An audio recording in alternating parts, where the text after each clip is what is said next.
Good morning, fellow Tenno. It's another Fissure Friday, so it's Lihim here. Farming relics, flat, ducats, and prime parts all day. Let's dive into it here. Hello, good morning, or good afternoon, or good whatever when you come across this. Alright, so let's just get the sound checks out of the way before we do a little housekeeping. My mic is definitely working. I did have to mute Warframe to start it up. For some reason, muting it in a sound mixer did not work. So let go back to that audio. I think it was at like 20. Yeah, let's just go with 20. We don't want it too loud now. Yeah, and now we can close the sound mixer. Alright, do we have the desktop audio or the headphone audio going? Yep. Saw some mixer reaction upon window closing. And I am in my desecrate build, so let's switch that to something else before we go crack some relic. What do I have in my default go whatever build? I have mag. I don't know what I was using her for exactly, but I could keep this. I honestly don't know what I was using her for, but I do not like the Zenith art unless I'm going camping specifically. And let's just take a quick look. You know what, before I look at the elements, let's see if there's any kind of Nightwave stuff I can do while I'm doing the fissures. And I think everything is good on OBS. I do have to activate the quotes or whatever. I'm kind of excited about that. Got a small little change I worked on last night to happen. But let's see. Alright, so blast damage for sure. Blast and toxin. We're not doing that. And I still have yet to do that. I might do that tomorrow. So we could get some Nightwave standing by doing. Okay. We could get 3,000 standing. So let's get the blast and toxin out of the way. Let's see if we can do that here. We should be able to.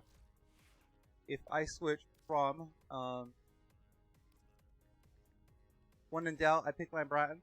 It's not the most powerful weapon by far, but it is a fun weapon. I really like the way it looks. And alright, so we just can move this over here and then switch high voltage with heat, and we will have blast and toxin. So let's do that. Okay. Looks like we're on our way. And static core, of course, I don't even need to take a primary weapon when you have the static core. It's a really good weapon. And I believe that mag is built pretty good, or at least for me. And yeah, I think that's it. I think that all we need to really get into the fissure there. And yeah, so let's see what we got here. Hopefully not Stephano Uranus. Not like that map whatsoever. Okay. You know what? I usually start with axes on Fissure Friday because they're the only ones that are really worth a damn as far as challenge goes. But let's try to work our way up. Alright, so we got a rescue on Corpus. Well, we got lift fissure with Corpus faction, I should say. And let's start with that. And you know what? As far as this music goes, I like Perturbator, but this is more like more poppy. More poppy than I prefer. For the dark, serious, edgelord stuff. So I still haven't listened to all his tracks. So. And I just want to see if I do something with my quotes here. I refresh it if it starts over. It does actually. Okay, that's good to know. Okay, so in case you're new to the stream, in case you're new to my Fissure Friday series, I started this specifically because I was tired of Barrow coming around and not having enough ducats for what he was selling. And let me turn down the sound on this a little bit, because it does sound kind of loud. I do not want it to drown out my voice. Okay, so let's do that. It doesn't have to be exactly 10. Let's do that. And someone can tell me if the sound is too low, if and when they stop by. Can't always count on that being a new streamer. Yeah, the last time that it happened, that I was like, crap, I don't have enough ducats, is when Barrow brought the Prisma Grimlock around. I really wanted it, but I didn't have the time to actually get it. I didn't have, well, first of all, I didn't have the ducats. So I'm making sure that every Friday I farm for at least a couple hours for fissures. Or I farm fissures for a couple hours, I should say. And I'm just amassing a collection of prime parts. So if something comes around that I really want, and maybe I don't necessarily have time to do it, to farm the necessary ducats, or the ducats necessary, I have some prime parts. I have a lot of prime parts in store that I can get it and not have it be an issue. That is why I started Fissure Friday. And also, since I'm not against playing with viewers with Warframe, maybe I could help out players in the same boat. Maybe they're new players, they don't have access to all the relics yet, or you know, all the nodes that have the fissures on them. So that's a bonus too.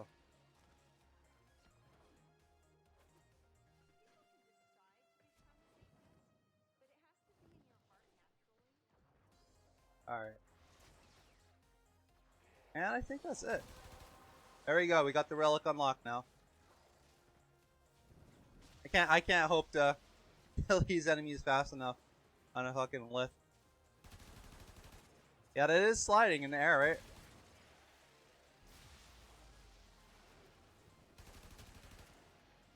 Yeah, gotta remember to try to do that. Kill these enemies.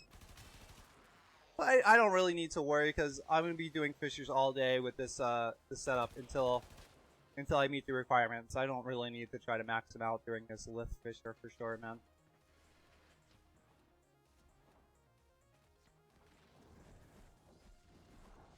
Gotta love the operator energizing dash, man, or the void dash in general.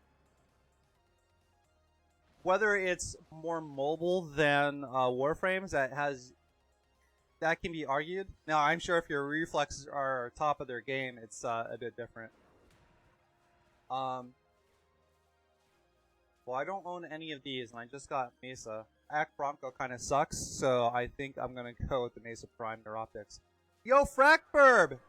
Frackburb, I didn't see that you messaged. I apologize. Hopefully I didn't keep you waiting too long. How you doing, man? I just looked over just in time to see you message. Yes, I do remember. You're over in Europe, right? Denmark or something like that? I remember you were going to school. You're talking to me about your homework, how you had the right papers. I'm doing good. I'm doing good. Usually I have my notifications set up that when I do get a message, like a little message pops out, and I notice it very easily. But if I don't notice it, then kind of puts me in a bad situation. Yeah, but I remember you, dude. You have a unique name, so it was kind of hard to forget. And I also believe we tried to play together in game a few times, and you got host disconnected or something like that. Are you looking to farm some relics, bud? Because that's what I'll be doing. Okay, I could also close this OBS for now. Well, not close it, mind. If I close it, make it very hard to stream with a closed OBS. I'd have to open XSplit or something like that. But yeah, I'm doing good, man. Welcome to time. Made some, well, girlfriend made some coffee. Pretty good. She used some heavy cream. We're on the keto diet. And got a shower. Now I got here, I started the stream just a little bit. I didn't start it late. I started it in time. I always try to start 9 o'clock sharp, but I got to the stream for preparation later than usual. I usually am ready to go 5 minutes prior, and I was only ready 1 minute prior at this point. But yeah, dude, I'm doing good. I'm ready to farm relics pretty much all day. I'll probably be taking a break at 1, and then I'm gonna come back at 2, and then I'll do another relic farming session. I kind of happenstancely, is that a phrase? Kind of did that arrangement earlier in the week. It was Wednesday, and I find that actually works out much better because during that hour, I get to feed my daughter, play with her for a little bit, make myself something to eat, and set the stream back up and give myself a little break. And that works. That seems to work. Instead of taking like a 20-minute break, feeding her, changing her diaper, coming back on stream, feeding her on stream, and then, you know, all that. You got a new backpack. What kind of backpack? How many pockets does it have? How much did it cost, man? Tell me all the details about your new backpack. Hey, and not only do I remember you, dude, I'm glad you remember me. I'm glad you you remembered to stop by. This whole streaming thing becomes a lot more worthwhile when I have people actually coming by. That's for sure. Alright. So, I just did a lith fissure. Are you in game right now, Frackburb? I was actually thinking about turning the Warframe music back on, and I haven't done that in quite a while. You know what? If I'm thinking about it, let's do it. Let's do it. I like to listen to music during the stream, but there's nothing against, like, really the Warframe music. Other than sometimes I was playing the game for so much at that point, that I just turned it off. I got tired of it. But man, there's definitely some tracks from Fortuna that are like synthwave that I wouldn't mind listening. So let's turn the music back on. Let's give music, Warframe music another shot. Frackburb says from Twitch says for school free. It costs €35. I'm downloading. I thought you already had Warframe. Why are you downloading it? Did you have to reinstall Windows on your computer or something? I had to do that twice within the past month. I got one I got hacked, and the second time I got malware. Okay, I'll do 1 or 2 fissures. Now that's what I'll be doing all day, buddy. So no asking if I could do some random other mission. I will be doing fissures all day. Alright, since I just did a lift rescue, I'm going to move on. I'm going to go to survival quote. It's 18 to 20. It really doesn't matter what element I bring, unless I'm trying to EP most damage on the results screen. That's the only reason I'm out of this one. I can't help but think I'm forgetting something. If you're responding to me, that definitely means my mic is working. I don't have Warframe muted. I don't have my OBS set up in such a way that I capture the sounds directly from the source at all. I'm capturing all the audio from my headphones. So I can't help but think I'm forgetting something. Alright, life support tower's right there. Alright.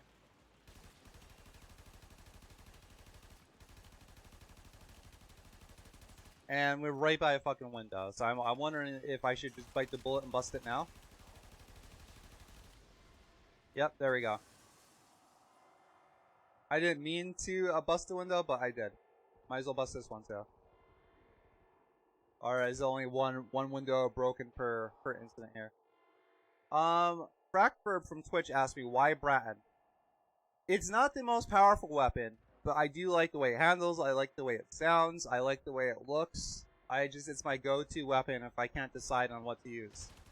And besides, I'm doing lower level fissures, it really doesn't matter what I bring. I could bring a fucking, one of the starter weapons, like a Mark 1 Paris or something like that, or a Mark 1 Kunai, and I would do just as well. Maybe better in some cases. But Frackburb, just while we're on that subject, I'm not sure if you're aware of this. I'm sure you've realized it to some extent, but enemies in Warframe tend to be so easy that what you bring a lot of times, it's just like personal choice. You really have to work at Warframe to arrive at a point where things are so difficult that it actually matters what you bring. Whether it's the weapon itself and the damage and the status it inflicts, or the elements that it has on it, it really tends not to matter a lot of the time. I'll show you what I got in Warframe when I'm in. Okay. Well, you could just tell me. You could just tell me, buddy. You just tell me.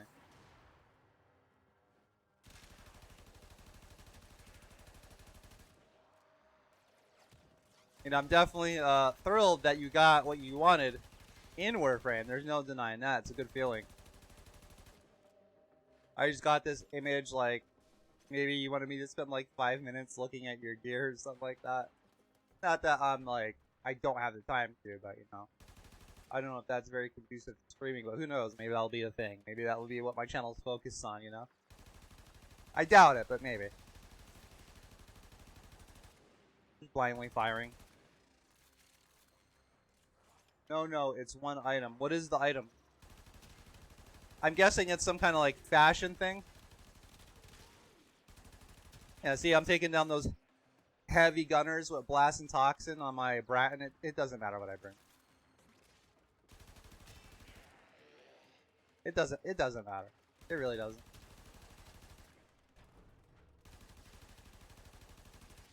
Yeah.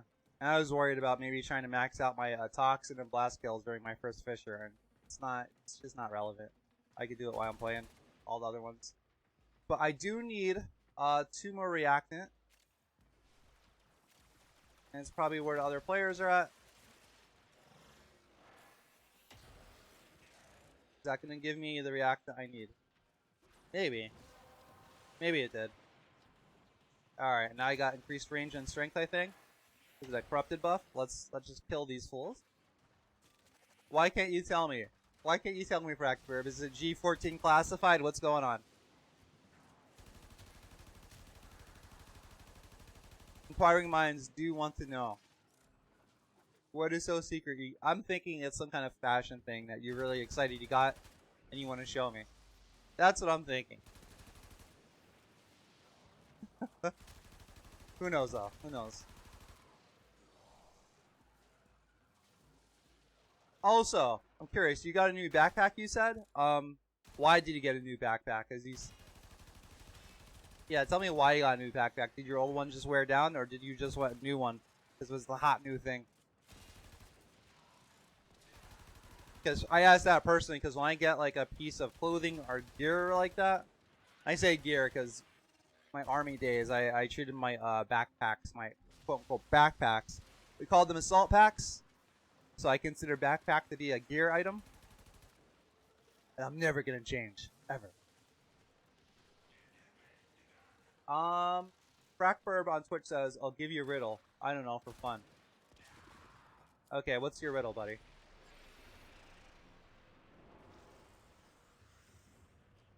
I already got the Ballistica. I guess look at the Mirage Prime. I think people would want Mirage Prime more than they want a Ballistica Prime. Well, who knows? I really wish I had the ducats listing. It would make this farming thing a lot easier. Frackbrew on Twitch says, when you fall from the sky, you focus. When you fall, you fly. When you are silent, you are not anywhere. I have no idea what the fuck that is, dude. I'm not really good at riddles or puzzles. Now, I do like kind of mysteries or puzzles when it's like a movie or a story. Because I find like narrative elements, I find those easier to move around in my mind than like just flat out. What am I trying to say here? I'm trying to think of like the worst puzzles I faced in games like Silent Hill. And while I like the puzzle of piecing together its narrative, why I didn't like doing the puzzles and riddles to progress in the game. I'm trying to figure out like how to articulate that. I guess I don't like puzzles for puzzle's sake, or riddles for riddle's sake, but I can appreciate them in like story elements, like what really happened, what happened off screen, what was the character's motivations. It's a subtle but important difference for me.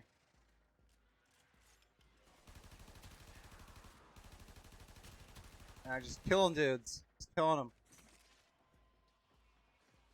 And I think I'll do one more relic here in this fissure.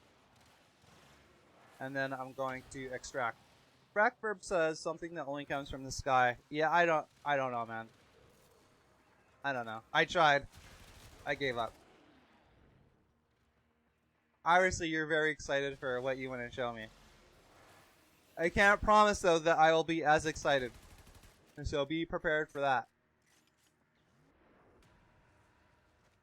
If it's like fairy wings on your pink rhino, for instance, I'm probably not going to be too overcome with excitement for that.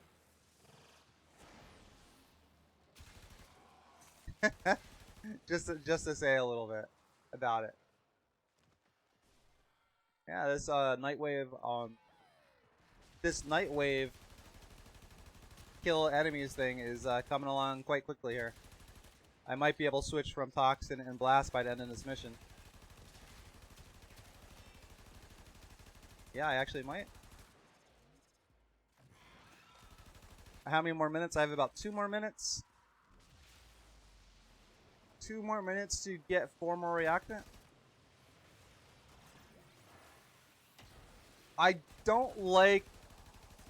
generally like survival as a mission type, even though the whole running out of oxygen shit is so ridiculous. If you sit down and think about that for 1 second, it is one of the most nonsensical explanations for like some kind of like life support. Oh my god, I could talk about that for like an hour straight.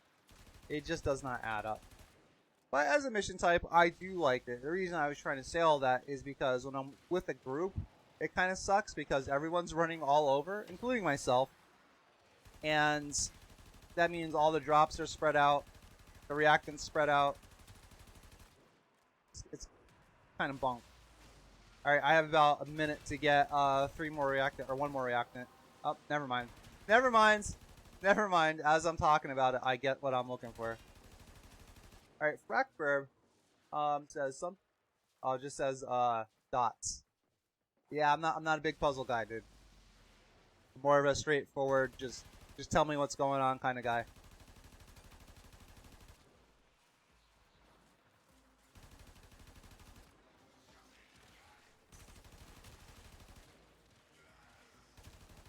Alright, I'm thinking about firing up those quotes. I did spend a few hours last night going over the code to get quotes that cycle through in a non-repeating fashion, so I'm kind of excited to do it. Plus, I added about 5 more from Jesse Shell, which honestly, his book called Game Design: A Book of Lenses, it is kind of what inspired this whole thing to begin with.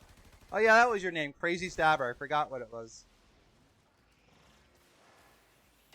You know, I might as well start heading towards extraction now, because I'm not going to do another rotation, please.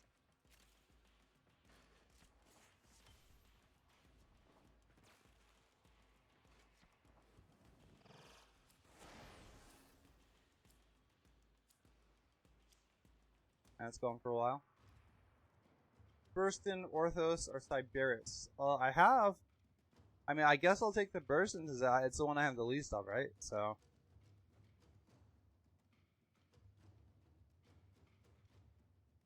And I can safely play without relic.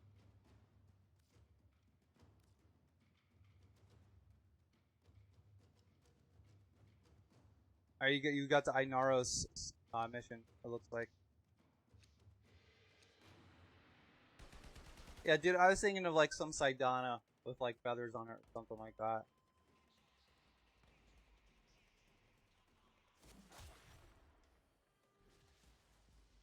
But yeah, I'm almost done with the here. I mean the Nightwave damage type. I still don't know what to call those. The tasks, the achievements, Nightwave tasks. I guess that would be accurate. Nightwave. Oh, look, they're coming out in full force.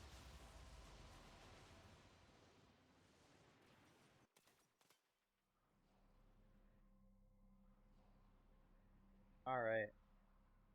Hey, Frackberg, quick question. So I know my voice is coming through because you're responding to me, but how's my game sound? Is it alright? Is it overriding my voice? Does it sound just about right? What do you think? And how far are we on? We are almost done. I should really build that 3,000 standing. I'm almost done with all this stuff. Need about what 30,000. So probably this Monday I'll be done. Yeah, I'll be done within beginning of.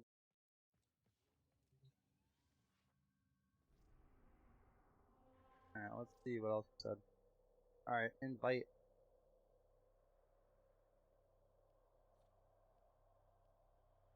Alright, let's see what kind of fissures we got. Not like sabotage. To the survival, but I guess we could do another one.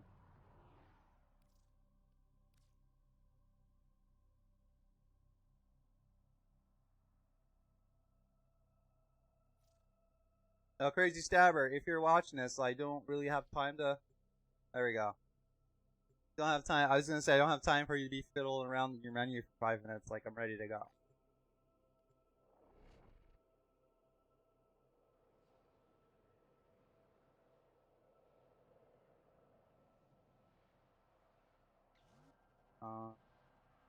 This is working weird with me trying to check chat windows here. My mouse, I can't see where it's at. It's nice.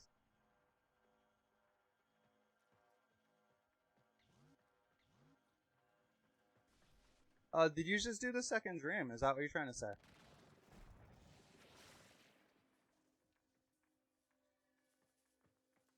We got Beastly.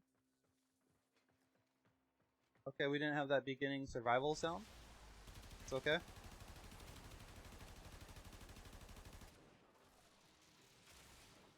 Looks like I have a shard here of some kind. Let's just kill these dudes, alright. Oh, I like shot that guy in the ass and he exploded. That was pretty funny. That was pretty funny.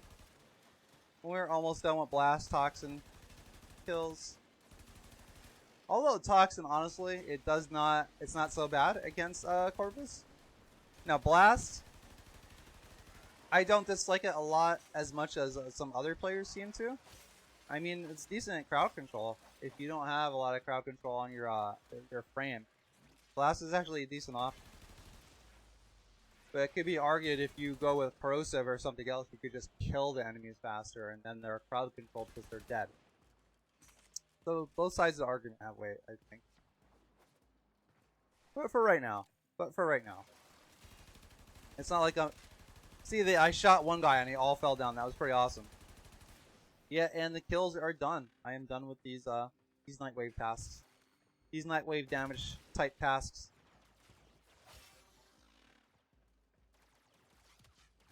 Yeah, I have my Tatsu energy on black because I cannot stand like the rubber fire that's hanging out of Tatsu, which is a shame because it's honestly my favorite weapon, but I don't like that it shoots a projectile.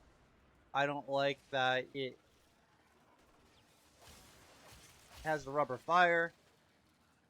It seems like for most weapons that I like in Warframe, there's like just a little bit too much of their own Warframe touch, if that makes sense. Like, there's always something a little off about it. Even an Akana Prime has like a weird blade at its base. The Dragon Akana has a weird hilt, but the normal Nakana is actually, it's my favorite looking one. Just kind of a basic little, not basic little, but a basic katana. I do like it. Yeah, Fract Bear, but I don't know what to tell you about the loading thing. It might be because you're across the ocean. So I think this happened last time. I don't know what can be done to remedy it, to be honest with you. Alright, guess I'm gonna try to go where the other players are at.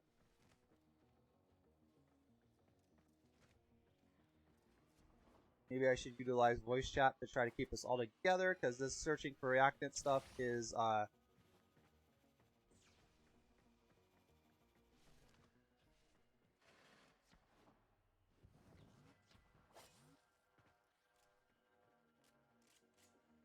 Alright, I'm not...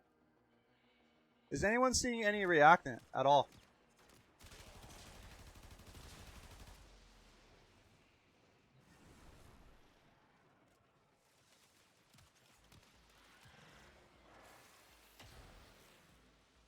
I'm not seeing any kind of reactant here.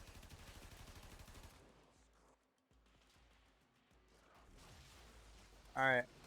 I'm hearing some fissure sounds, so that's promising a little bit.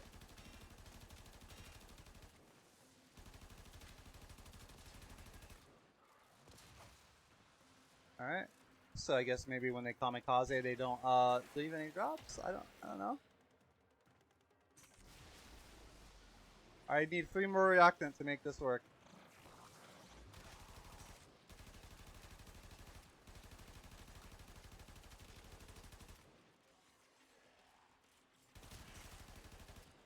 Alright, I need 2 more. Might actually do it. How much time do I have? I have like about 50 seconds. I should be good. I'm at 9.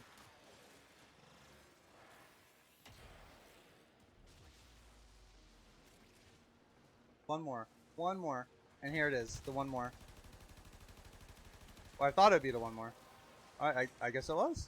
Something happened. I don't know exactly where that came from. Maybe it came from that group, but my vacuum just went further than I thought. There you go. You finally joined, but we're about to, the relic's about to,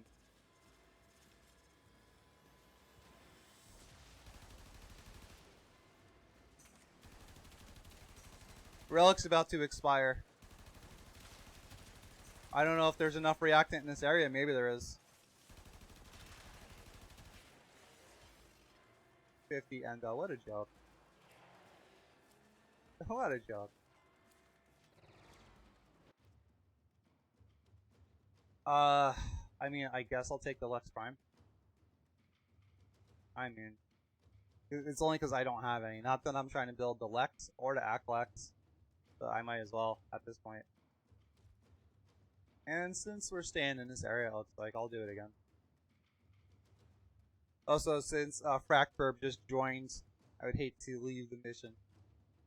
We'll see how this goes. We'll see how it goes. Hardest part is just keeping everyone in the same area, so all the mobs come to the same area, so we actually get the reactant within a reasonable time frame here. And even though my static core is corrupted, I don't want to switch to it. I just like the Bratton.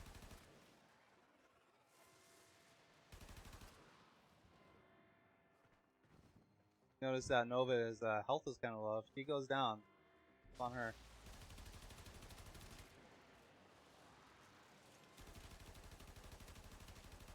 Alright, so killing some dudes.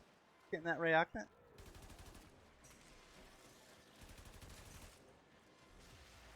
I remember hearing stories how Mag used to just destroy Corpus back in the day.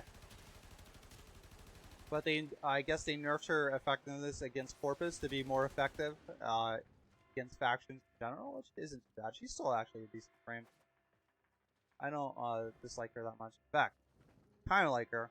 I like the concept of magnetic being like an element type. It's just if you have elements that are not corrosive, viral, or slash in this game, they kind of suck.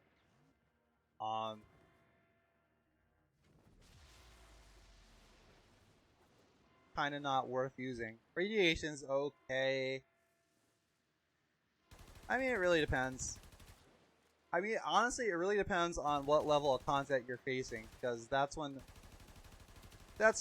status actually comes into play. So I can't really give it a blanket statement like that. Although the only time I found the use for a magnetic, honestly, is either during sorties where enemies have boosted shields, or when I'm doing orb ballast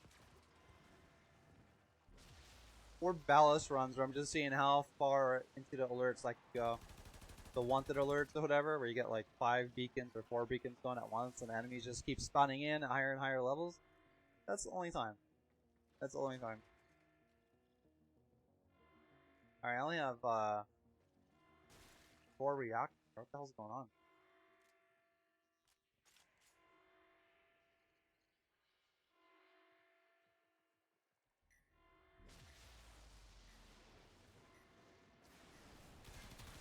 What's going on with these spawns? DE, please fix.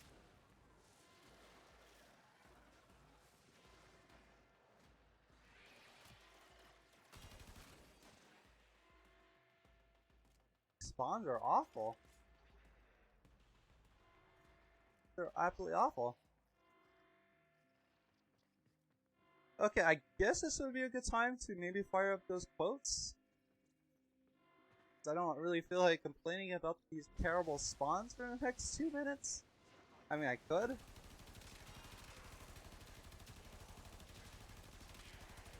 Well, got 2 reactant. 2 more. Maybe if we're not so close to that spawn closet, I don't know.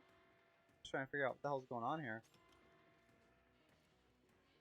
There's one thing DE should really work on. Well, not if there's one thing, but spawn. It's like kind of important to this mission type. I don't know what suspense this is creating, I don't know what kind of enhanced enjoyment this is creating to not have enough enemies spawn in. We're just sitting here thumbing our nuts. Like, I don't.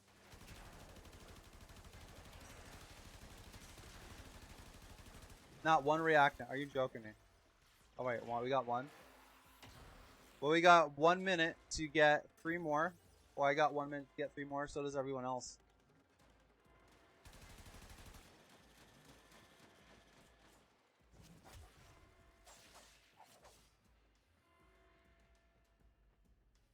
Man, these spawns are fucking terrible.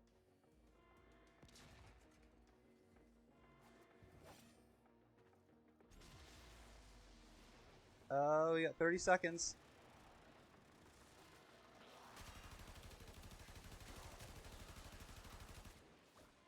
I think that was our shot right there. 20 seconds to get 2 more. And we're actually staying in a big room with a lot of entrances. I don't know what the fuck's going on here. 7 seconds. Not gonna happen. Alright, Proctor. I'm getting out of this. Don't tell me they were like stuck somewhere.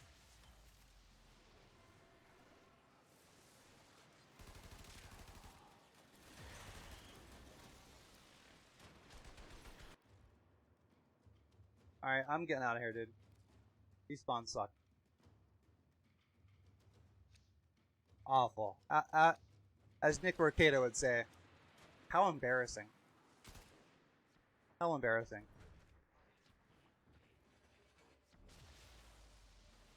Alright, actually below me.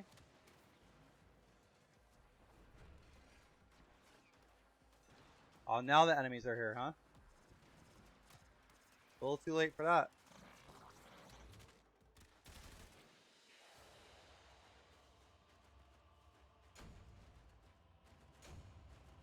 That was awful. That was awful.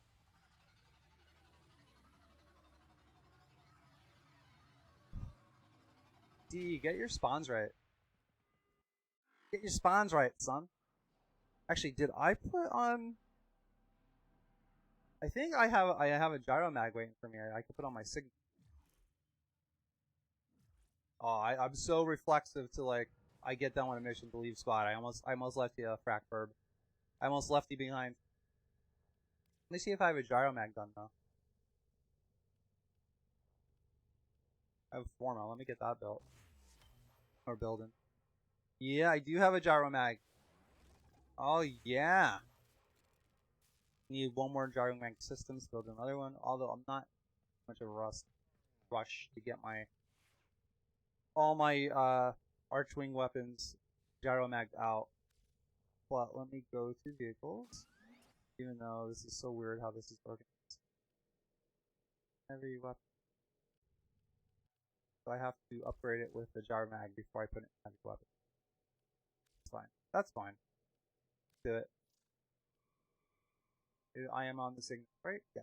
Alright, so let's do signal. Alright, so now it's on there. So now I could put this into wow. So putting a gyro mag on it resets it. That's interesting. And can I put Forma on this? No, I have to rank. Alright, and I'm gonna have 2 points. Looks like I'm maxed out on what I can do here. I just gotta remember to use that during mission, and let me make sure I have it equipped in a gear wheel. Alright, so it's on 2. Alright, got it. And since I am done with blast and toxin, should I stick with the brand? I could stick with the corrosive. I could stick with Katsu. If anything, I'd probably want to switch up those elements. So let's see if there's anything else. Those lock could be interesting. I might stick with brand. I have corrosive on my static over. So maybe to switch it up, I could just go to porpoise build. What do we got over here? Magnetic gas. The gas and electricity. Weird. What the hell was I doing? What was I trying to? Yeah, I guess we could stick with this. Why not? Make it a little bit. Mag could strip armor. Let me see what her power strength is actually. Let me see. 40%. Alright, so this is not stripping armor off.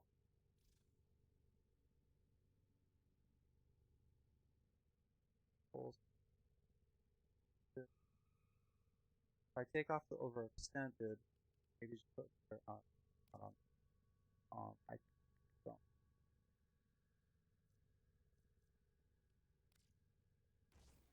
It won't be as ridiculous, but her number 3 strip armor a lot faster if I need it to, which lets me freely play with gas and electricity. Wow, we only have 4 fissures. Jesus Christ. Alright, let's do... I am so tired of Hydron from having gone there so much, but it's now, do I want to deal with people running all over the place and spreading out the reactant and spawns and affecting if we even get the fissure requirements, or do I want to deal with this level I'm so tired of? Well, let's do an Axie Fissure. Let's do Hydron. Since it is Hydron, possibly I'll rank up my Cygnus before we leave. We'll see though. We'll see what happens. We'll see what happens. T-Man 2000. Oh, that reminds me. I forgot to make myself a drink to have while I'm on stream.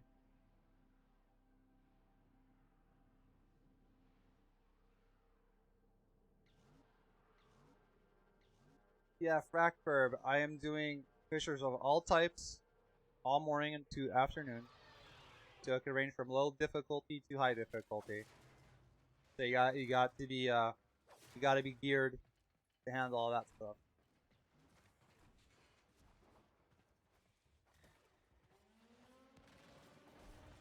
All right, and now let me get my what's my gear menu? Okay.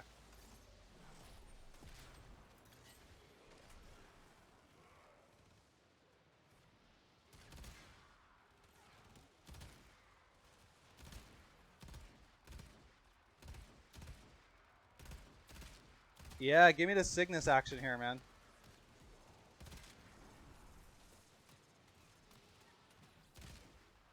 Oh, I'm almost dead. I'm not being careful. I'm not being careful, that's why. Let me shut down these guns for a little bit here.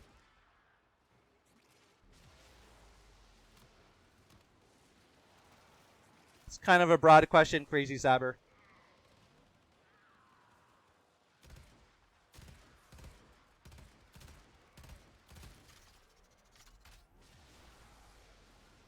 Alright, so I mean I was gonna say we're doing good, but it's freaking Hydron. You know what I mean? Even though I almost died there before, maybe I would have died. But I was being careless. That was the main reason. I thought these enemies are that hard.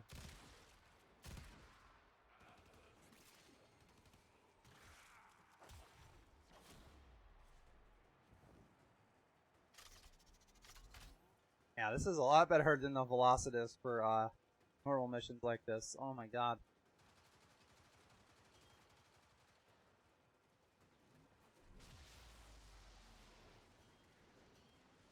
Interesting,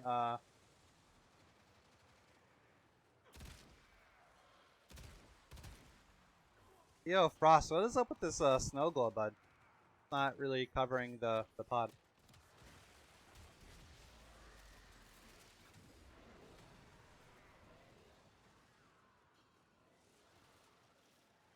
I am still astounded to this day over the amount of frost I see that just really don't have an idea of how to place their globe, or yeah, that's mostly it. I'm not even gonna say like don't know about their one being able to destroy their globe, because it took me a while to learn that too, but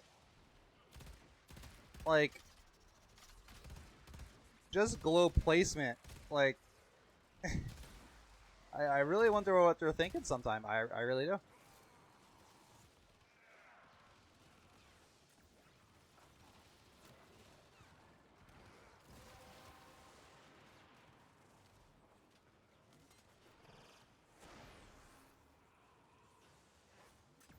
That should have been like nearly a, yeah, that was a full armor strip actually, so I can fully strip the armor off these guys with one cast of my 3. Although, to be fair, I might be getting a power strength buff from the corruption. So, I remember testing how many times it took to strip armor off as like a level 100 sentient with mag one time. I think it took like 13 or 14 with a relatively high power strength. So there is that. But for these guys, 1 cast. 1 cast and they're done. Probably should be doing that more since I have the buff. How much more do I have it? I have it for a good amount.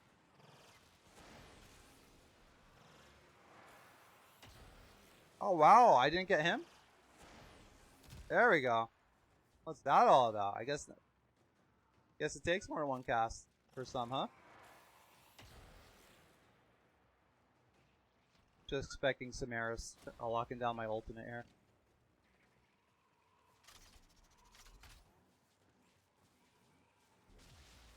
Yeah, it's been a while since I heard this Warframe music, man. It really has been. Oh, should I strip the armor first? Although, is this more about having fun with mag or leveling up my signets? I gotta decide.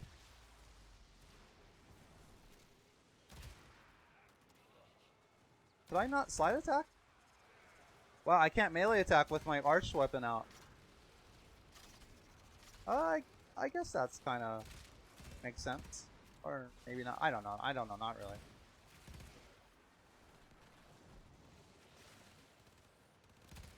Depends how you want to look at it, if it makes sense or not.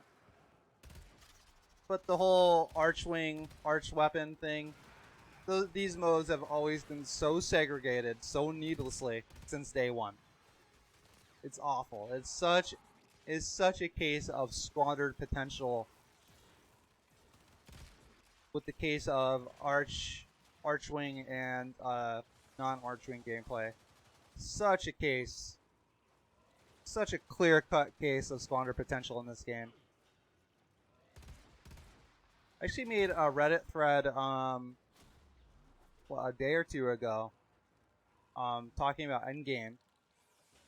And I was saying, despite the title of the thread was, despite being literal geniuses, DE continues to blunder endgame. And it seems there a couple people took offense, or they seem to get really riled up.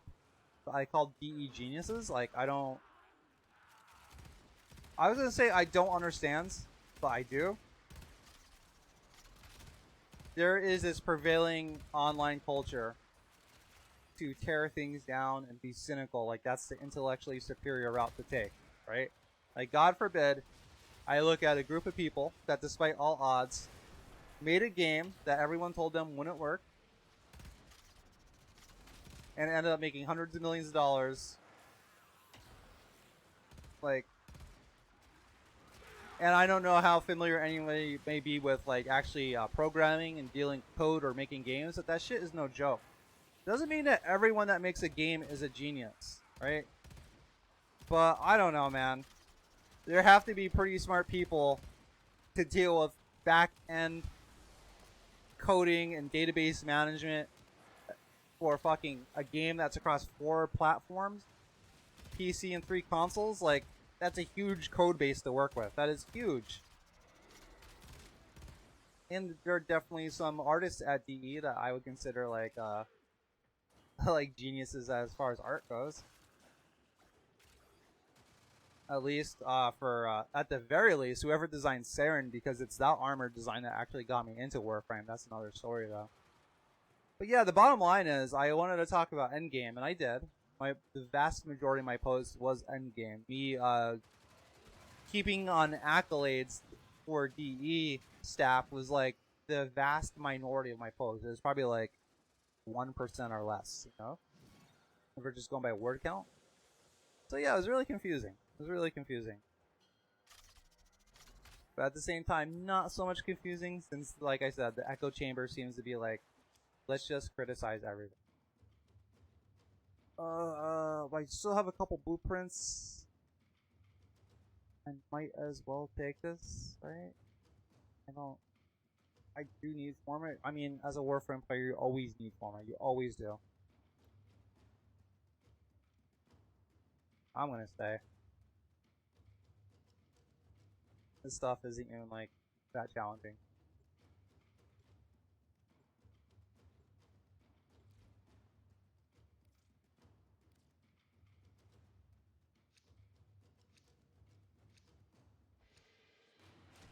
It looks like I'm the host, so that works. Alright, let me get some energy going on here.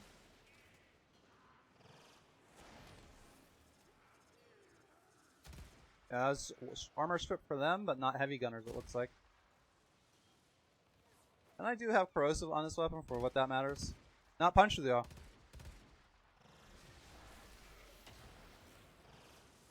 Get some counter pulse, fuck with your guns for a little bit.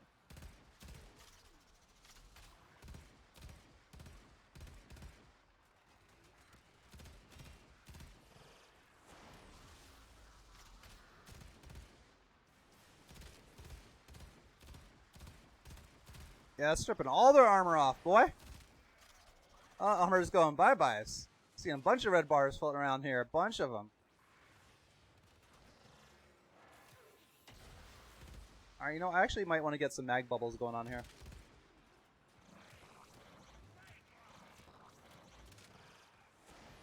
Alright, let's get this going on here.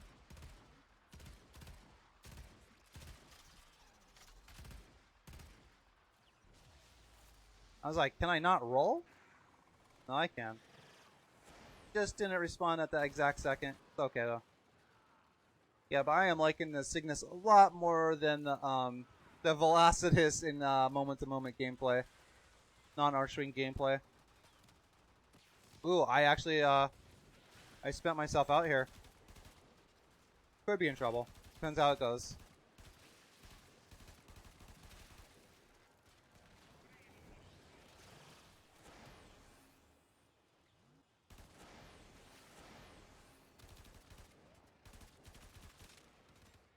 Uh-oh. Could be in trouble here.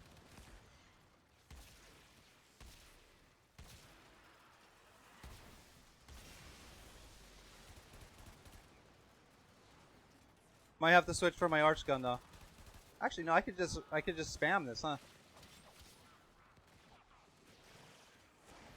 Alright, give myself some breathing room, for the love of God.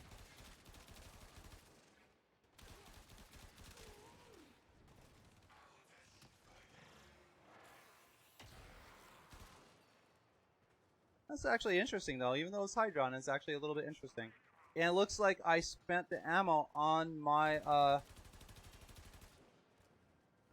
my arch gun, so I could go back to using my Bratton. That's good. I think my Cygnus is on a cooldown anyway. So I can't even switch to it if I wanted to. Yeah, 3 minutes. Okay. That's fair. Dude. What the hell's wrong with that guy? Hey, Frack Burb, thanks for stopping by, man.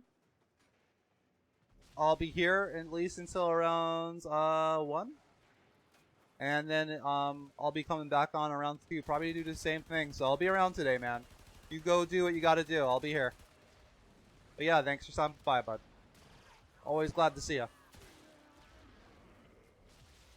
Speaking of, I think it might be, if I have time to, if I actually have time to switch to the OBS, it might be time to switch on those quotes.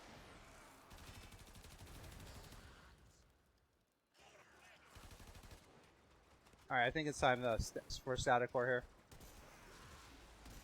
I think it's time for static core.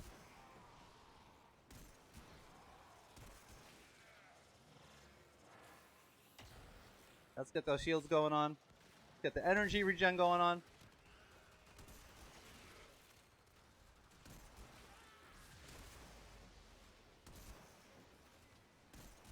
When in doubt, when you don't know where enemies are, that's why I use enemy sense so much. I can use that to more quickly find enemies sometimes than the actual scanning of the environment. So I'm just looking for red dots in relation to me instead of like, well, is that environment or is that the soldier? Their camouflage actually makes sense. Not seeing any bright fucking pink Grenier Yeah, brown rusted environment, you know?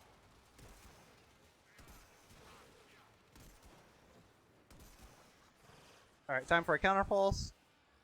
Breathing room 101. Now I wonder if duration mods affect the duration of the counterpulse disarming effect. I'd actually have to look that up.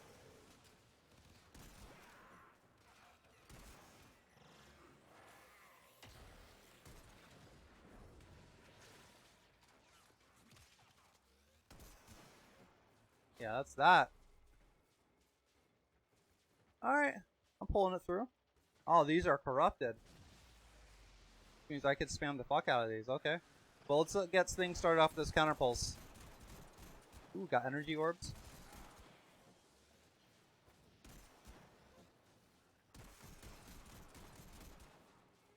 I'm so used to charging these though, for maximum effect. But gotta take advantage of the pulse when I have it, or the corrupted buff when I have it. Even though I'm charging it as I'm saying that. Hey, old habits die hard, man. They really are.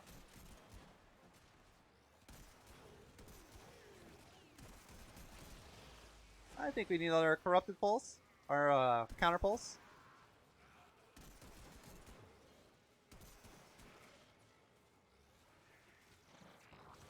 Oh, you're getting a special. I see the rocket. Went to kid mode, operator mode for a little bit to avoid all that nonsense. Rocket chasing me around the map. The homing capabilities of those are insane. Insane. The membrane, man. They really are.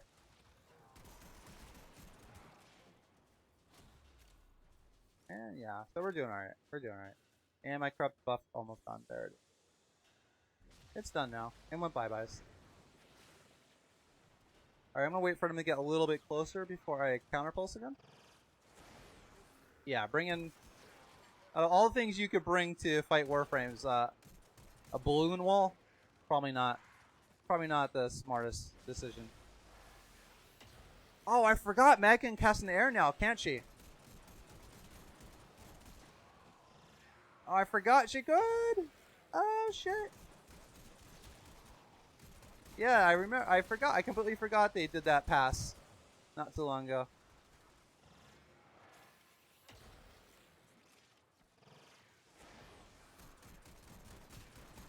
Alright, I'm gonna get that energy regen going on. Not getting too low, but don't want to get too low.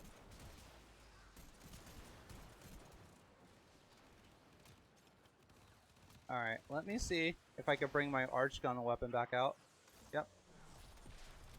That's such a cool animation. That is so cool. I know it takes a while, but it is so cool. It is so cool. I'm willing to live with that.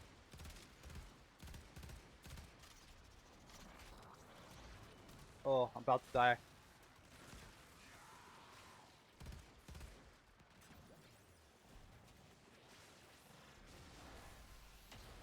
Alright, this...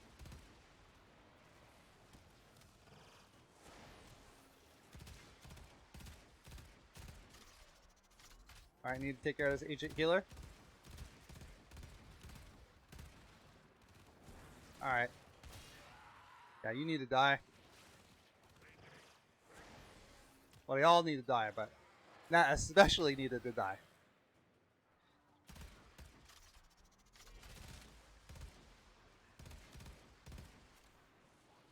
Alright. This Hydron run's actually been kind of interesting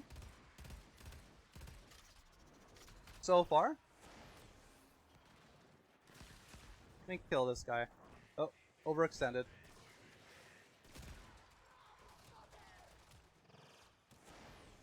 me refill my shields a little bit. There we go. Get those overshields going on.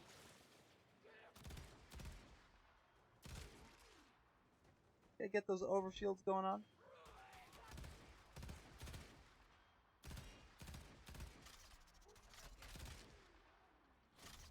Alright, one more wave.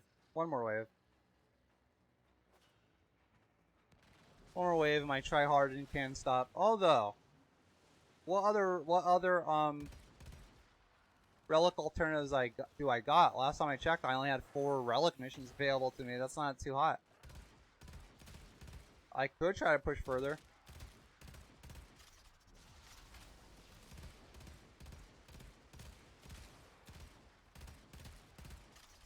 Alright, guy.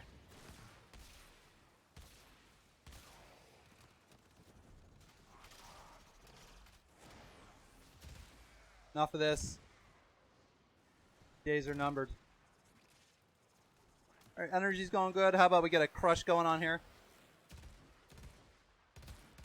That reminds me, I kind of want to mess around with that crush augment that leaves them on the ground for like 7 seconds. This seems to be becoming really useful. And I definitely gotta get punch through mods for these archering, man. These archering weapons, I love punch through on my weapons. So underrated.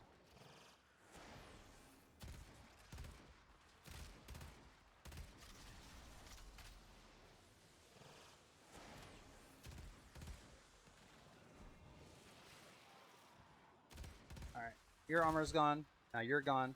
Oh, oh! I finally got it. They finally gave it to me. I finally got careless. The fucking cavat bit me in the ass as I was jumping away. There we go. Alright, static core time.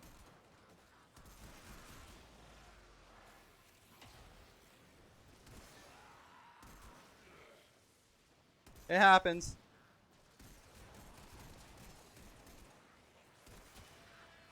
I wonder how... Maybe I should turn down the visual effects if I'm streaming. I mean, I have a decent upload speed, but not like the best upload speed. I think I have like 10 up. That should be enough for this, but I will definitely view these videos. This video, maybe tomorrow sometime. You're done, dude. In the ass. Disintegrating.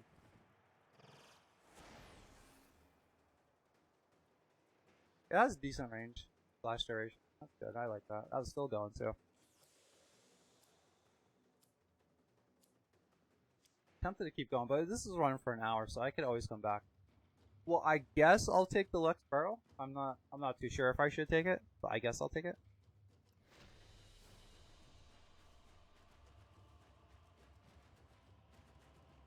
Rank 11 for all that? Oh, that's kind of shitty.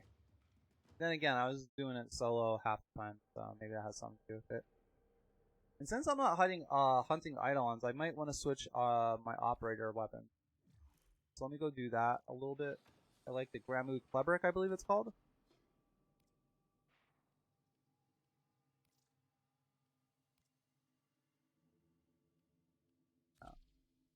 I don't do the whole like 6, 3, 4 naming convention. I just like to go by name of the prison and secondary.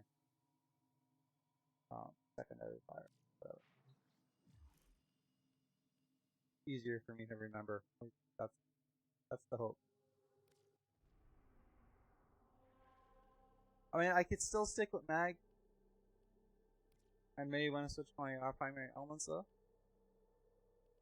Alright, just did Hydron, another survival. It looks like we got this may not be too bad. Mobile defense, lift. Yeah, we could do this as is. This is not a big deal.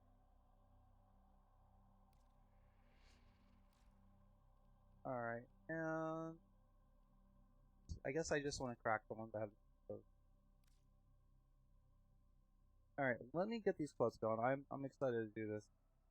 But let me I have to reload it. Since I made it non-repeating, there have been a lot of them that have been cycling through since I started doing. So refresh cache of current page, let's do that. Okay. And let's make it visible. Bam, there we go. Alright, so it looks like the first one we got is from, ooh! Do we have, Wolf? Wolf. Oh, we do? I guess I better switch to, Corrosive. I don't know if I can strip armor, if they've changed that. Oh god, he's invincible till we take him down. Or his friends are.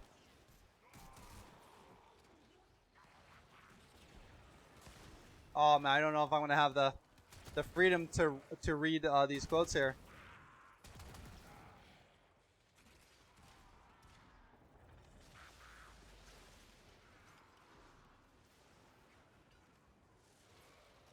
Oh, there. I was gonna say, where'd the wolf go? He's right there.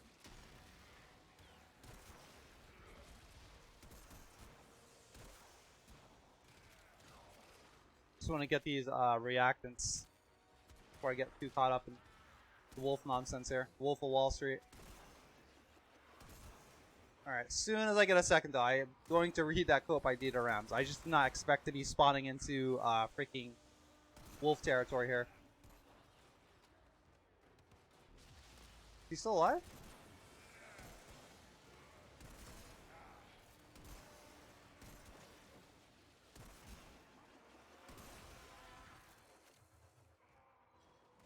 Alright, one more. I was going to ask if the wolf was still alive, and I saw his cronies, so yes, he's still alive. And there he is.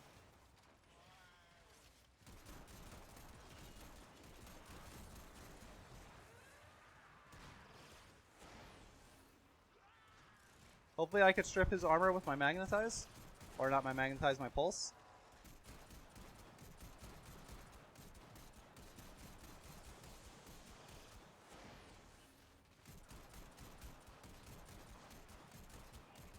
Yeah, can't strip his armor with status because he'd be fucking naked by now. And I don't know if my pulse is actually stripping armor. I could try to pay attention to the values, see if they're getting higher. It looks like they're the high 2000s. No, not high 2000s. Mid thousands.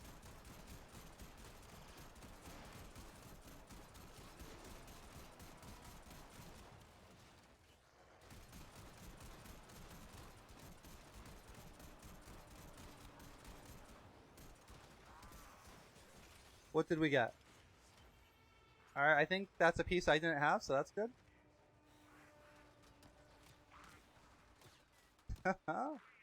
Alright, looks like we could, we have to just kill these guys now, right? Yep.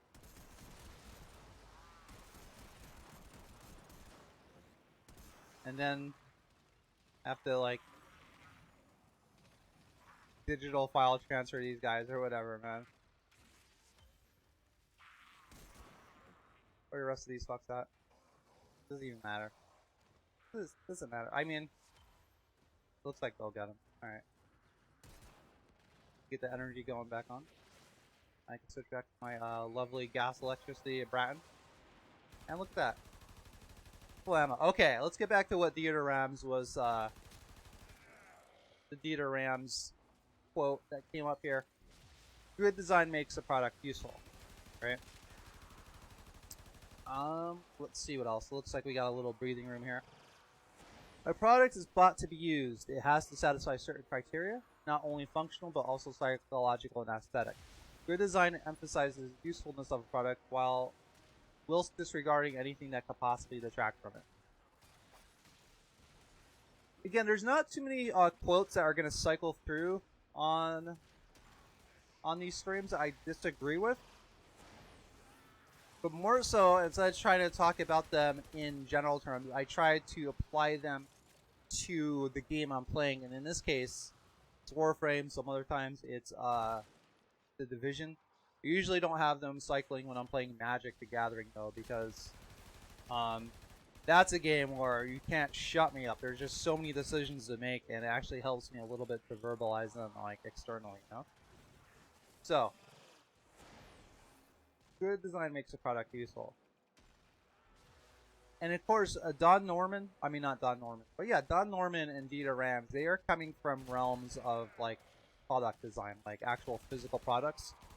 But I find it really interesting to see if I can apply them to digital products like a video game. It looks like they already left. So I'm here waxing on about designers and their principles and stuff. Okay, so let me get with the game here.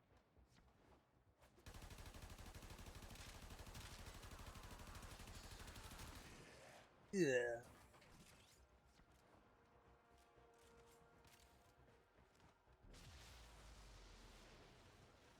Now these things seem obvious, right? But the thing is, if you're looking, I don't know what the intent behind Dieter Rams was putting out his design principles, his 10 commandments or whatever. But I would think that if he's okay with them being called commandments, it's got to cover all the basics. He can't leave out something like, "Oh, your design should be X, Y, and Z," but it doesn't have to be useful. This covers all grounds. Now, as far as a video game being inherently useful, because if we go by a strict definition of useful, does it give us like shelter? Does it give us food? Does Warframe like pay our bills? Like, no. If anything, it's a bill itself, right? So the main use of Warframe, the primary use, is entertainment, right? That should be obvious, but since we're going from the ground up here, gotta cover all the ground. Yeah, I should be able to jump through that. Yeah, okay. Oh, no, going the wrong way. Oh, there's still Nightwave guys, huh?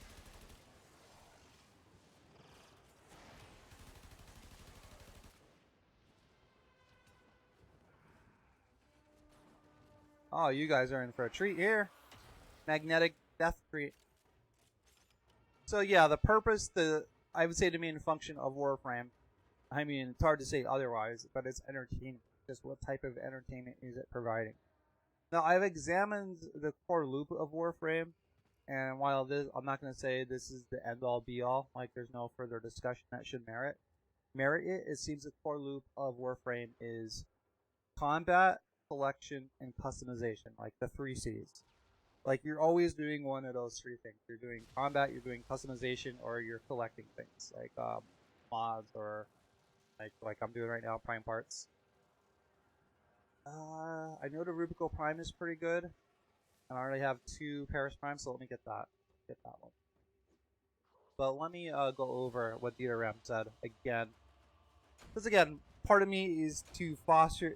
Part of these quotes are for me to learn them, like internalize them, and to promote discussion on these streams here. So a product is bought to be used, so I definitely got Warframe to be used, obviously. It has to satisfy certain criteria, not only functional but also psychological and aesthetic, which is important because if Warframe didn't meet certain psychological and aesthetic preferences I have, then Warframe could have been any game. I could have bought fucking Cooking Mama, but Cooking Mama doesn't meet my psychological and aesthetic needs. It does not. Right? That's why we just don't buy any game because it's a game. We buy and play the game we play for aesthetic and psychological reasons ultimately. Because even if you talk about something like that may not seem related, like game mechanics, like the game mechanics satisfy a certain psychological need that we have. So Warframe, like a psychological need I have is I've always felt movement in video games has been so limiting. Even when I first played Super Mario Brothers, way back when, like back in the late '80s, I was upset, or was it early '90s? I'm not sure. I think it was late '80s. Yeah, it was late '80s. So even when I was playing that, like I was bothered by the fact that Mario, when I was trying to make these certain jumps, like he would just come so close, but he would like touch the ledge he was trying to jump on, and I always wondered like why he couldn't just put his hands up and grab onto it. Now you could argue, well, it's not that type of game, etc., or maybe a more reasonable argument I would think is maybe that was outside of the scope of the game. Like maybe they literally could not fit that into the game. If they did, they may have to take out like a Koopa or Goomba or something like that because it's not like Nintendo. The original Nintendo had all this memory to work with, right? Let me stop looking at the screen. Yeah, there's your phone. But yeah, it has to. Oh wow, that was 10 minutes. Holy crap! All right. So yeah, guess that sums that up. Yeah, I think I have this on 10 minutes, right? I don't have the web document open, but I guess that was. We'll see here. All right, so it's 10:14 now, so this should be cycling through at 10:24. So we'll all try to take notice of the time limit cycles. All right, so this one is from Mark Rosewater, and this is from his GDC talk where he said 20 years, 20 lessons learned. And his lesson here is allow the ability to make things personal. Alright. So Warframe allows for a high amount of personalization, and I think that's one of the key reasons why not only Warframe is successful, but Magic the Gathering itself, right?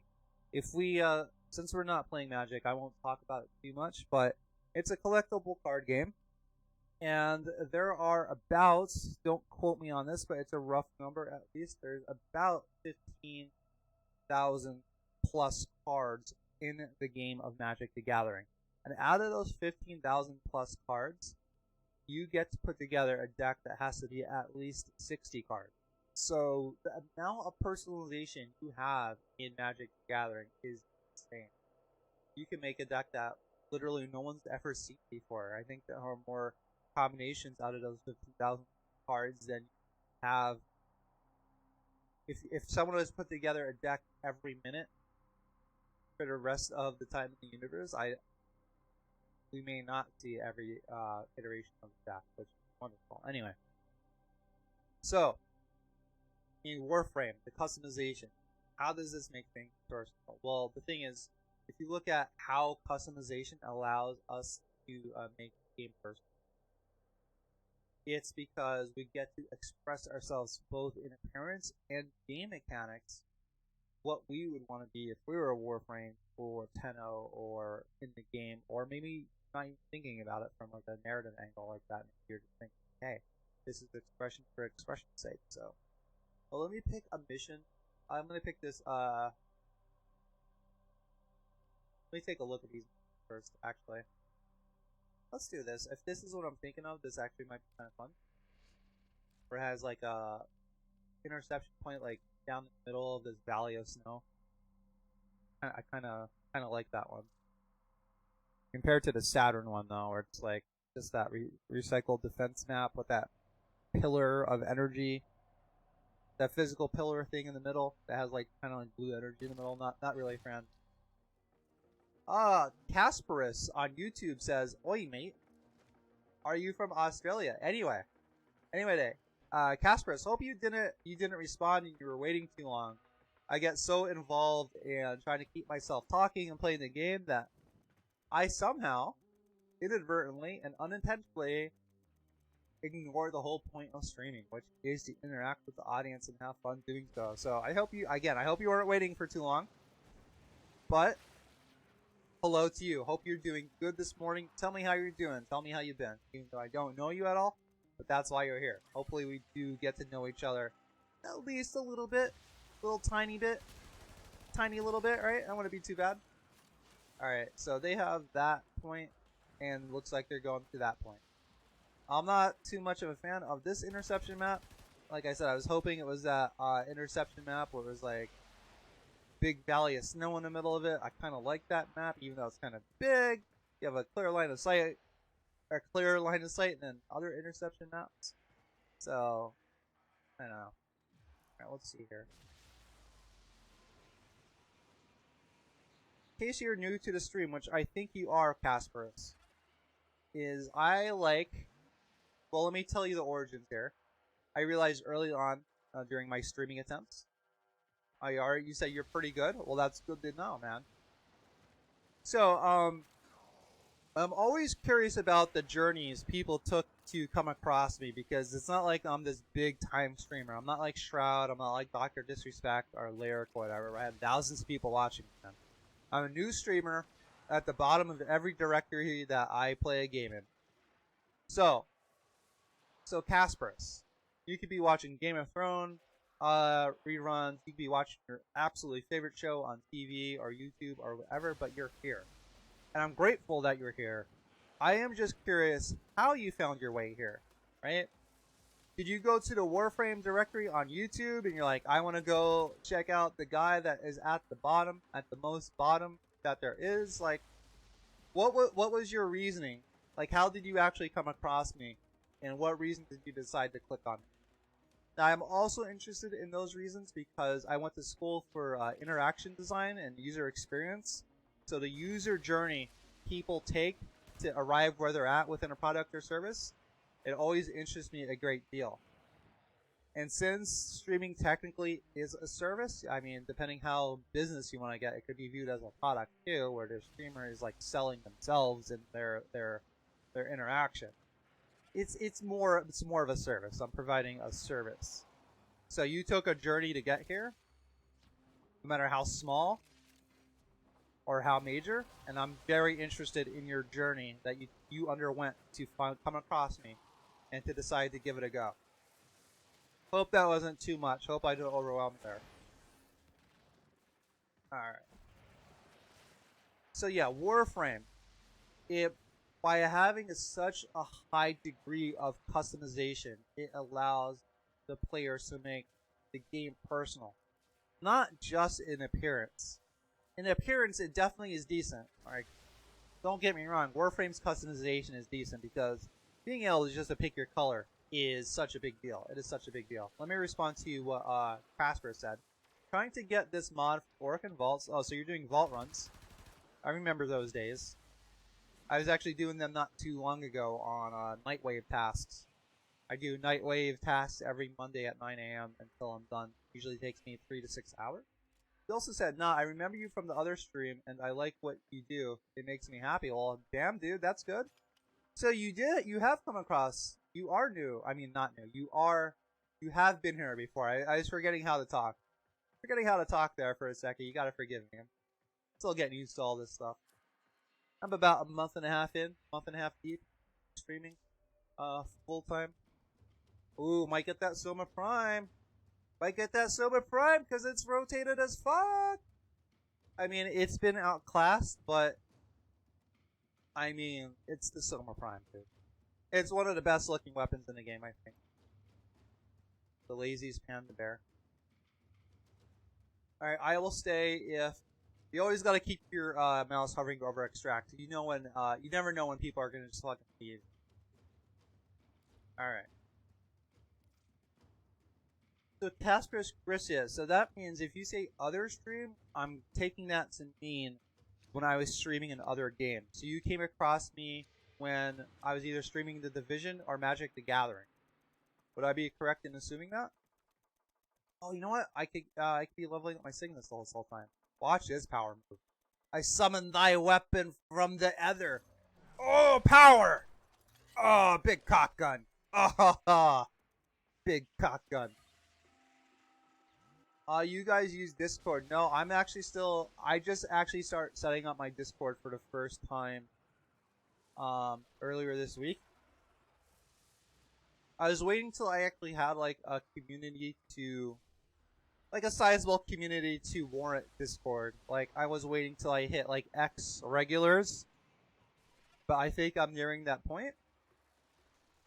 And my target wasn't like 100 people or something ridiculous like that. It was like maybe if I got like 5 regulars, I was aiming more for that. But I do have a Discord. I'm setting up the channels and the permissions still, and it's there. I don't have the invite link posted anywhere. But when I do have it ready to go, you will know that I have it. At least that's the plan. That is the plan. So yes, I use Discord, but I don't have it publicly. I don't have it publicly linked yet. There's no public link for it that I have out in the world for people to find. Hope that answers your question. So getting back to what Mark Rosewater said, I should have like a timer on this. Should I have a timer? Tell me how much time I have left. Actually, it should be cycling right about now. I think it cycled last time was 10:14 and it's 10:24 right now. So it should actually be cycling soon. But essentially, the more customization you allow in a game, the more personal you allow the player to make it. Yeah, it cycled right on time. 10:24. Okay, so next quote. By Don Norman. In case you're not aware, Caspius Grissius. Not that I expect you to know, but Don Norman is a legendary product designer, and I read his book, The Design of Everyday Things. Quite awesome. All right, Caspius Grissius said, "Ooh, I gotta get this reaction." No, that's not what he said, but I was interjecting my own stream of thoughts here. But Caspius Grissius said. It would be my honor to give you my Discord. Caspius 2747. Okay. I appreciate the kind words. Now, I'll be streaming this until 2 or 1. Yeah, 1 o'clock, I mean. And I don't know how many more chats I'll get, and I may forget to come back and check out your Discord link. Would you mind, do you have Twitter? Do you mind tweeting that at me or something like that? So, like, when I go onto Twitter, be like, oh, look, Casperus Gricius. Is that a little tangent here? Is that like a Greek name or something like that? I have a feeling I might even ask you that before. Makes me think of like Corpus Maximus or Marcus Aurelius. Has that kind of feel to it? Caspius Gricius. Casparius. Casparus. Casparius? I'm not sure of the pronunciation. Alright, I need more. Oh, shit. I barely got that reacted in time. Oh my god. Barely.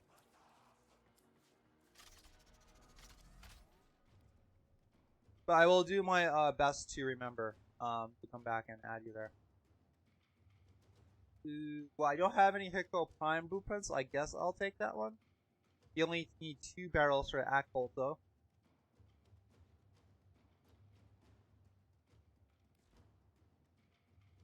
I make you cry. Why is that, man? I hope from joy and not pure cringeworthiness. I hope that's the case, man. I hope I'm not making you cry because I'm making you so frustrated trying to pronounce your name. Casparus Gricius. Jasper. So the K is silent? Or Casper? Like Casper. Casparus? And I'm not complaining about it because my name isn't that easy to pronounce. A lot of people call me Lihim or Sid, and it's actually pronounced Lihim. So that's why I'm not like, oh, your name's hard to pronounce, because my online name is kind of ridiculous. So, but I'm trying, man. I'm really trying.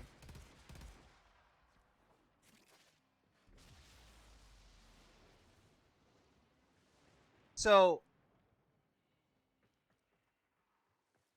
did we cross paths on Warframe, or was it one of the other 2 games I'm playing at the moment? And in case you ran across me on Division, I will be playing that at 7 p.m. tonight.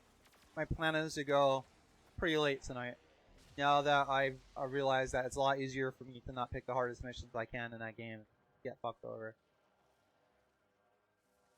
But while you're getting back with that answer, or those answers, I asked you a bunch of questions. When someone comes on the stream, I ask them a bunch of questions. I need to moderate myself. Need to slow down, give them time. Let me get to this Don Norman quote. He says, good design is harder to notice than poor design because good design fits our needs so well that the design is invisible, serving us without drawing attention to itself. Bad design screams out its inadequacies, making itself very noticeable. Now you can see how evident this is, how true this is, by pretty much visiting any video game forum. If you, like, for example, if you were to go to the Warframe subreddit, you are going to see a lot more threads pointing out Warframe's bad designs than their good designs. Hell, I even made a thread yesterday that was pointing out Warframe's poor endgame design. I was analyzing everything from nightmare missions to fissure missions to arbitrations, which are fucking awful. It's just easier to notice the bad because of what Don Norman says. When a design is good, you don't notice it, and that's really the purpose of design. Is you don't really want to. It's not the goal of the designer to wow people with their design itself. It's a job of a good designer, or it's a job of a good design, to make a product or service so easy to use that the user is wowed by the experience of using that product. And usually when they are wowed by the design, they're not thinking, oh, this design is so awesome. More likely they're thinking, man, this product is just so easy to use.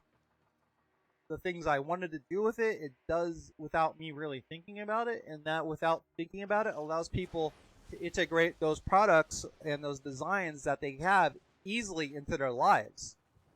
That's the job of a good design, and by extension, a good designer. Now, to its credit, Warframe's basic combat loop, right? It's designed pretty well, at least when I started playing. I started playing around Echoes of the Sentient. So what got me into Warframe initially were the aesthetics of the game. It looked very interesting. I didn't really know what these Warframes were. They had the right amount of mystery to them. I don't have any Kavasa Prime bands, so I guess I'll get that, right?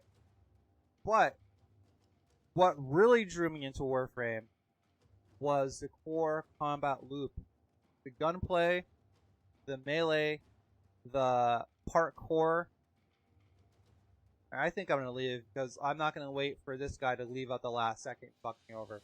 I can do this solo, but do I want to right now? No, I don't. I do not. I'm not trying to work that hard for a freaking relic right now. But yeah, after I actually knew how to bullet jump, which Warframe did a very poor job of explaining your parkour options. But once I knew the basic bullet jumping, aim gliding, it fit together, and I didn't really have to think how to get to a location. I just had to think, I want to go to that location. Now, there is definitely some finesse to Warframe's parkour system, especially if you look at someone playing Conclave. But those guys are fucking on a whole other level of movement and aiming, and Jesus Christ, man. There is definitely some mastery to be had with Warframe's movement system, but by and large, it is effortless to just enjoy. Kasparus. Oh god, this guy he's a platform switcher. He's hopping the platforms. He's going where the hell he wants to go. I have another regular that comes by, Tsukage. He actually found me on Twitch, but I guess the video quality wasn't too great on Twitch, so he went over to YouTube, and the quality was better for him. So, hey man, whatever floats your boat, buddy. Whatever floats your boat. Let me see if I can find you in my event history. I want to see if I did. You did anything here. That's a bunch of mystery. Mixer. Alright, so yeah. Okay, what the hell happened to my star chart here? Okay. I just zoomed in too far, it looked like. Yes, you did find me though, dude. You found me out. Alright, I'm not rushing to go back to Hydron. Mobile defense isn't so bad. Let's see if anything else interesting came up. We could do interception on Saturn.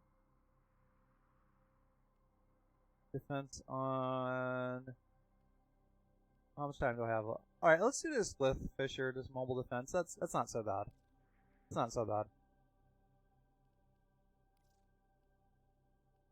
Not so bad. How do I sub on Twitch? Kasparus, I'm not an affiliate or a partner yet, and I don't have my Patreon yet. And I'm very honored you'd want to sub to me. I really am. So here's the thing. Here's my free-to-play option. If you're liking what I'm doing, alright? If you like what I'm doing, you enjoy coming here, the best way to support me is just, hey man, just talk to me in chat. Follow me on social media. Tell your friends to watch my stream. Until I get the whole financial thing set up, that is really the best thing you could do for me, man. Like, I don't know how much you've researched into Twitch, but when I did this like half-assed attempt at streaming last year, right? But this time around, I'm taking it serious. I keep to a schedule. I'm trying to do the best I can with my social media. But the reason I'm saying that to you is when I was researching into Twitch, like in just streaming, and because I actually stream to, as you know, YouTube and Twitch and Mixer. So it's not just Twitch, but a lot of the relevant articles I found had to do with Twitch, because Twitch is the most popular platform. Anyway, what I'm trying to say are there are quite a few articles I came across where streamers were saying they were streaming for months or maybe even a year or longer. See, nobody, no one was watching them at all whatsoever. And I did prepare myself like, all right, if I really want to do this, then all right, I got to be prepared for that. So the fact that I have people actually coming in when I'm at the bottom of every directory I visit, dude, it's a fucking miracle. So while, yeah, sure, a sub of $5 or whatever, or donation of $5, or a Patreon of $5, $10, that'd be great. I would appreciate that. But you know what I really like, dude? You know what I really like at this juncture? I like the fact that I actually have people that come here and talk to me and seem to like what I'm doing. I'm glad that I'm not facing this horror story of streaming for a whole year and no one's ever come by. I'm glad I actually have people coming in here. So yeah, man, I like I said, I appreciate the fact that you even wanted to consider subbing. I do. I appreciate the fuck out of it. I'm not swimming in money right now, so it's not like, oh, here's $5. I'll put it right next to my stack of my $100 bills. It's not like that, dude. But since I'm so new to streaming, relatively speaking, and I was actually worried I'd be streaming for a full year before anyone came into my streams. Dude, the best way to support me, if you have something to say, say it. If you have something to ask, ask it. If you just want someone to talk to about what's going on in your life, talk to me. Like, that is honestly the best way to support me right now. It really is. Alright, again, I hope I didn't overwhelm you with too much right there, but I really appreciate the fact that you were considering subbing. And it means a lot, dude. It means a lot. You're actually the second person that told me they wanted to sub, and this is only like, I'm only a month and a half in. So not only did I have at least 2 people that wanted to sub, but I didn't go a whole year streaming to no one. So that's fucking great. That's fantastic to me, buddy. Alright, it looks like you actually said something else, so let me stop blowing up your ego here. Casperus on Twitch says, I would support everyone who are supporting Warframe. Okay, I guess you definitely did meet me on Warframe. Okay. And here I am playing Warframe.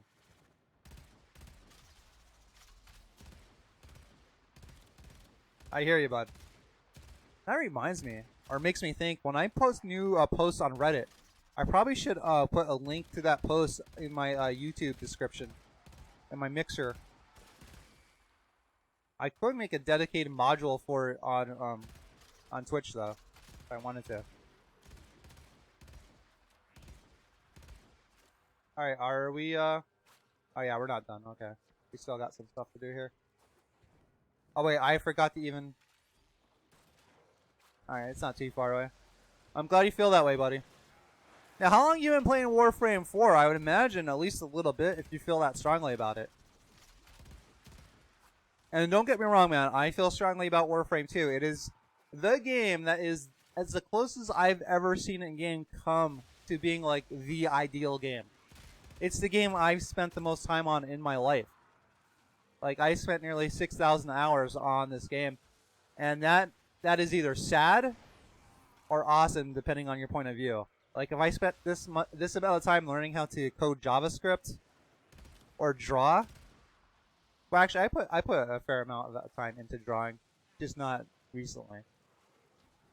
Maybe that's a bad example, but I have definitely let it fall to the wayside over the years. But sometimes I'm like, wow, I could actually did something like, I don't know. I could put 6,000 hours into like a sought-after skill to be more gainfully employed. But hey, I see people making the whole streaming thing work, and the main difference between me and them is they're doing it and I'm not. So I'm trying to make this work. Oh man, I've got a lot of poison here.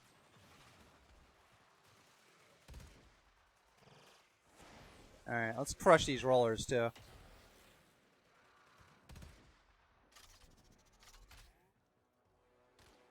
Alright.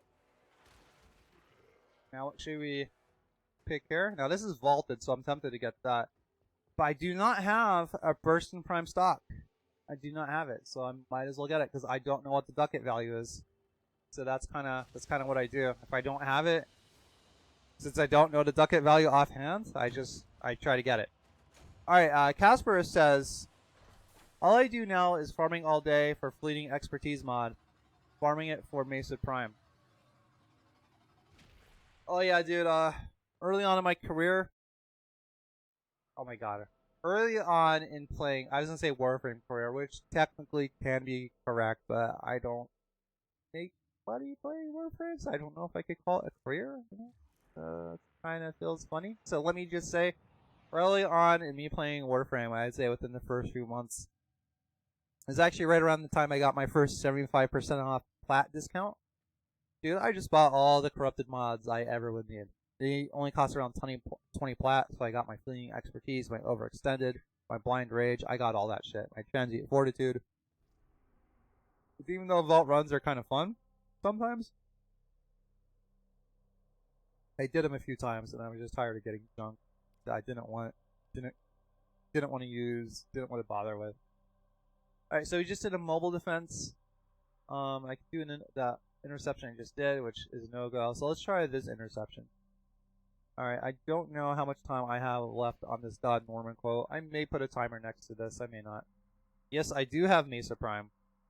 I can use Mesa Prime if you would so like. While you're deciding that, you could. I'll actually let you pick the frame that I use. I have everything except Baruch and Hildren and Excalibur Prime. She's good. She's a good solid frame. There's no denying that. She works really well in open world maps like Orb Valis and Plains Idol on that for goddamn sure. But she's a solid frame. Alright, so Don Norman, in design, signifiers are more important than affordances, for they communicate how to use design. Alright, so I don't expect anyone to be watching this stream to be a design expert, and it's not like I'm a design expert. I'm trying to be. I want to get to that point. But affordances are things you can do with a product. And in this, we're just going to reference it right over to Warframe.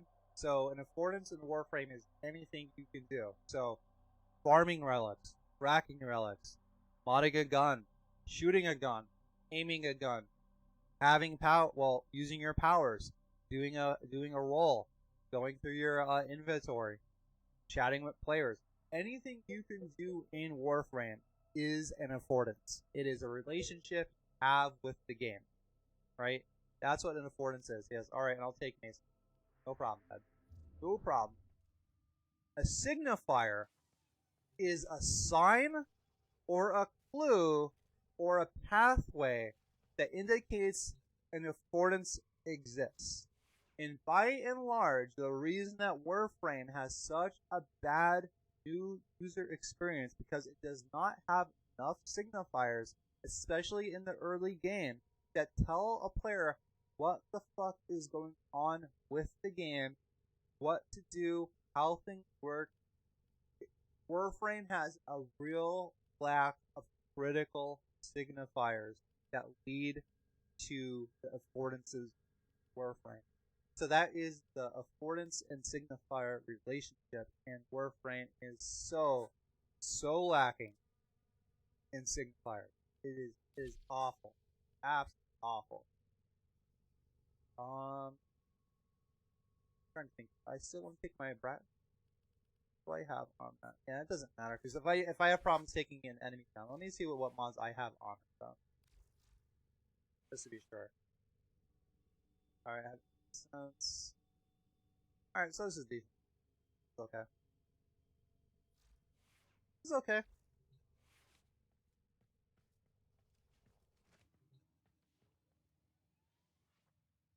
But yeah, think back when you started playing this game, right? So you saw this terminal, you went up to it, you're like, syndicates, what the fuck is that? You see this stuff, you click on it, you're like, don't really know. It doesn't even tell you like, hey, you got if you even clicked on the offerings the first time, right? You click on this stuff like the sigils. This doesn't tell you. It doesn't signify. Yes, you get these sigils, right? But you have to equip them on your Warframe in the appearance tab to get the standing. It says Armada signal. 5%, and then it has a weird symbol next to it. As a new player, you don't know what the fuck that means. You do not know what it means. And there's plenty of space on this screen to take a little bit of time, to take a little bit of space to explain to the player, hey, these sigils, you equip them in the appearance tab, and you get 5% of the affinity you earn as standing for this syndicate. And as you gain standing, you can unlock new tiers and you can unlock rewards. That could all be explained on this screen. It can all be explained on this fucking screen, but it's not. It's not at all. So it really shouldn't be surprising. I hope DE, and like I'm not trying to discredit them. They've made a beautiful game. They're very talented people. They're very smart, and they've done more with their game than I might ever do with my whole entire life. They're smart, capable people, and I do think there are some geniuses that work there. I really do, whether it's art or coding or whatever.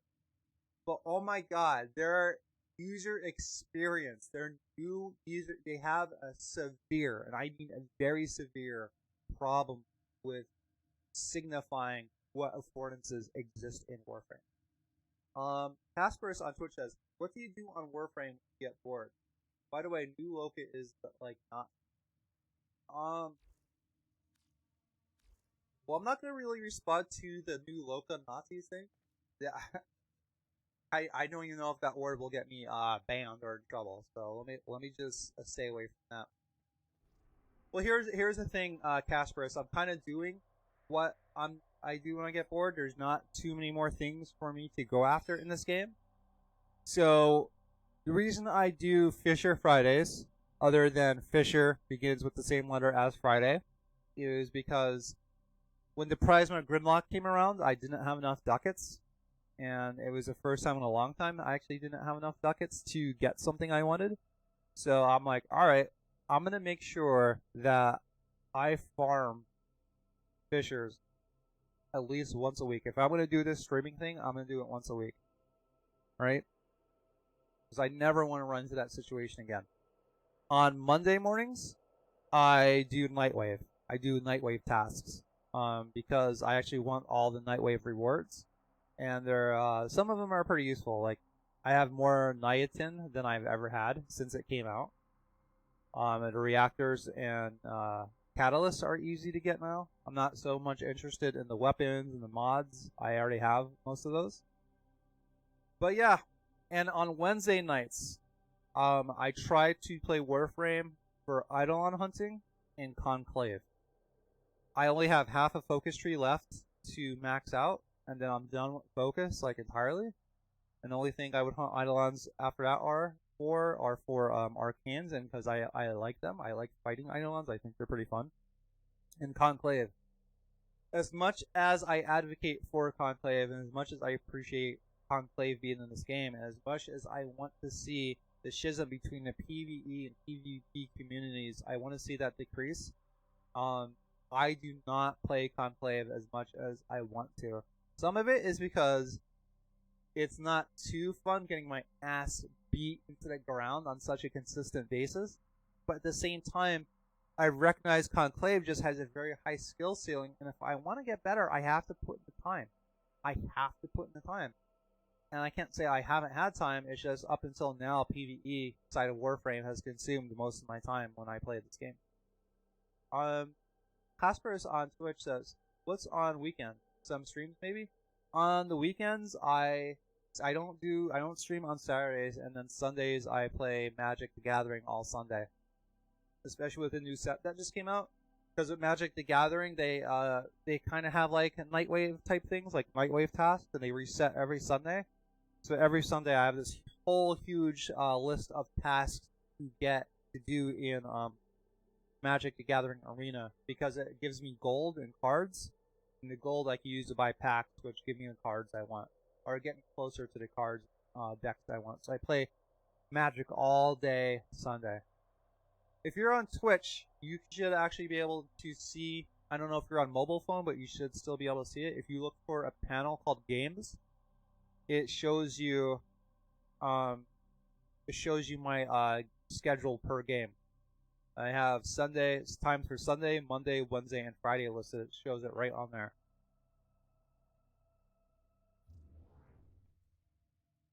Now, in all honesty, there's probably other games I want to play a little bit more than Warframe at the moment, but it's not like I'm not having fun playing Warframe. It's just the fact of the matter is I want to keep up on the Nightwave task and I want to keep farming fissures. And all the research I looked into for streaming as like a variety streamer versus being a solo game streamer. And Casperus, welcome to the She Collective. Glad to finally have you. Glad to finally have you on board. Maybe work for it a little bit, but that's entirely fine, man. That's entirely fine. And again, I do appreciate the follow. Every little bit helps, man. Every little bit helps, and I really do appreciate it. What was I gonna say?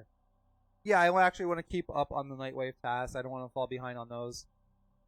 I do have plans for that that Nightwave Wolf of 6 armor, and there are two things I plan on doing with Warframe in the near future. Kind of a video series, not so much as I'll be streaming as I do it, but I plan to actually edit them together into like more professional videos. So I do have 2 projects in the works for Warframe, and that's also something I'll be doing because I'm quote unquote bored with Warframe. Is I'm thinking of different things I can do with it, and there's like a fun thing I have planned, right? There is a fun thing I have planned with Warframe. I don't want to tell you what it is. I want it to be a surprise, but I'm gonna do a Warframe. There is the capacity in Warframe to play it as if it was another game. That's all I want to say about it. But I will be doing that first to get my video editing skills where they need to be. And then I'm going to do another series of videos that addresses. I also don't want to say what this is, but it's also going to address the whole echo chamber, lazy thinking mentality that exists in the Warframe community. Right? I just see a lot of people parrot each other and play this game like they're a bad Call of Duty player. And all I will say is if you take a skilled Conclave player with the same loadout versus a PvE player with the same loadout, that Conclave player will do a lot better. Will do a lot better because they actually took the time to master the movement and aiming system within Warframe. And they could take a frame that is viewed as trash and they could exceed expectations. I'm going to be doing a series that addresses that directly, but it's going to take a lot of work. That's why I'll be doing the first series, the gimmick series. I'll be doing that first. But I don't want to say too much more about it in case other person that may be watching, if there's another person watching, in case they happen to be a big YouTuber and are like, wow, why haven't I done that? No one has done that. Why don't I do that? I'm going to be doing it. Me. No, I do not have Umbral Former yet. Well, no, yeah, I don't have Umbral Former yet because I'm not maxed out on Nightwave yet. That's another reason I started doing Nightwave every Monday is because I missed like the first not the first full 2 weeks, but I missed a good chunk of the standing I could have got. And there are definitely missions that come up for Nightwave that I have no interest in doing. Like, I'm not going to go do this ever. I'm never going to go fucking do this. I have no interest in it. But this, I'm probably going to do tomorrow, like off stream, you know? Anyway, let me get these missions started. I've been here gabbing for a while. Gabbing my mouth off. Alright, let's see what fissures we got. And I was just going back to the quote, but guess what? It's cycled. So 1054, so next one should be at 1104. Alright, so this one is from Gita Ram. And he says, good design is environmentally friendly. Design makes important contribution to the preservation of the environment. It conserves resources and minimizes physical and visual pollution throughout the life cycle of the product. Alright, there's a couple ways to take that, but let me get to what Casper said. Oh, nice, you're doing Anaros. I mean Sands of Anaros. I'm not sure I follow you there. I got Anaros when he came out. You lost me a little bit there. I guess I could do an exterminate. Mesa's not too bad for that. Do a quick little exterminate, at least get warmed up with Mesa.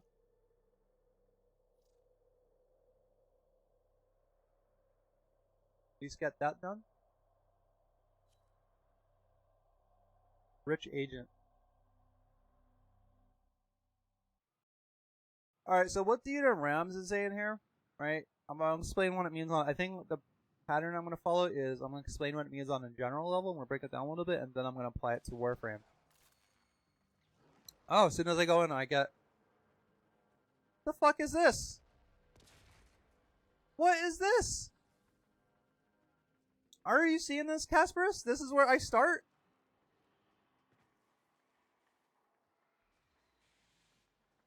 Like, what?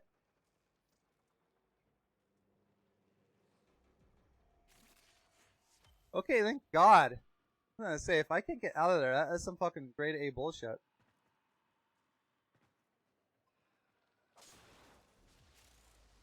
Alright, where is this, There it is. Scan it.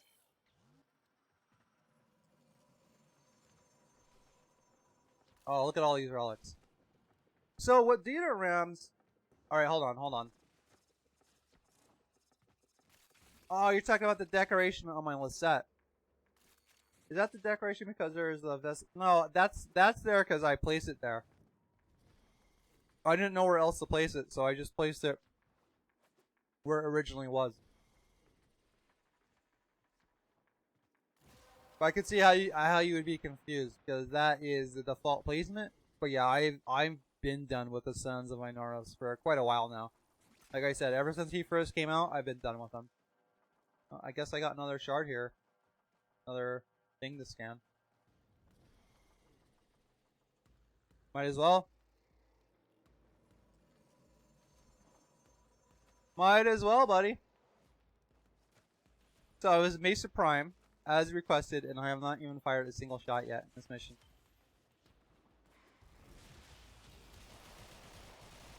There we go. We got it done. We got it done. Let me guess. Molten Impact from the Stalker. Molten freaking Impact. Okay, I saw Casper's responded with nice. Hey, sorry to get your hopes up there.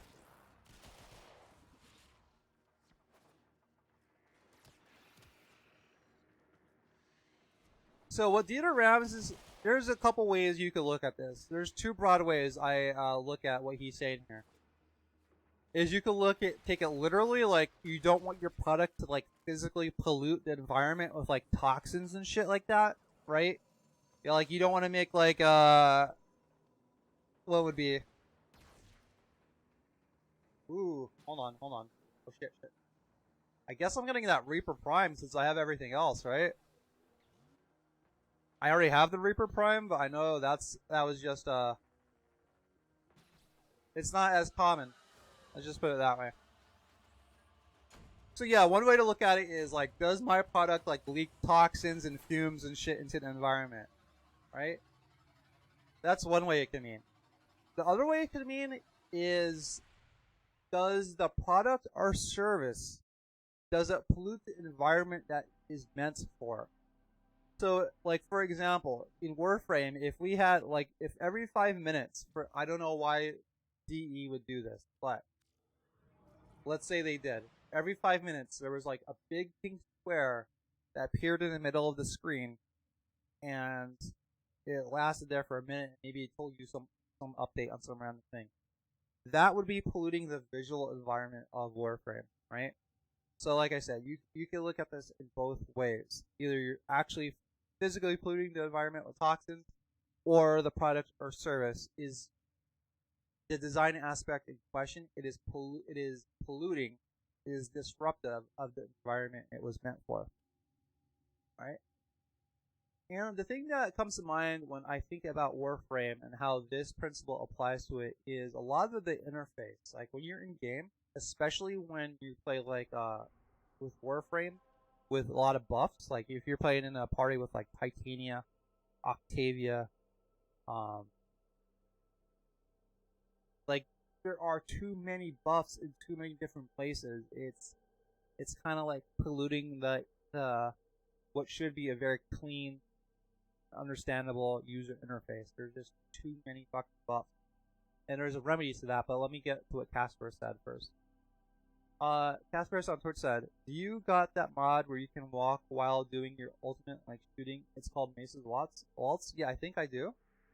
I don't think I have it on her. I have used it. I do like it. Let me see if I have it though. Yeah, but I don't have it on her because ultimately it's just not. It's not really worth the mod slot. Because by the time, even though it's useful to walk around, like that really should be an ability that's enabled by default. Like it comes in handy. Don't get me wrong, especially since you can roll. But you could also just deactivate Peacemaker and just go to where you're gonna go. You know, so that's the way I run her.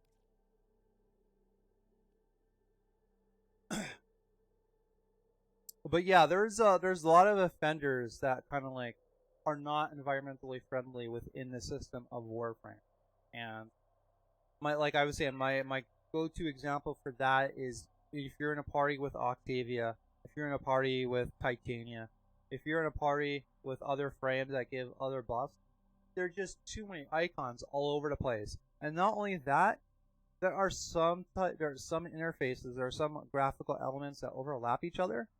Like when you're playing an excavation mission, let's see if we actually can get excavation now. Unfortunately not. What should I do to terminate exception for near? I don't think I've done that. I think I've been avoiding that. I guess I could do it though. It's not gonna be that bad. But when you're playing an excavation mission and you get a message from Lotus, her little talk window, her little chat window, it goes over the excavation information.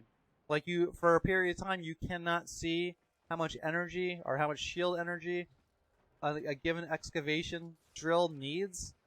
You can't see how much shields it has left because the Lotus chat window is covering it. That is not an environmentally friendly design, right? I think DE could benefit greatly by constructing like a grid-like system for the interface and knowing what goes where at all times. Okay, Casper's on Twitch says, "Okay, mate, good luck. I have to go." Hey, I appreciate the good luck, man. Thanks for stopping by. I'll be here until at least 2, and I'll be streaming for a few hours, and then I'll be coming on tonight at 7, but it will be with the Division, so I don't know if you want to stop around for that. But hey, you are more than welcome to. And thank you for the follow. Thank you for the follow, man. I'll see you around.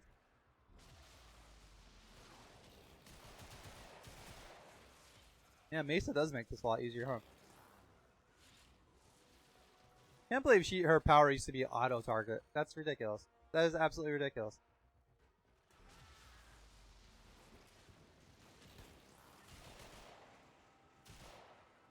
Yeah, I'm definitely taking that break at 1 o'clock because I am starving. I am starving Marvin.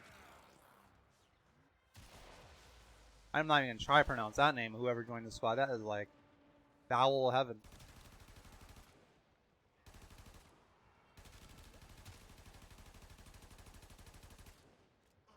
How did I miss that guy like 30 times? Oh no, he's already dead. He's just glitched. Okay. I was going to say, what the hell, man? I wonder if I should destroy that gun turret. But yeah, like, I think, oh, looks like we're done with that already. Looks like we're done with that quote. On to the next one. Onwards we shall go. I wish Tsukage was here, because I actually was excited to tell him that I got the non-repeating aspect of this program down. I'll just have to wait to see if he stops by. But anyway, let me get on to the next one. Oh, this is a new one. This is a new one I added. Oh, I'll be adding Jesse Shell. He wrote a book called Book of Game Design. The Art of Game Design, a book of lenses. And it's actually his lenses that inspired this whole quotation system I'm doing. And it figures he's like one of the last ones I added. So I only added 5 last night, but over time I'll be adding the full 100. Anyway, so let's examine his lens. It is lens number 4. I saw that much. Lens 4, curiosity. Alright, so these are a series of questions you could... Now this book was written with the mindset that you're a game designer and you're actually making a game and you use these lenses to ask questions about the game. But however, I did modify their verbiage slightly to apply more to like the streaming environment that I'm doing here. Alright. So the book, the book, The Lens of Curiosity, it asks, what questions does this game put into the player's mind? What is the game doing to make one care? What can be done to make them invent even more questions? Okay. So going back to the first question, what questions does this game put into the player's mind? If you're a new player, the questions it puts into your mind, without a doubt, is what the fuck do I do? What do I do next? How do I get there? What resources do I need to craft? Where do I find these resources? What do mods do? Wait, there are damage mods. What's the difference? Enzo, where do I get Enzo? Oh, there are corrupted mods. Where do I get the corrupted mods? You can bullet jump. How do I do that? You can wall latch. How do I do that? Wait, there are syndicates. Where are they? What do I do once I find them? What does standing mean? How do I get standing? I have everything except Fissure, so might as well get that. That's what I'm doing. I'm just trying to get one of everything.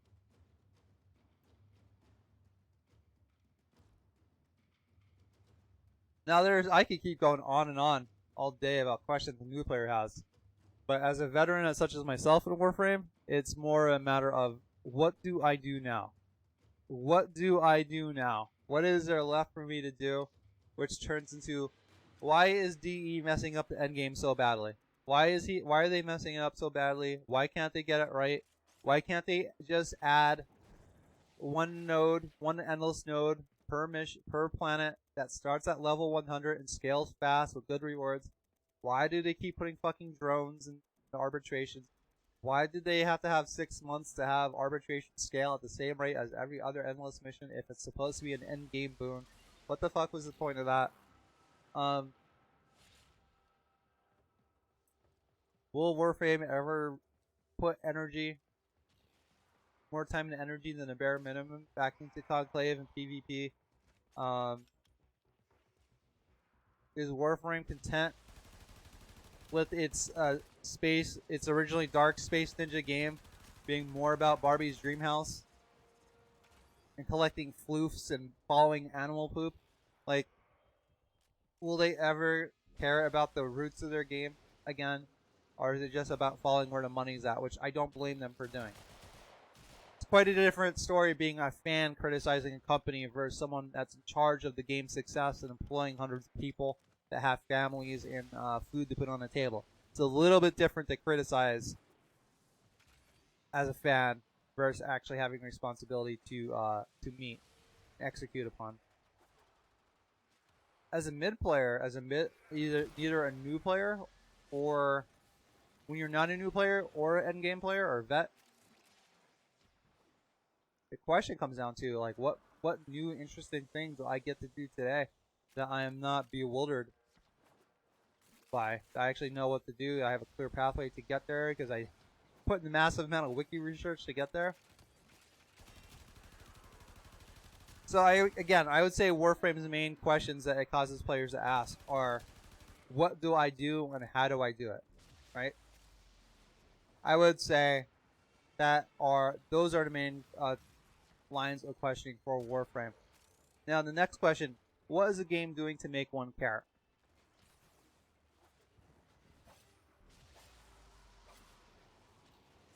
Well, its core combat loop, it's fun. Once you know how to bullet jump and parkour just a little bit, the game is quite fun. So that makes me care about answering these questions. The community outreach for most things digital extremes, and most of the things they do make me care about the game. But I'm thinking Jesse Shell is actually referring to the game itself. Talking about the community outreach, while helpful and true, I think it's more like within the game itself. Like, what is the game doing within the game to make me care about the game? Well, there is like the whole, like I said, the core loop of Warframe is collection, combat, and customization, right? And what is it making?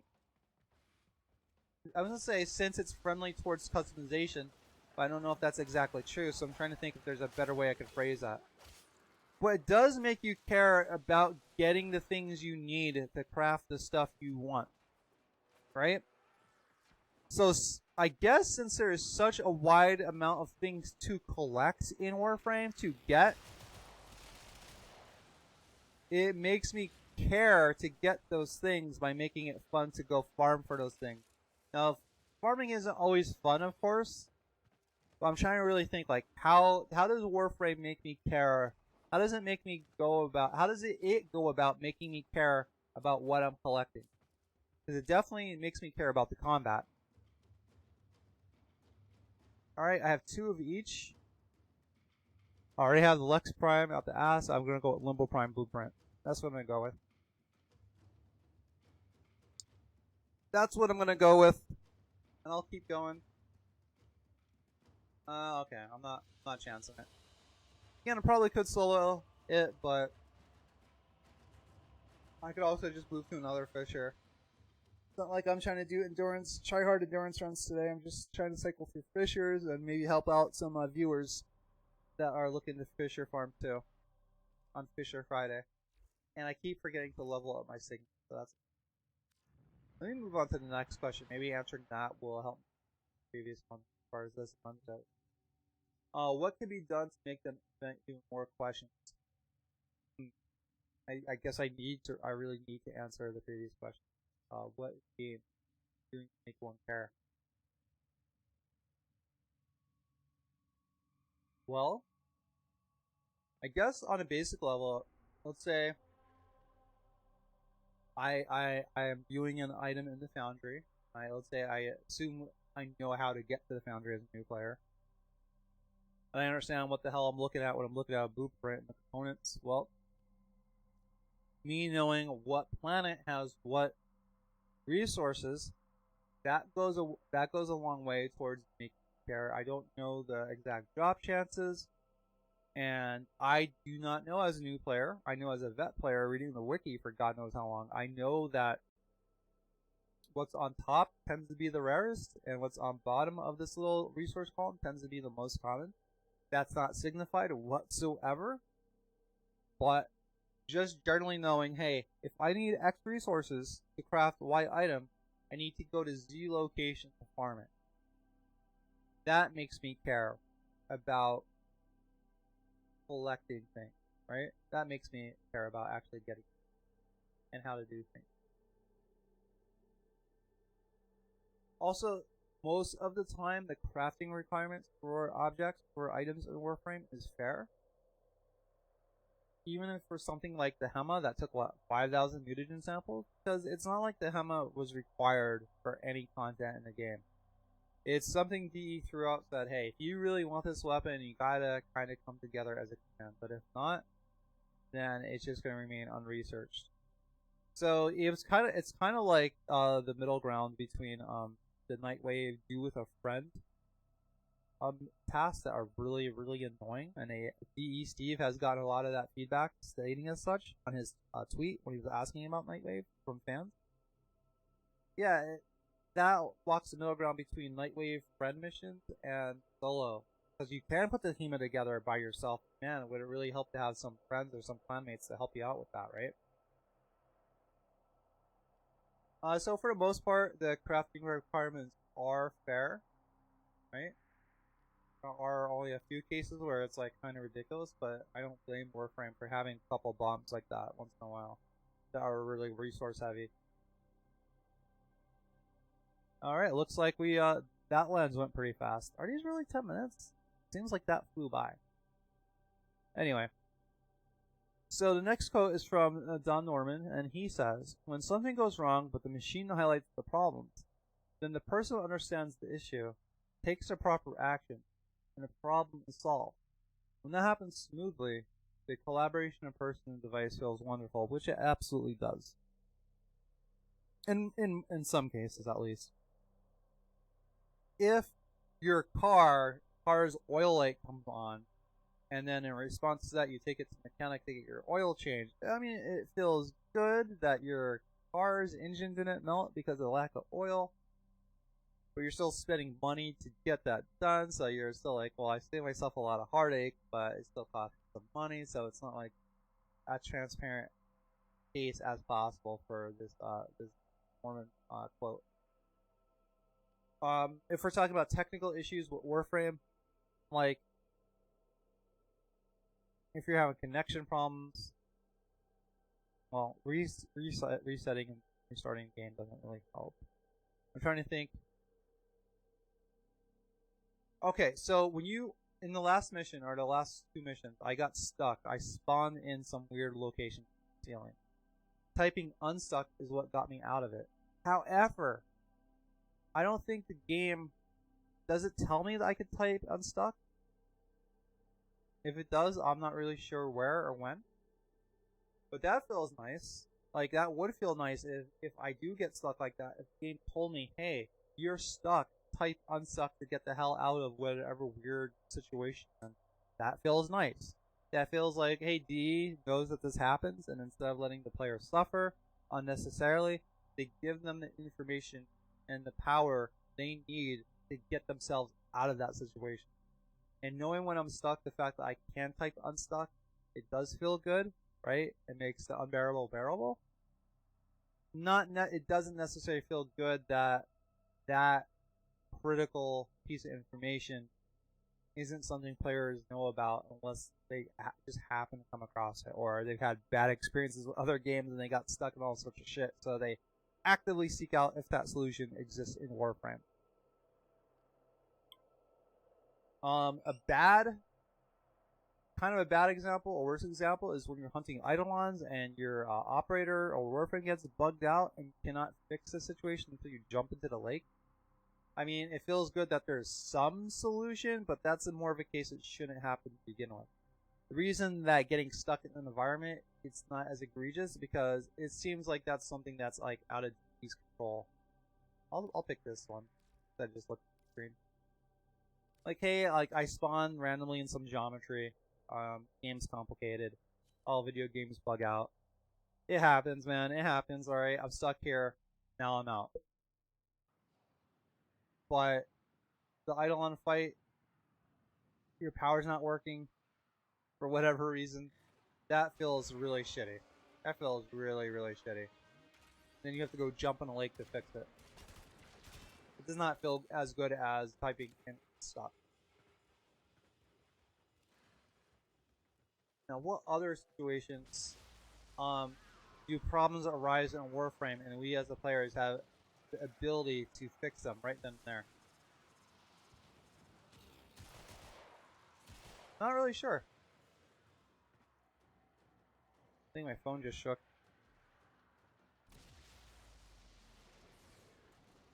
And it went dead. If it did shake, it just doesn't went dead. Actually, I'm pretty sure these headphones are charged pretty well, so I guess I could actually charge the phone. Hopefully this probably make a little Windows sounds. Yeah. My mom's supposed to come over and get my daughter today, so probably should have my phone on.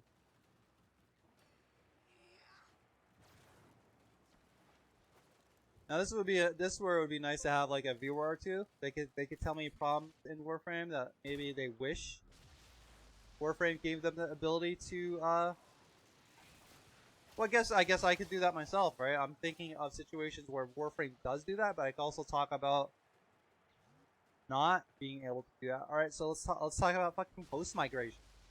It is a bane that every tenno will come to know. It doesn't matter how good their connection is. It doesn't matter if they always play with friends that live close by in the same house forever. Sooner or later, you're going to deal with a host migration. Like, you're going to. If you get fucked over on the loot you should have got, your only hope is you email customer support and the data on their end convinces them that you're not trying to scam anybody. If that doesn't work, then you're screwed. But Don Norman is talking about the machine, which is interchangeable with the game. So if you get a host migration that screws you over, what resources do you have in game to fix that? What resources do you have in game to remedy that? Nothing. Nothing. And the thing is, I'm not exactly blaming DE because, like I said before, it's one thing to be a company that is actually making a game across 4 platforms with millions of lines of code and art assets, etc.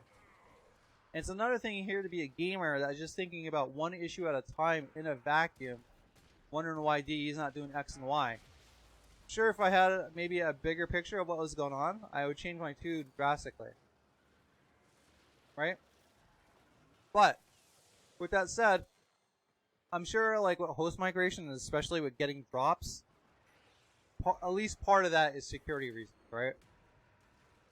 Warframe's free to play. They don't need some hacker figuring out what packet information has occurred to get them drops in the case of a host migration. Now they're hacking DE, giving themselves thousands of plat, or getting into their databases. I'm sure there's a legit security concern regarding that. However, I don't think it's something that DE can't overcome if they put enough resources into it. It's just probably since the word go, they just haven't had time to really address that issue, even though it is such a crushing part of the Warframe experience to be working towards X and Y so long, especially if you're doing an endurance run, or back in the day you're doing a key run, a single void key for like hours at a time to get the most out of that key. You get host migrated and lose all your drop, that sucks, and there's nothing the players can do about it to fix it themselves. There's nothing the game lets us know that we can do. It doesn't even let us know that we can contact customer support. There's not even a little note that says, hey, looks like post migration caused you to lose all your stuff. Here's like a ticket number. Contact customer support with this stuff, and you can get your shit back. There's not even that. There's not even that. I guess I'll take this too. I still haven't built this, by the way. I want to, but don't. I haven't built it yet. I have the. I think I have the passion. Oh yeah, I was up to like 1 o'clock, 1:30 last night, working on this program that you're seeing now. It took me a while to figure out how to get this to not repeat. Because every other time I've run these quotes before, they would cycle through. Sometimes I'd be talking about something for like 10 minutes like I am now. The next quote would be the same exact thing because it was on a purely random selection. But I figured out how to make them non-repeating by pushing previous index values into an empty array and then comparing a new random citation to what's already in that citation array. Only a computer nerd will understand that, most likely. Maybe someone that's really good with English will understand, like, array. Oh, I couldn't know what that is.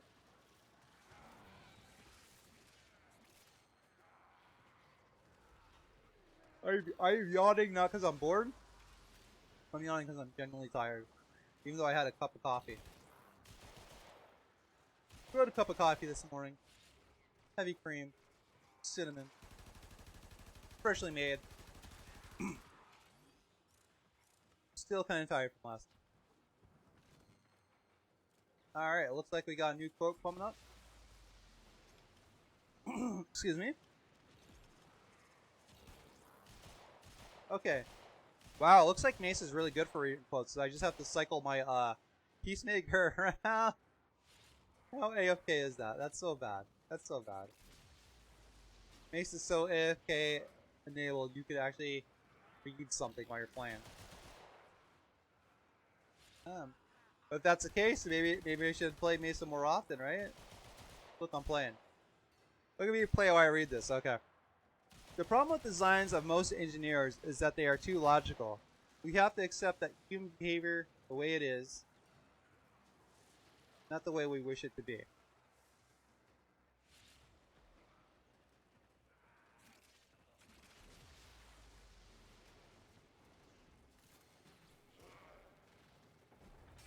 I think the clearest case of this Warframe are the raids. Let's take out the fact that raids bugged out every time Warframe released a new update, and they had to spend a considerable amount of resources to fix raids. Let's just take that out of the equation, all right? Because that gets into a lot of technicalities and code talk, and I am not. I'm simply not knowledgeable enough to really talk about that stuff. Even if I was like a master programmer out here in the real world, that wouldn't be a one-to-one relationship or situation with DE's coding practices and behaviors. So let's just take that out. Let's assume it did a break every 2 seconds. This is new. This isn't always here. I used to be able to fall down like these corners. Can I still do it? Alright, it looks like they finally fixed that. Alright, let's take the bugs out of the raids. Let's talk about the fucking pressure plates. Let's talk about the power cells you had to carry. That if you got shot, they would explode. If you dropped them, they would explode. If you ran too fast, they would explode. Let's not even talk about it from a narrative sense right now. Let's just talk about it from a mechanic sense. That definitely seems to have come from someone that is like, it worked according to their logic. Like, yeah, so the players are going to do this raid, and to promote teamwork, we're going to have them stand on these friendship pressure plates that open up doors, and they need to coordinate and work together to get through the doors. Oh yeah, by the way, we're going to have them carry around this real sensitive power cell that if they get involved in combat, in this combat-based game, they're going to be in trouble and they might fail the mission. Makes sense, right? From a logical perspective, it makes sense that, this all ties together and it really cultivates a sense of teamwork, because the power cell die, he's going to have to be protected by his teammates. Oh my god, no. No. No. Even with the boon of arcanes, raids were unpopular. Right? Even if raids were not so obfuscated within Warframe. Because it took me a while to figure out raids were even a fucking thing. Like, let's not beat around the bush. It took most people a while. Like, raids? What are those? Okay, so you can do special raid missions with up to 8 people and get these things all arcanes? What do I need to do? I need to craft the key? Okay, I crafted the key. Where the hell do I use it? Like, raids were fairly buried within Warframe, right? Let's assume, like I said, let's assume they didn't have bugs out the ass. Let's assume that they were easily discoverable. The core problem of raids, the reason they were unpopular, is because this game is about Space Ninja parkour combat, and you have people standing on fucking pressure plates. Instead of bullet jumping towards the objective, you have to have one person that just,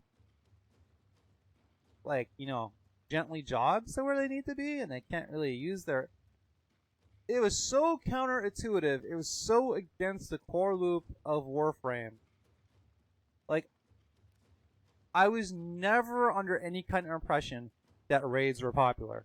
Because I played a few of them when they were in. I played probably not many, like 3 or 4. Not, if I did go past that, it's not by much, dude. It's not by much at all.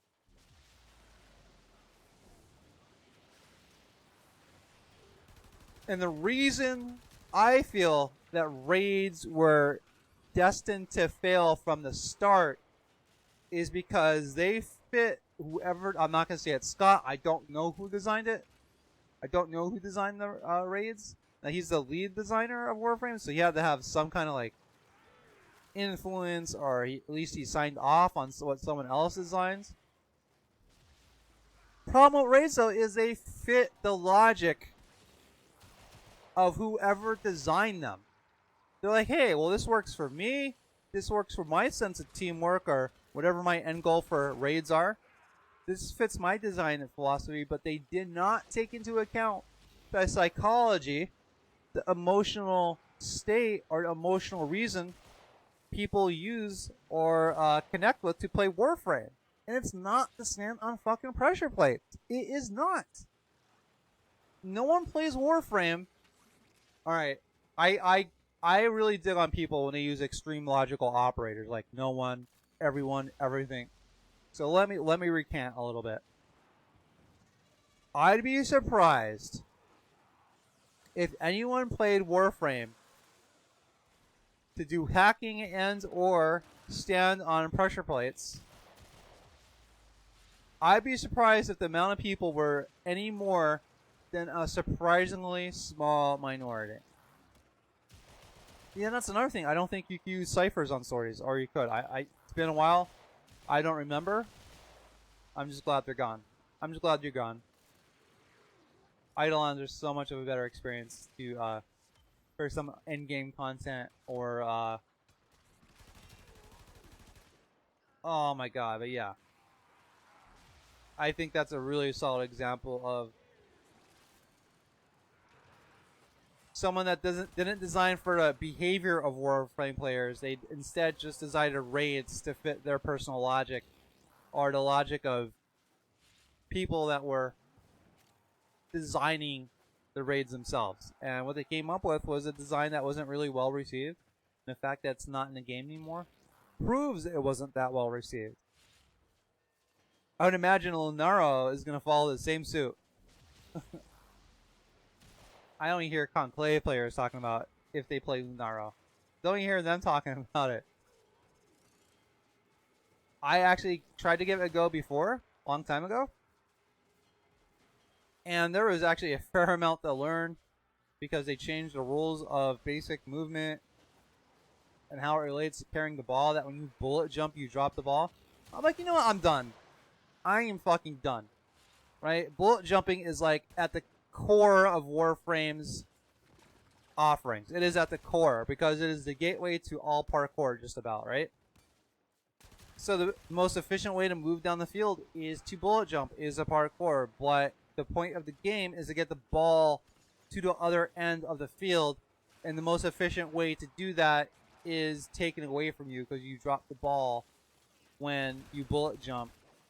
So again, that is, I'm not saying it's the reason why Lunaro is not popular, but whoever designed on those mechanics for Lunaro, they thought of their internal logic and what fit with that, opposed to the logic to the human behavior of most Warframe players. Like, it's so sad. Lunaro is so sad that they could have done anything else with that time and resources, and it.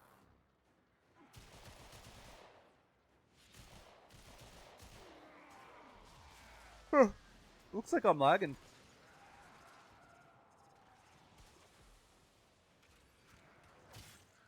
I was trying to get a wall attack off. They usually don't work, but I try. I try, buddy.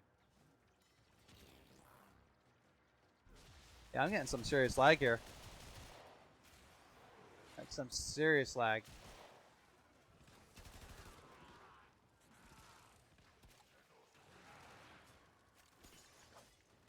I must be near getting the max amount of pigments I need for that dojo color. Not gonna check on stream though. I like the structure of my dojo. I like how I laid it out, but I don't have any decorative elements. Oh, another thing about dojos relating to the problem with designs of most engineers is the whole room requirement thing. Again, it may have fit the logic of whoever designed, like, you need this hall for this room that's not even connected to it. Like, really stupid. Really stupid. And you need a certain amount of barrack space to be considered a certain kind of clan. But it's not like Warframes are staying within the dojos, so it's just like arbitrary Rube Goldberg requirement. And also, speaking of human behavior not matching up with an engineer's set of logic.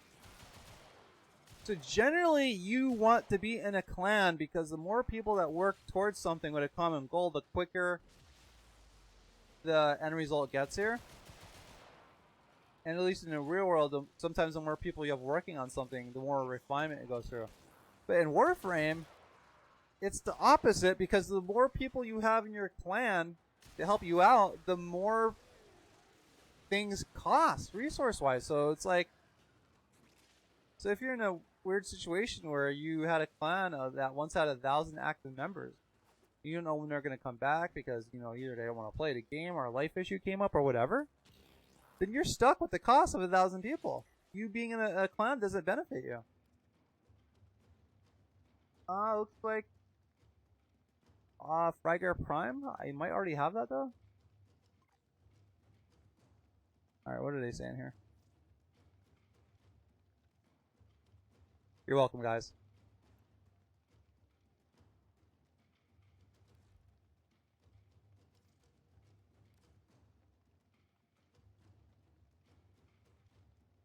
Juicy titties. I hope I don't get banned for that. Maybe I should ask them.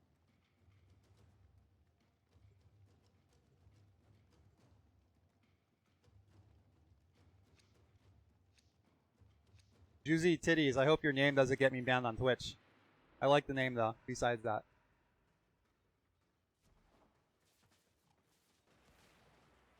Oh, the lag is real. It is bad.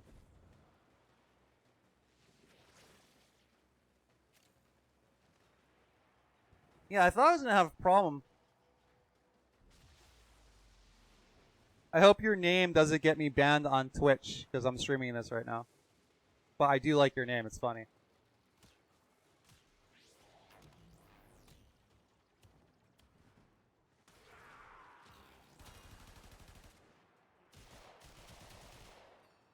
But yeah, I'm trying to think what other designs and Warframes fit the logic of the engineer.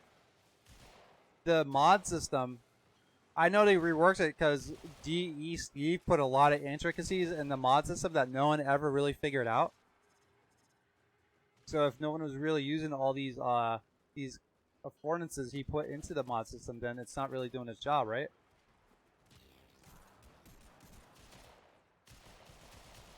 Alright, someone took my weapon.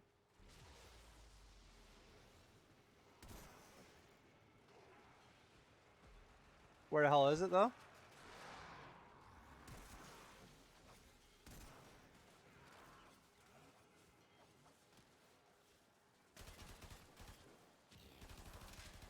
Alright, yeah, the lag is real. It is the real deal here.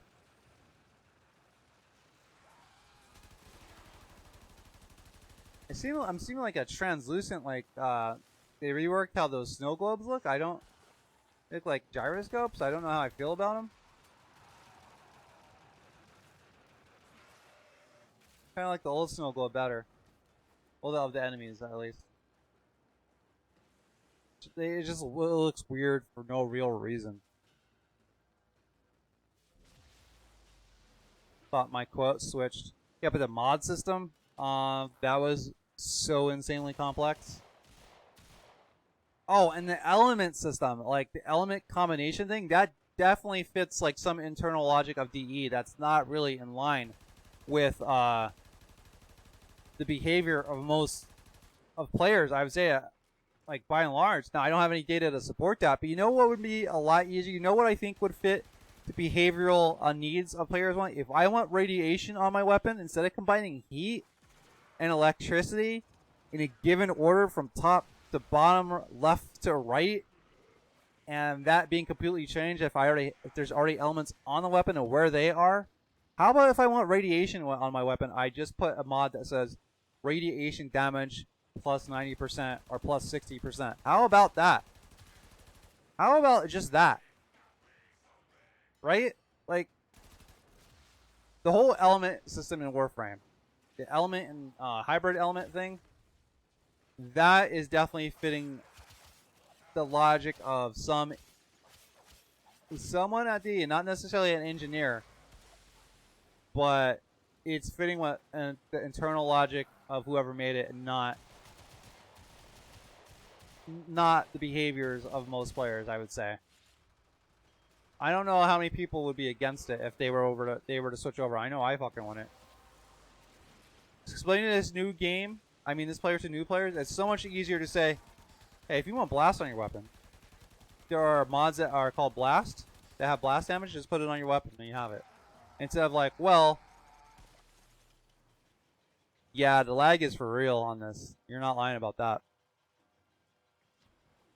Yeah, because trying to explain the hybrid element system to a new player, it's a fucking nightmare. It is a nightmare. Well, if you want blast, make sure there's no other element types on your weapon, and either you have to put cold first or heat first, and then that has to be followed by whatever wasn't first. What do you mean? Well, you just have to have cold and heat somewhere on your weapon, and there can't be any other elements between them. And if there's one before them, that could cause problems, because that's going to combine with the element first. And then whatever's left over, that's going to be a standalone element, one of the basic 4 we have, unless there's an element after that. Like, what did I just say? What did I just say? So much easier to say, you want blast damage, you want radiation damage, you want fucking viral damage. Look for the mods that say those damage type, viral, radiation, blast, corrosive. Put it on your weapon.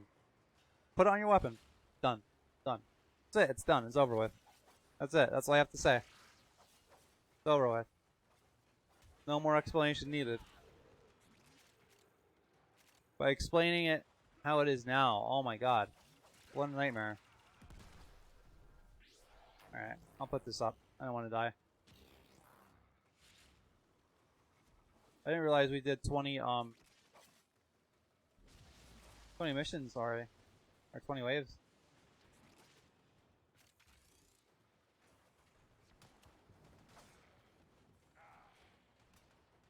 Can I get a wall attack? Yeah, I got a wall attack, finally.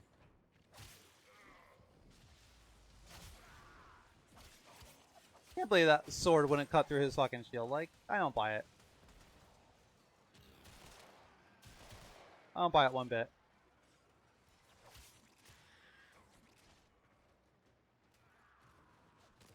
Oh. Alright, getting some wall attacks off. A little side tangent here. The Tatsu is the closest we've ever come in Warframe to having a decent wall attack. So it actually travels a good distance. Main problem is that end roll animation is still there. It takes forever. And we don't get to control when the wall attack actually attacks. Only at the end of it. Which is unfortunate. It's because it's almost there. It's almost there.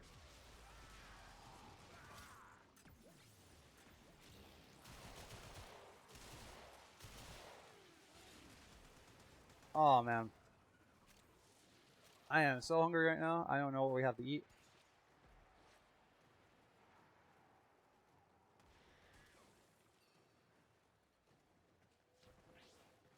I could quit at 1.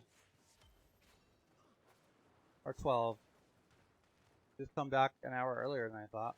Could always do that. I'm really, really hungry right now. I really, really am.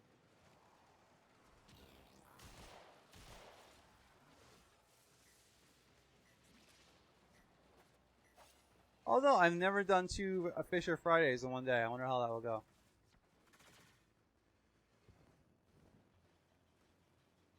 Also, since Kasparos isn't here anymore, I might switch from Mesa.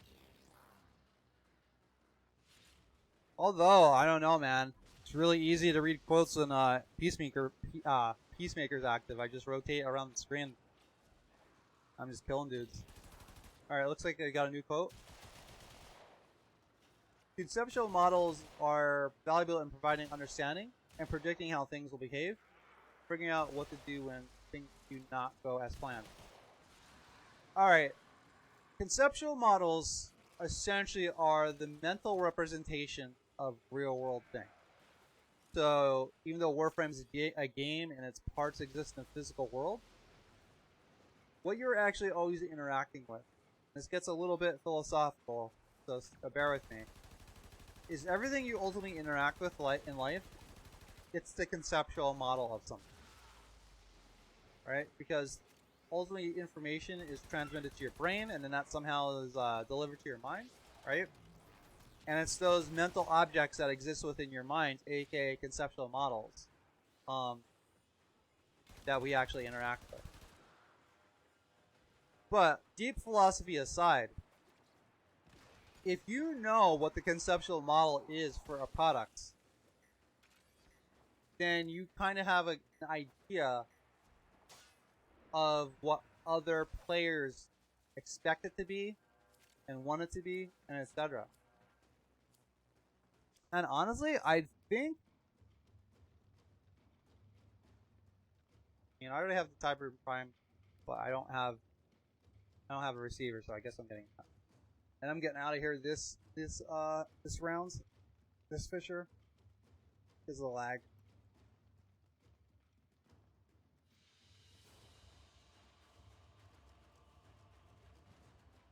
Oh, I forgot about the Cygnus again. God damn it.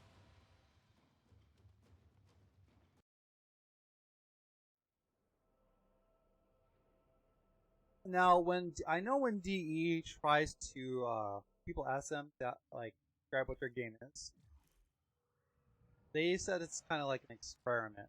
So they're, even after 6 years, they're not entirely sure what it should be. I think really instead of sitting down and thinking, all right, Warframe's conceptual model should be X, right?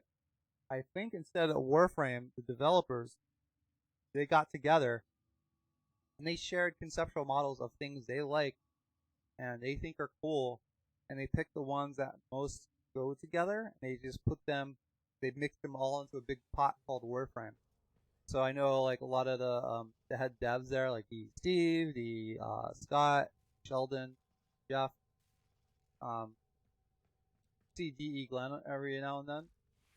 I'm sure they all have different interests, but they had enough shared interests. Like, you know what, it'd be cool if we just took the things we liked and we just threw them together in one game.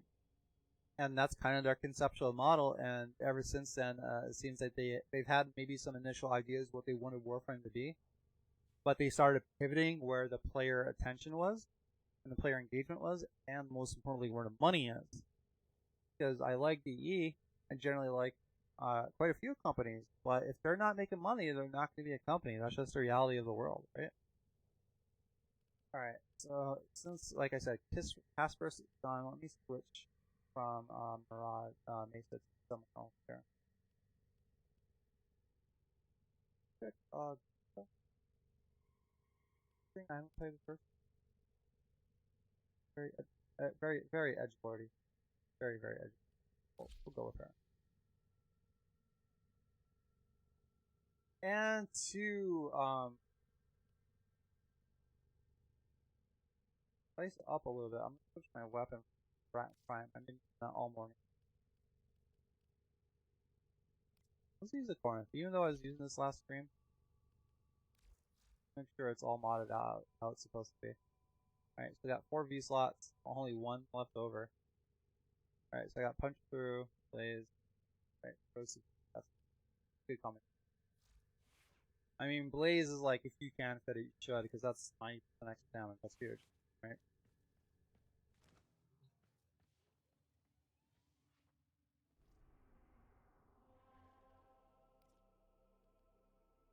Yeah, I'm not even sure what Warframe's conceptual model is from the devs' point of view, aside from we like this stuff, let's start in a game and see what happens. We have a core phrase called Space Ninja. That seems to tie things together. So yeah, I guess at their most basic level, it would be Space Ninja. Our game's about space ninjas, so I don't know if that's a conceptual model or that's more of a theme. And it could be argued that both are similar enough to not split hairs. But it's like, if you try to describe Warframe, like, technically, what is it? It's a third-person parkour-infused action RPG MMO light game. Like, that would be like the trying to do it technical, like the technical description of it. But as a high level conceptual model, I actually do not know what to think about it, and I think because DE doesn't really know, or they don't want to solidify or crystallize it into a given form, even after all this time, that leads the players to not knowing what Warframe is supposed to be, which, I've seen a lot of arguments because I've been in some arguments, not because I claim to know, but other players, they seem to claim to know, and I'm like, but the devs don't even know. So how the hell do you know? So defense lift. I mean, I could do that. That's a classic but goodie, right? The oldie but goodie, good old lift. I definitely cut my teeth there sometimes. Let's do Cerebus though. Just do it. Man, I could really stand the farm Maxi Fish. I mean, I know I have like a few hundred still, but if the highest one I have is like in the low 20s, like if I see Fissure on Hyrcan, I'll definitely do that. I'll definitely make an endurance run out of that. Oh, this is the one I wanted. Nice. Okay.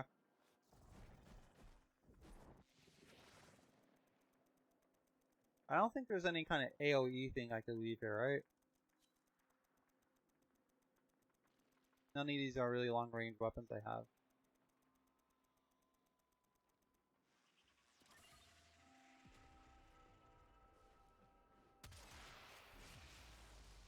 And that's the end of them.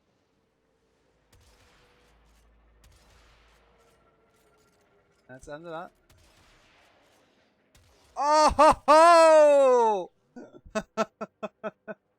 What was his backstory? We'll never know. That was awesome. That was beyond awesome. I might actually make a clip of that. That was pretty great. Alright, I'm about dead here.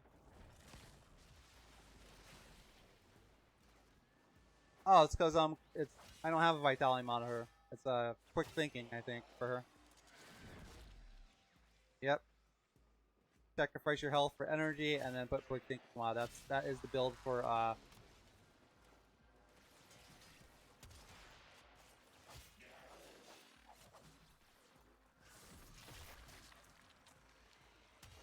Oh, plus I can put a shield on her. That works too. Yeah, but it's anyone's guess if DE has like... Oh wow, they're actually ahead. I need to actually focus here. I didn't even know they captured it. I thought I was keeping it safe. I guess not.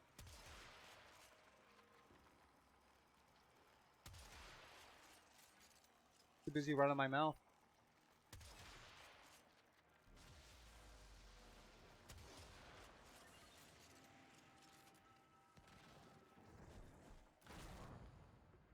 Okay.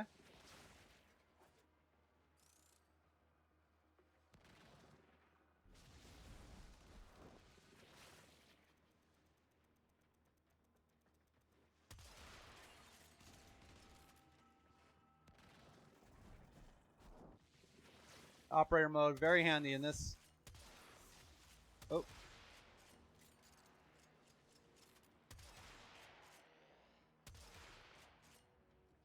Can't seem to... There we go.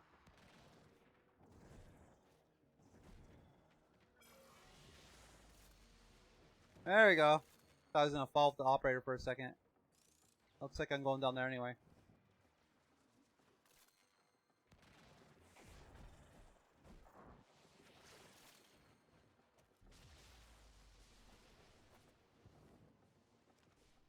Alright, looks like we're catching back up.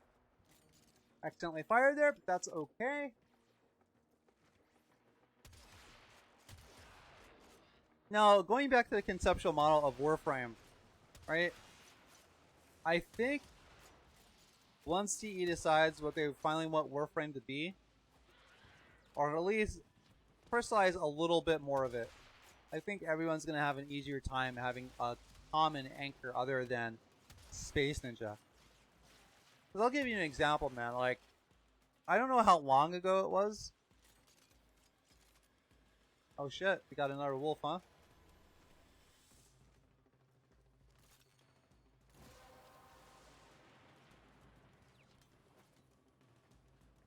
That's it, you open the relic. Nice. Alright, here's the enemy.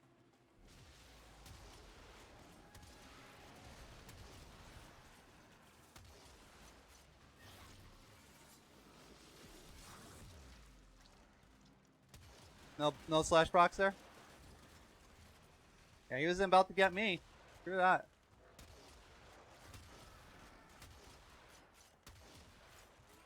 Well, you know that corrosive does not work on him. I think Alavi did something to him. Not sure what. Alright, someone's using some tactics there, huh?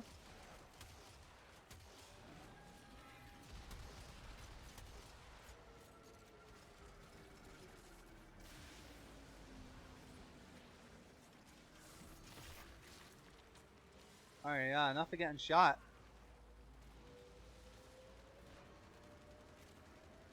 Enough of getting shot! Get this little shield going, huh? How much damage do I have? Ooh, 30k?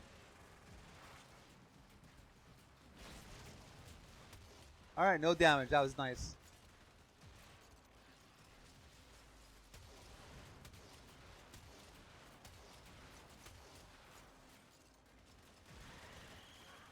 Yeah, wolf definitely is spawning more, man. That's for sure.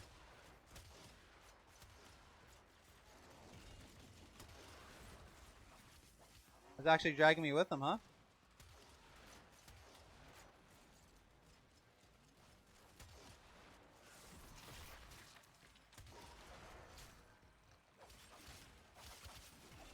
Now will this actually protect me? Alright, where'd he go? That's the question. Where did he go now?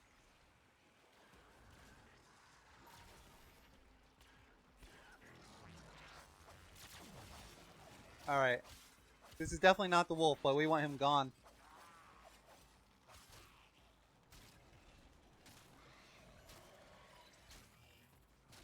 Maybe we could get the ambulance to fight the wolf? That'd be pretty cool.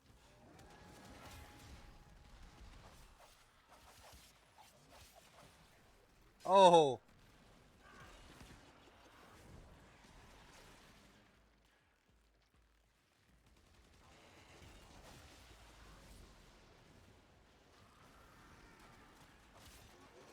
What, all the way in this room?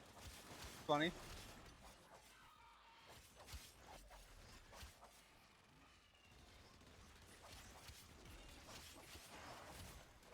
Oh, yikes. This guy moves though. He definitely moves.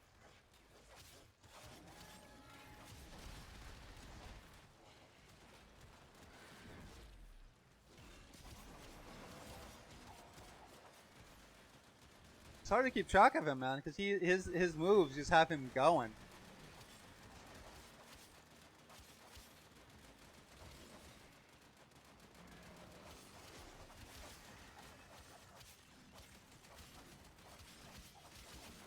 You can always see if my 4 has an effect on him again. Maybe I just missed it with all like fucking 30 talons before.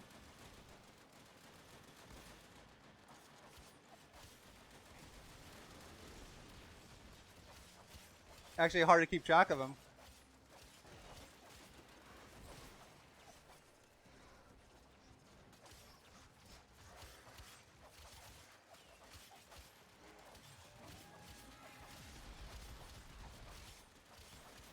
Get in there. No, he's like full health. Holy shit. Don't know if I'm gonna have time to read design quotes fighting this wolf, man. Good thing though. I'll try though. I'll definitely try.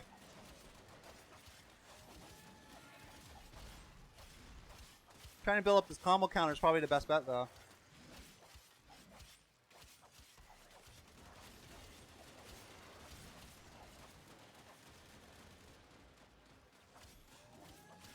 I got 8,000.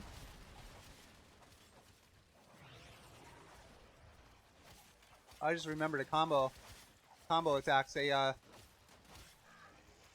oh shit.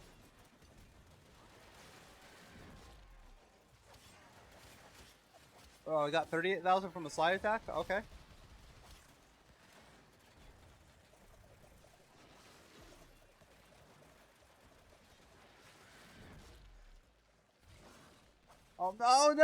Where's my combo counter?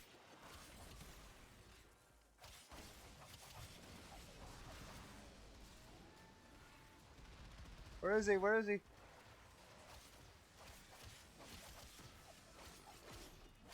Should I just be doing slide attacks on this guy? Because I'm like doing the 30,000s.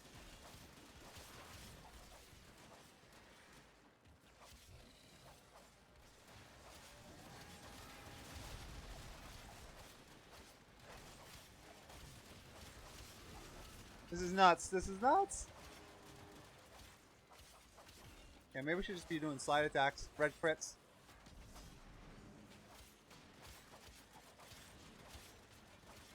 Oh my god, is he stuck in the geometry? Does he need an unstuck command?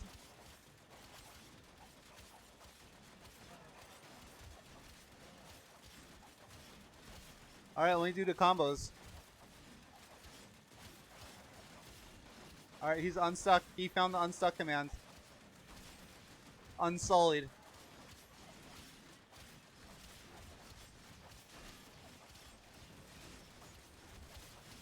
Oh god. This is nuts. Alright, still on the conceptual models quote. I'm glad because I don't know if I have enough time to even talk about anything right now. This is pretty intense. I'm liking this. I'm really I'm about to die though. Shit, where is he? Oh.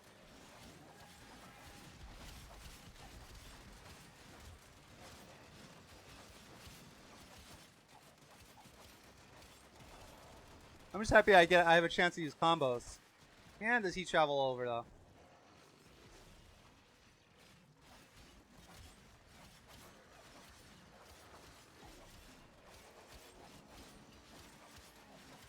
I wonder what my red crits are gonna look like now. 21,000? Hard to see.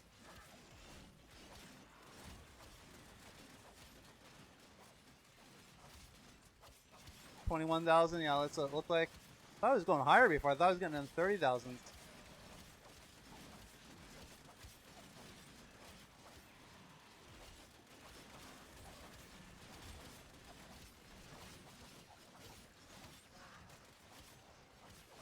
Alright, got 30,000 there.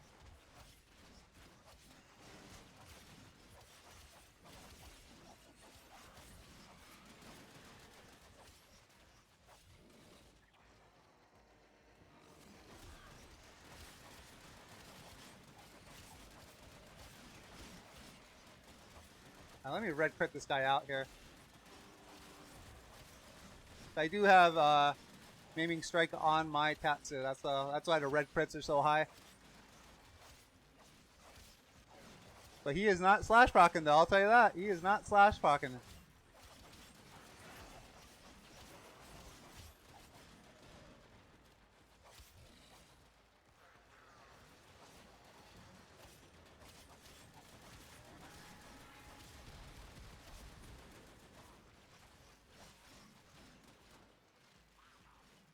Fucking Fever Strike, are you joking me?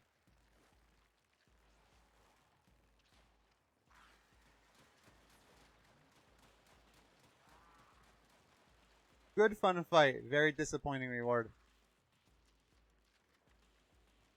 That was awful. The fucking Fever Strike.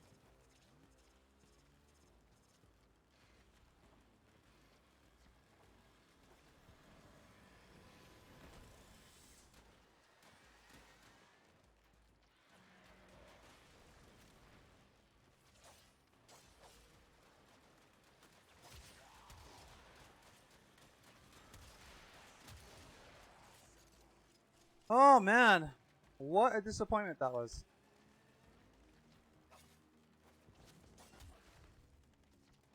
What a disappointment that was. Fucking Fever Strike. Like, the fact that he spawned so rarely, right? And they still pollute his table. Like, would it be so bad if he only dropped his wolf parts? Would it really be that bad to you?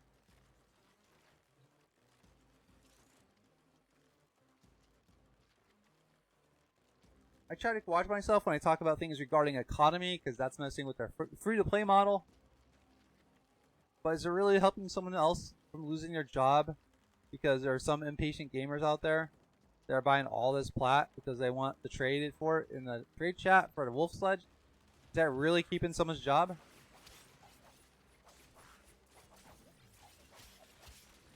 Oh, wow.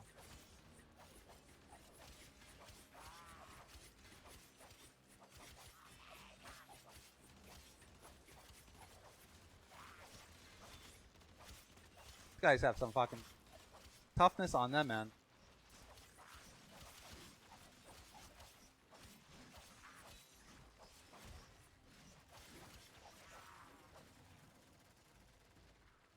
How disappointing. How disappointing, man.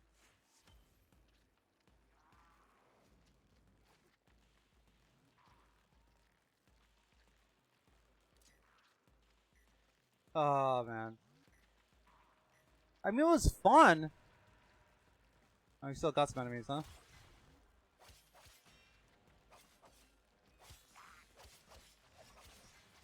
Alright, this guy's taking some damage.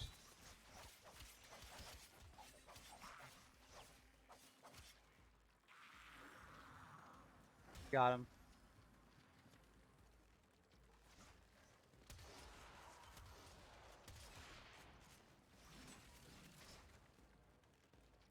Is that everything?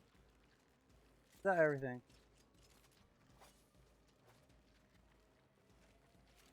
Alright, so we got a quote from Mark Rosewater on the side here. And he's saying, understand what emotion your game is trying to evoke. I just want to check something real quick. Yeah, I'm not doing that conservation. It's not at all. Not at all.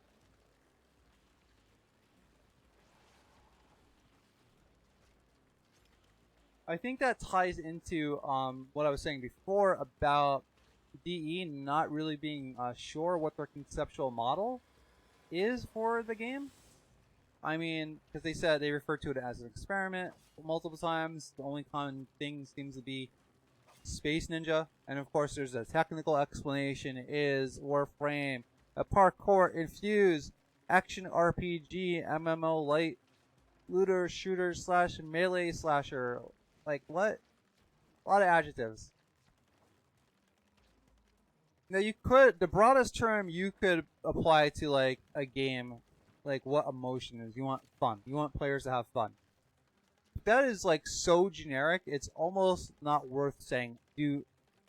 I'm sure there are games out there that are designed for people not to have fun. I am sure there are games like that. But then, even if a game is designed not to be fun, someone will find enjoyment out of it. So, it's what emotion is a game trying to deliver on to get the player to have fun?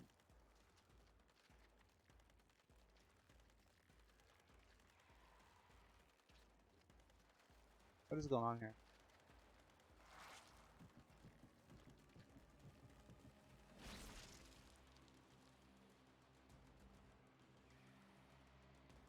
Quite unimpressive blast radius there.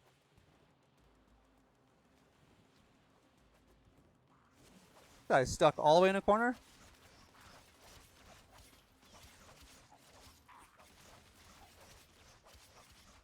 This is ridiculous.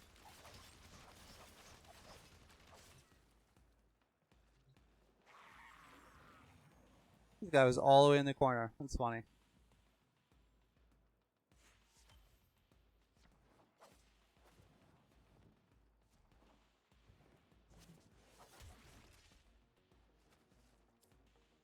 Stuck up in a corner, like up against the wall, like up near the top of the map. It's fucking ridiculous. Great game. Yeah, great game, guys. I just wish the rewards are a little bit better. And those spawn rates. If you ever want to relive that adventure, I am streaming this, so you can catch it over there if you want.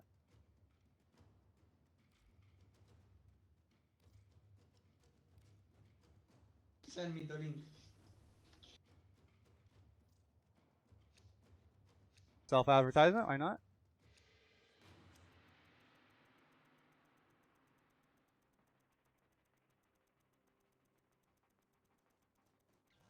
Now, as I mentioned before, like, the constant thing that DE keeps referring back to is Space Ninja. So, if that's the constant, if we know that no matter what, Warframe is going to be coming back to that, that's going to be at the center of their designs, what does Space Ninja, what emotions does Space Ninja represent? Well, that leads me to say another thing is, one other common theme that DE keeps coming back to is power fantasy. So they obviously want ninjas. They want the feeling of being a space ninja to feel powerful. They want to sell the power fantasy of being a space ninja.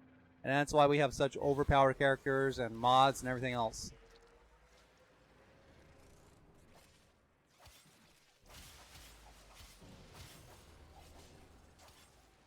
So, Space Ninja power fantasy. And I think power fantasy, if you look at Space Ninja, that's more of a theme. That's more of a dressing. But power fantasy, I think that speaks more to an emotional quality, right? Is if you're selling a power fantasy. Hey, Christy029, thank you for the follow. Welcome to the She Collective. I'm assuming you're one of the people in my party, sir or ma'am. Sounded like a sir, though. Or he could have been one of the other people I've been playing with. Okay, gotcha. Yeah, in case you're wondering what the hell I'm talking about, I have these random design quotes come up on stream. And I talk about them because they come from industry professionals. And it helps me keep talking, which is a big deal for streaming. And ideally, it fosters discussion with any viewers that come across my stream. So there's more reasons, but that's the gist of it. Because when I game, I tend to shut the fuck up, so it keeps me talking, right? So the current quote I'm discussing right now is from Mark Rosewater, which is he's like the lead designer for Magic the Gathering. And his quote is, "Understand what emotion your game is trying to evoke." And before this quote came up, I was talking about the fact that DE has been unclear about what conceptual model / what is Warframe supposed to be. And now Mark Rosewater, his quote is, "What emotion?" And previously I established that DE keeps coming back to Space Ninja as somewhat of a conceptual model for Warframe, right? But they also come back to the fact that they are trying to sell a power fantasy, that Warframe is supposed to be a power fantasy.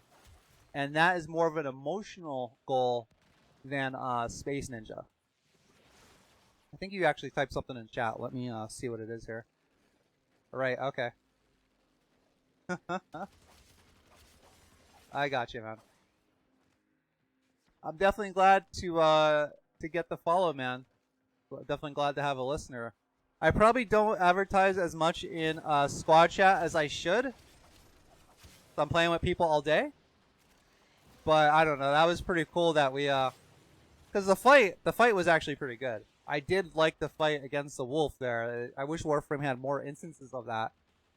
But we got a fucking fever strike. Like, what a slap in the face that is. It's not like the wolf spawns with every mission, right? It's not like he spawns with every other mission. He is a rare spawn, but they still feel the need to clutter up his table with junk mods that you get within the first 10 hours of Warframe. Like, who is farming the wolf because they need Fever Strike? That's what I want to know. Who's actually going out of their way to farm the wolf because they need Fever Strike? We got Philly Harmonic. I hope you didn't type a long time ago, and I'm just getting to you now. Hello there, says Philly Harmonic. I don't know if you were in my squad or not, or you just happened to come across me, but hello to you. Hope you're doing good. Hope you find yourself in a good position. And you said, cool, so I'm not too late. That's awesome. I have problems with that, man. I have a real problem with noticing chat, even though it's like kind of one of the main things of streaming, right? I'll figure it out eventually. Just gotta bear with me. You also said, fun fact, Wolf has 6% chance right now, which is, I guess that's okay. A Oh, you just popped in from Twitch. Oh, okay. Okay, that's nice. Now, Philly Harmonic. Well, a little random guess I could get from your name is maybe you're into music or you like the Philharmonic Orchestra? Would I be correct in assuming that? And I guess I'll get the Hydroid Prime systems because I don't have any. I don't have any Hydroid Prime systems, so I guess that's what I'll get. Because it is Fissure Friday, and that's what we're doing. Philly Horse Philharmonic music. Oh, okay, okay. I was raised on a horse ranch. Oh, that's pretty cool, man. That's pretty cool. Did you have to clean like the horse stables and everything else? Do you have to clean up the horse crap? The first thing I thought of. Like, man, I don't want to clean up horse crap. Anyways, I don't think I've seen you around before. So if you're new to the stream, I just had to check something real quick. If you're new to the stream, I like to talk about game design, game design and design principles from industry professionals and apply them to the game I'm currently playing, which right now is Warframe. They pop up in the lower right-hand corner of the stream in case you missed them. The reason I do that is for a few reasons. Is one, I noticed that when I stream, I have a real problem with not talking because I'm fighting nearly like 25 years, a 25 year habit of when I game or watch a movie or whatever, I shut the fuck up and I do not talk at all. And that's a big no-go when you're trying to get your streaming thing off the ground because it's not like you're coming here to watch like Shroud level gameplay, right? My gameplay is not skilled enough to sustain any kind of streaming efforts on its own. So I had a problem talking. Two, my goal is to make my own game eventually, and I made a couple shitty games in college when I was going to university, so I could stand to learn more about game design, right? So my hope is that by constantly repeating these game design principles and talking about them across various games I play, I will know them by heart eventually. Three, it fosters discussion among viewers that may come to the stream. Four, not that you asked about all this stuff, but hey man, I'm trying to get the whole talking to the audience down. I'm trying to get that thing down. But Philly Harmonic asked a question, says, "Good sir, would you like to play around the Warframe with me?" I sure would, as long as you are on PC and as long as you want to do a Fissure mission. Because every Friday I do Fissures exclusively. It is Fissure Friday. So I don't want anyone to tune in like, oh wow, Fissure Friday, and then I'm here playing like a sortie or something. I'll be playing until around 2, and then I take an hour break, and then I come back on. I gotta go feed my daughter, feed myself, change her diaper, splash some water in my face. Gotta do a bunch of that stuff, you know? Also, another reason why I started this whole game design quote thing is when I was doing research into, you know, if you want to succeed on Twitch, on YouTube, on Mixer, on whatever, you have to bring something, you have to define your niche, you have to do something that no one else is doing. I see a lot of YouTubers I like Racevec, like Joseph Anderson. They're talking about game design in a real thoughtful and intelligent way. But I thought, can I use them in a paper? If I was to write a paper on a game design, if I was to write a paper on game design or a specific game, I can't really use Racevec. I can't really use Joseph Anderson. I can't use Skill Up as a source, even though they know what the fuck they're talking about, and I agree with a lot of what they say. Teachers are gonna look at it and be like, "Yo, get fucked. You're not gonna use some random YouTuber as a source." So I'm like, well, I could put together some really awesome thoughts on game design, but again, I cannot be used as a source. So that combined all together is if people come to the stream and I'm using sources from legit sources, I'm using quotes from legit industry professionals, and anyone that comes across the stream, they can use the quotes I'm talking about. It has the citation information in that rectangle in the lower right hand corner. So if you like what Don Norman is saying, you can use it as a source if you wanted to in a paper or whatever. Anyway, let me get back to what you're saying. The Philly Harmonic on Twitch says, "Oh, that's wonderful. I went to school for mechanical engineering with a focus on AutoCAD." Oh no shit, dude. So you must be really good at math, man, because there's no part of engineering that's like, yeah, I'm an engineer, but I'm not really too hot on math, not really too good at it. You know, when I make bridges and shit, you know, they're good enough.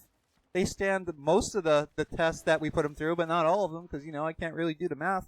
So that's really cool, man. Much respect to you.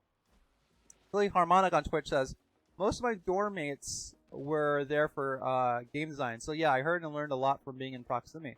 Oh, cool. What school did you go to, if you don't mind me asking? For instance, I went to Drexel University.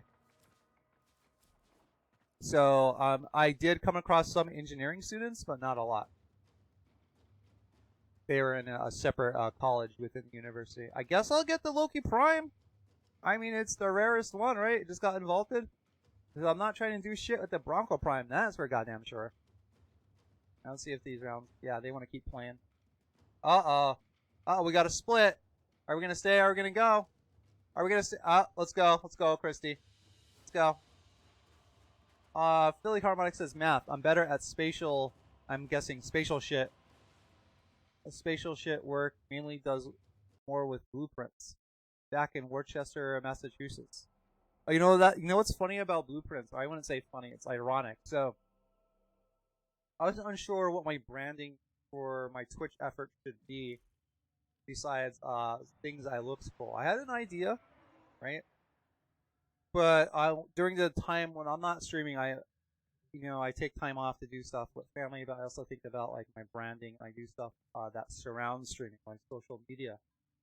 And I'm like, you know what? I've been rusty talking about these game design quotes when I first started.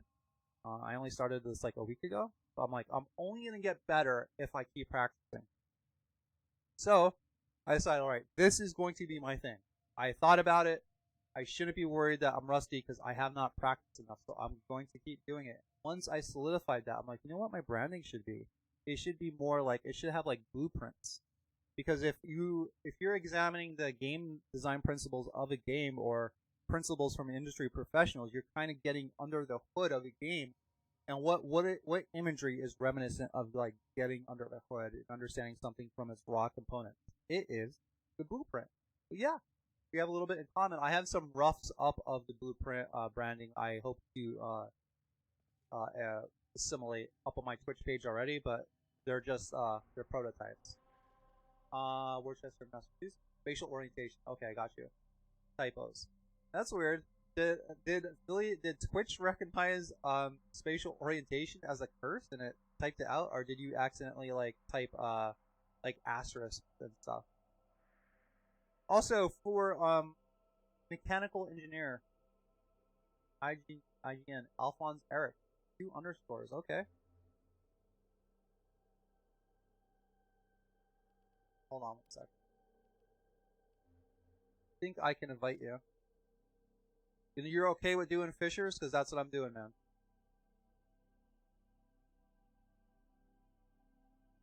Alphonse. Alright, hopefully this works. You know what? My name in game, I just tried to invite you.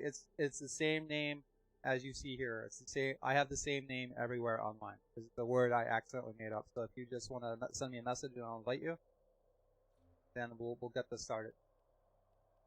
Oh, there's an Orkin interception. I haven't done that yet today. I haven't done an interception I really liked doing, except for maybe the one we just did. Never mind. I just lied. And Garuda didn't really do shit against the wolf there. Yeah, it was a fun time. It was. Yeah, I just did that, bud. If you see my name on Twitch, it's the same what you see. Just send me a message and I'll invite you. Yeah, I don't know how I feel about Garuda. I don't know.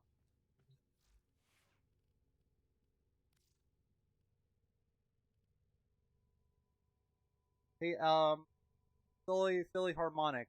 Do you want me to run any frame in particular? I usually ask if I have any viewers if they want me to run a given frame. Yeah, there it is. I'll invite you. Bam.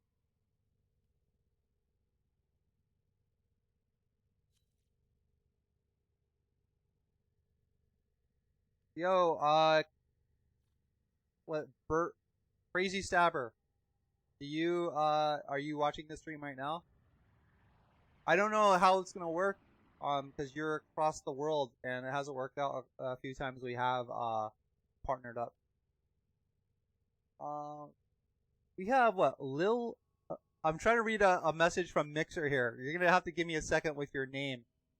Philly Harmonic, though, I don't know if you caught me, but if you want me to run a specific frame for any reason, or just for shits and giggles, I'm open for that suggestion. Just so I can make a choice faster. But Lily, okay. Lil Uzi Nathans. Like, so Little Uzi, Lil Uzi Nathans on Mixer says yo, and I say yo back. How you doing? How you doing, man? How are you doing? Alright, that's where I'm at right now. Run anything. Little Uzi, yeah, it took me a while to pronounce your name, man. How are you doing? How are you doing today, man? Or miss, or sir, or non-binary, whatever you may be. Little Uzi. I could, you know what, in honor of you being here, I could try to use a Little Uzi, in game. Now, Little Uzi, I have all sorts of people coming by to stream for all sorts of reasons. Are you a Warframe player, or are you just like randomly browsing, Mixer today, and you're like, hey, I'm gonna look at this game that I don't play, and on top of that, I'm gonna go to the bottom of the directory. I'm gonna see who's there, and you found me. But I'm doing good, man. I'm doing good. I'm a little bit hungry. I'll be getting offline at 1 to go feed my daughter and myself and change her crappy diaper. Alright, I'll run Cora. I haven't run her in a while. And in honor of Little Uzi, we're gonna run a Little Uzi. Or at least, we're gonna try. Okay, you play. Boz is kind of a Little Uzi, right? That's kind of a Little Uzi. Oh, we got the Bratton. I was running that earlier today. Alright, so Baza is a contender. And what else? I think that might be the littlest Uzi Ricotta. Prisma Ricotta. I think. Getting all sorts of messages here. Alright, Baza. Baza it is. Okay. Baza. Baza. I do like this one. Alright. I'm tempted to be Ayavara, but I already picked Cora. It's too late to go back. It's too late. Alright, and yeah, her build's right. Alright, Alphonse, we are going to run some fissures here. Little Uzi Nathan says, can you help me get Trinity? I can some other time, little Uzi Nathans. I'm just gonna call you Little Uzi, man. That is a mouthful. Not that my name is easier to pronounce. Say it like Lihim, but it doesn't look like that, does it? No. Maybe on Mondays, but when I am running Fissure Fridays, I run just Fissure. That's the thing I run.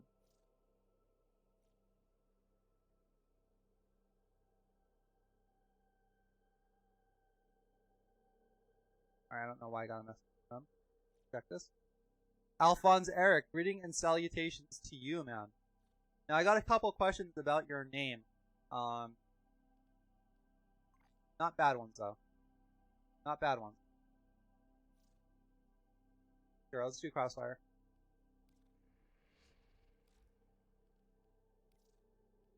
Yeah, Little Nathan's. Other than that, man, now how new are you to the game, Little Nathan? Alright.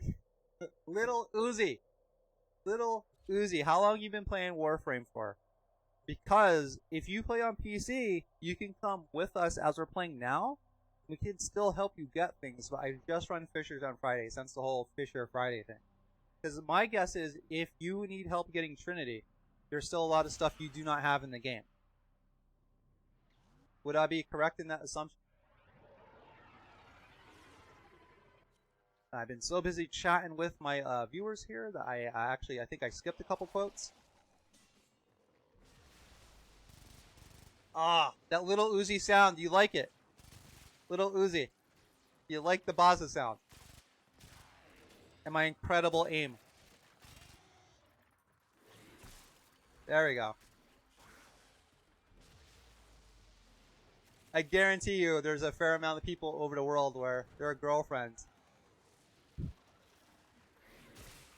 That's the sound they make every time they walk in the room with their their significant others. Wah, wah, wah. I'm trying to say they're whipped in case my joke was awful, which good chance it was. Very good chance it was. Yo, Alphonse Eric, I thought this was Crossfire, man. I actually cannot stand spies at all.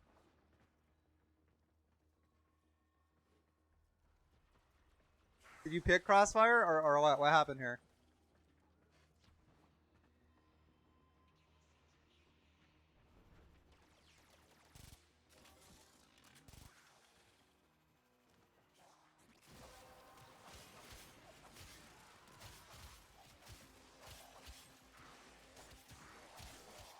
A bunch of people died. Alright, well, while I'm waiting for answers here, I can read the next quote. Looks like they got that. Never mind. Alright, so we got from Don Norman. I've got a quote from Don Norman here. He says, "A design is concerned with how things work, how they are controlled, the nature of the interaction with people and technology." Now, again, some of these things may sound obvious, but I'm pulling these from books that are not necessarily aimed at industry professionals, right? They are written by industry professionals to inform people that want to know about design that may have zero knowledge of it. So yeah, maybe that may seem obvious, but it's still helpful to know. To have like a formal understanding of design or definition, even though that may not be the best one or one that most people agree on, it is one. I have this, my Uzi's corrupted.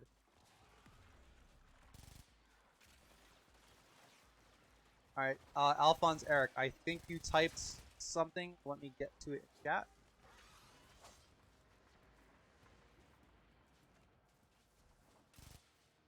I just hopped on that guy's head.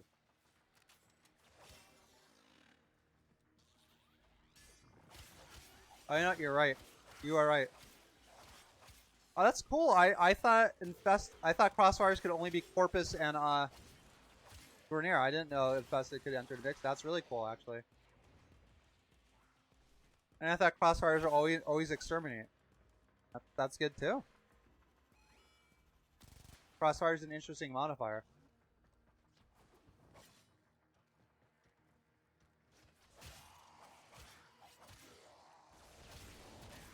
So if I applied what Don Norman is saying to Warframe, I mean,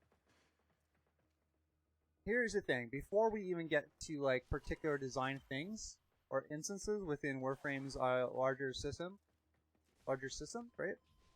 If Warframe had a terrible design, if Warframe was designed terribly, it wouldn't be where it's at, right? It wouldn't be as successful as it is. So while there are plenty of issues to fill plenty of talks and videos of Warframe and its issues, it is designed well enough to be a success. So they're doing something right. And I guess I will get that Helios Prime blueprint. Because I already went, saw, and got the shirt for Bronco Prime and the Act Bronco Prime a long time ago, and it sucks. Oh wow! Deep freeze, fast hands, and a relic. Oh great. Wonderful. That's horrible. I mean, this is great if you're first starting out, but otherwise, it's awful. Yeah, more former from the relic. You got it, buddy. All right, looks like we got an next quote here, and this one is from Mark Rosewater, and you could pick the Fissure missions if you want. Actually, let's do the interception one. I like the interception on the void. This, yeah, 30, 40, yeah, nice. Alright. So, Mark Rosewater, his quote is, "Make the fun part also the correct strategy to win." And that is from his 20 years, 20 lessons learned from the Game Developer Conference back in 2016. If you search that on YouTube, you will find it. I went against actually putting all the link information in these quote boxes because, like, the expectation someone was going to write down a huge URL while they're watching a stream instead of just searching the title out was kind of unrealistic.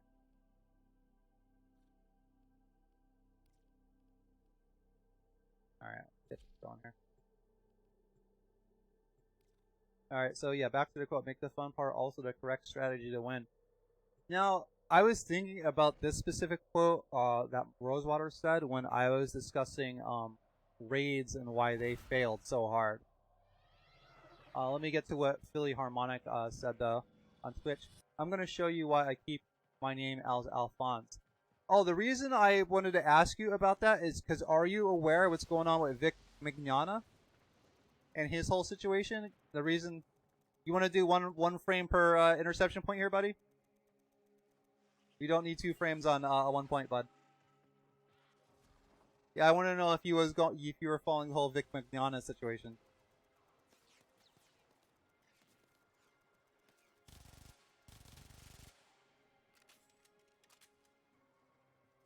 Oh, you don't know. Ooh. All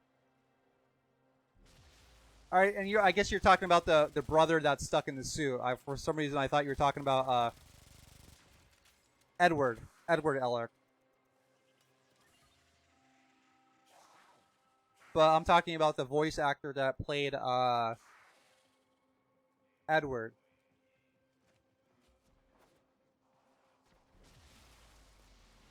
Yeah, if you want to throw down you know what, actually, I don't like when people backseat game me. So I'm not going to tell you what to do. But for interception, those Bastilles would come in really handy for protecting a point.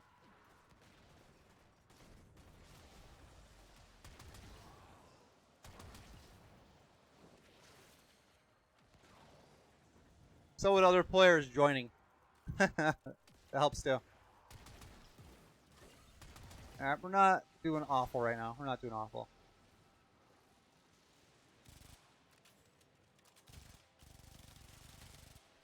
Alright, long story short is Vic Mignogna. From the evidence, and I use that term very loosely, from the evidence presented thus far, he got utterly betrayed and fucked over by his co-workers.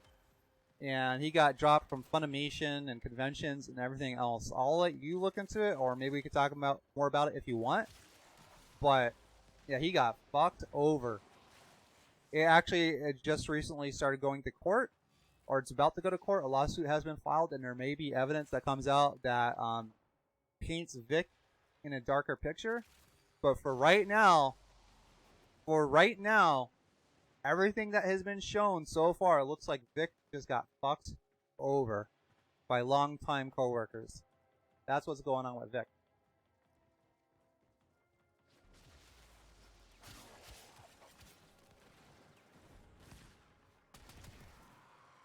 Basically, now,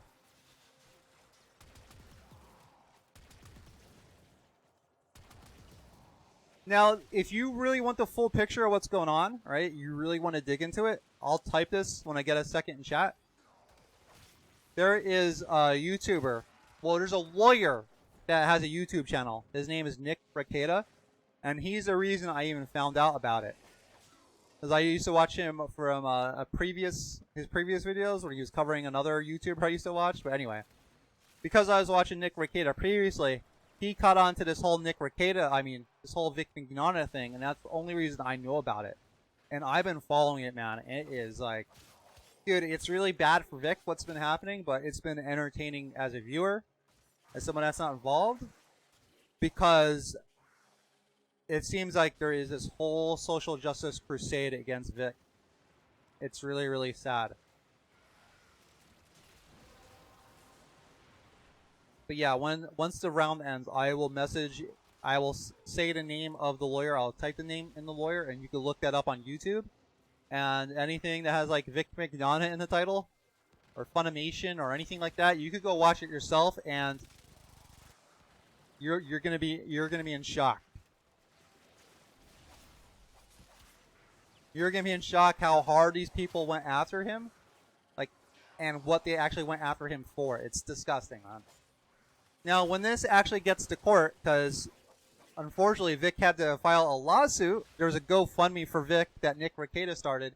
Its goal was $100,000, and I think it's sitting at like $130,000 now. So fans have seen like the shit that's been going on, and they're rallying to support him. But yeah, man, it's disgusting what's been going on, bud. It's been going on what's on. Yeah, dude. Yo, Vlade Mercer PL, lockpicking lawyer? Never mind. I'm not sure I said a lockpicking lawyer, but that sounds like a hell of a brand to launch on YouTube. Hey man, I haven't seen you in a bit. I think you came around when I was playing The Division, and you actually like talking about the design principles as well? Because that name is hard to forget, Vlade Mercer PL. Still don't know what that means, but that's okay. It's quite okay. Protect? Yeah, I want heal. That's YouTube channel. Okay. Alright, it looks like I'm going to have the time I was talking about. Let me pick the relic. I guess I'll get the hydride. Alright. I think this is spelling his name right. Hold on.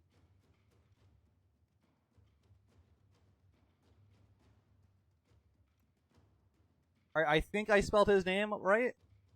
But, really harmonic. If you really want to find out what's going on, just go to that guy's YouTube. Even if I misspelled it, I spelled it close enough that if you were to type it into YouTube, you will pull up his channel. And, yeah, be prepared, dude. He made a lot of videos on it, so it's hard for me to recommend, like, what video to start with. But I guess you could just go to his playlist or his videos. Go to the filter, order them by date, and just look at the first one that has anything to do with Funimation, Nick Rekieta, I mean not Nick Rekieta, Funimation or Vic Magnana, and just start with the earliest one. And you're prepare, man, prepare. Just be prepared, dude. It's bad. It's real bad. Not like terrorists blowing up buildings bad, but just kind of like disgusting. Like, how would they do this to this person? Destroy his career for what? And the for what is why it's so bad. Blade Mercer PL on Mixer says the guy from that channel is opening locks. I don't know if I ever saw him open locks. I've watched quite a few of his videos. He might, but never seen that happen. Oh, you know what? I forgot. She has an ultimate ability. Let me just use that. I completely forgot that Korra has like this huge AoE ability. And here I am telling Philly Harmonic to use his Bastille, and I'm not even using my I'm not even using my Strangle Dome. I am Lihim She, the hypocrite. You know what's funny? Or ironic? I'm using this Uzi because a little Uzi came by. I wanted to honor his attention or her attention. They're not even here anymore. I stopped using this Uzi for nothing.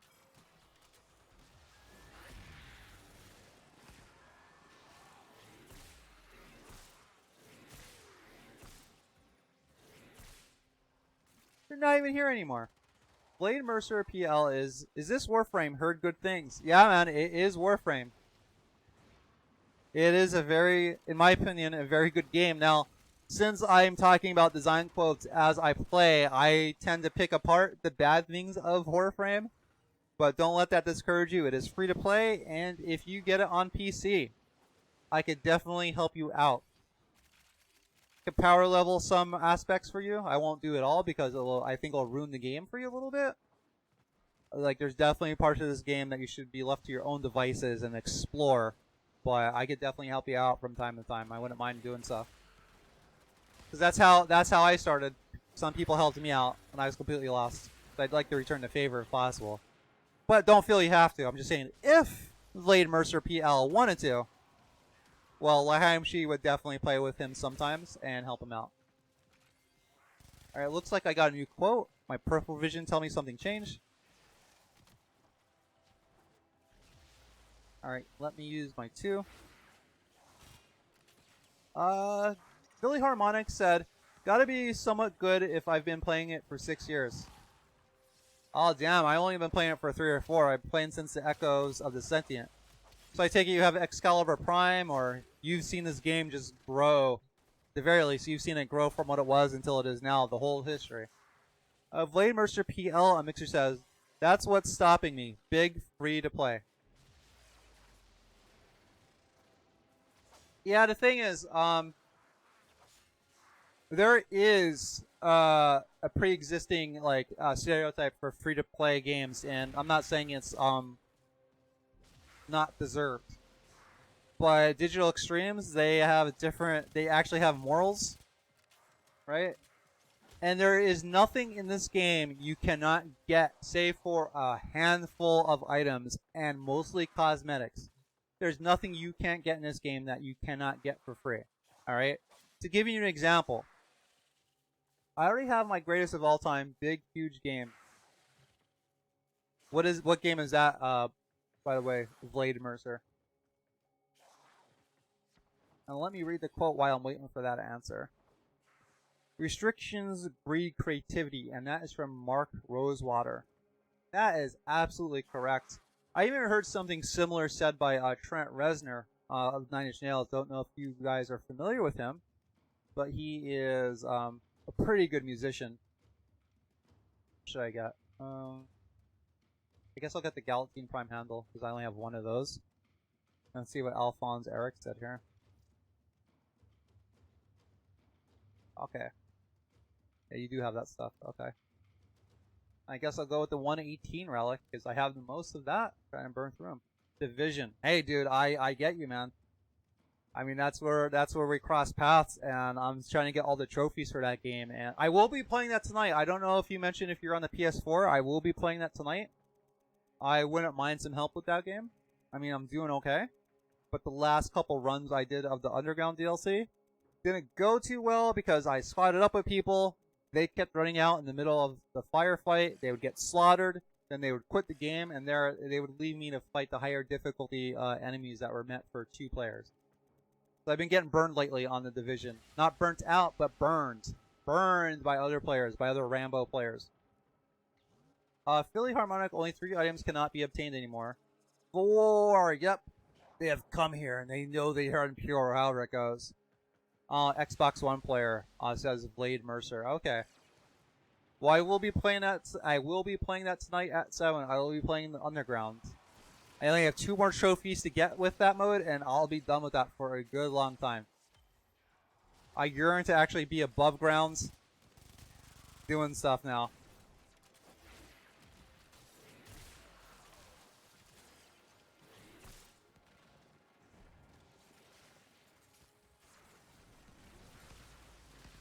Yeah, the biggest obstacle of Blade Mercer, I'm not saying, like, hey, quit the Division and start playing Warframe. But I just want to make it clear that Warframe's free-to-play model is entirely fair.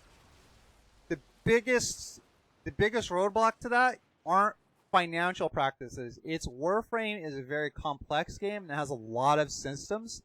And the new user experience for Warframe is like trying to scale a vertical wall with almost no footholds. The new user experience in this game is fucking awful. It is awful.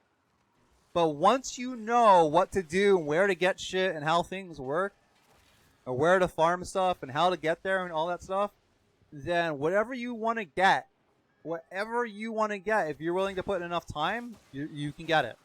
Like, it doesn't matter what it is. To give you an example, like, so I've been playing this game for like 3 years, right? 3 years on and off. And so I know a fair amount about this game, and you could buy the currency in game, the premium currency is called Platinum, and I got like a couple 75% off discounts over the years, which resulted in me spending a couple $100 on this game, which I was glad to do because I have over 6,000 hours in this game. So if I spent $400 on this game, if you want to do the math on how much I pay per hour, I'm still making out like a fucking bandit.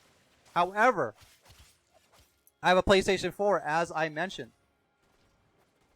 And I'm going to get to your comment. Oh, Philly Harmonic. Yeah, the new user experience is being reworked, but I don't. They're probably not going to hit the mark, to be honest with you. If their past track record is any indication. Let me just get to what Blade Mercer said though. From Mixer, I don't even mind paying for good games, even though it's free. I'm afraid it'll steal my time. Yes, yes. This game will steal your time, buddy. Not so much because of the grind, because I don't know if I mean, of course you're watching what I'm doing, but this loop of jumping around, doing parkour, aerial attacks, shooting, switching between guns and your powers, it's very, very addictive. The core loop of this game is very, very fulfilling. But anyway, what I was saying is, when I got my PlayStation 4 a couple years ago, or a few years ago rather, I got it explicitly to play Dark Souls 3. That is the reason I got my PlayStation 4. However, at the time I got my PlayStation 4, I either didn't have the money to get Dark Souls 3, or it wasn't out yet, or it wasn't available for digital download, like one of those reasons. So in the meantime, I'm like, well, I'm kind of run out of things to do in Warframe. Why don't I play Warframe for the PlayStation 4? Which I did. And just based on the knowledge... What should I get here? I guess I'll get the Banshee Prime since I don't have the Banshee Prime current. Just based on the knowledge I had as a PC player, I was able to get to end-game builds, several end-game builds, based on explicitly the knowledge I had from playing PC. I didn't spend a dime on the PlayStation 4 version. And just based on the fact that I knew so much about the game starting from fresh, from playing on PC for years at that point, I was able to make the same amount of progress that I made PC in like what took me about a year. I was able to do it in about 2 months. Just because I knew what the fuck was going on and I knew what to do. I didn't spend a dime. My PlayStation 4 account is still there at Warframe. I just don't play it anymore because, you know, PC is where my home is at here. Alright, got some new comments here. Billy Harmonic said, oh, it's not, but I hope it's better. Yeah, me too, buddy. Me too. Me and you both. Me and you both, but I don't think they're going to nail it, man. Got my own thoughts on that, but I don't think they're going to get it right. Billy Harmonic also says, man, DE needs to do something about CC abilities. They far too squish? Do you mean CC frames? Because you could be talking about nullifiers in CC abilities, like Bastilla and stuff like that. Or you could be talking about the frames. Or you could be talking about both. Blade Mercer PL says, a Mixer says, I guess Dark Souls isn't so graphically epic like Warframe seems to be. That's kind of hard to say. Like, because I like Warframe's gameplay more. But oh my god, do I like Dark Souls environmental, well, storytelling in general. I like Dark Souls narrative by several magnitudes more than fucking Warframe's. Warframe has a good lore framework, but it executes it pretty poorly at times. Or I would say more often than not, but it's lore. If you actually read into the lore, he did a really good job setting it up, but their execution of it comes across as tuggered sometimes. Like caricature like, but it has its moments. There are a couple missions in game that have its moments.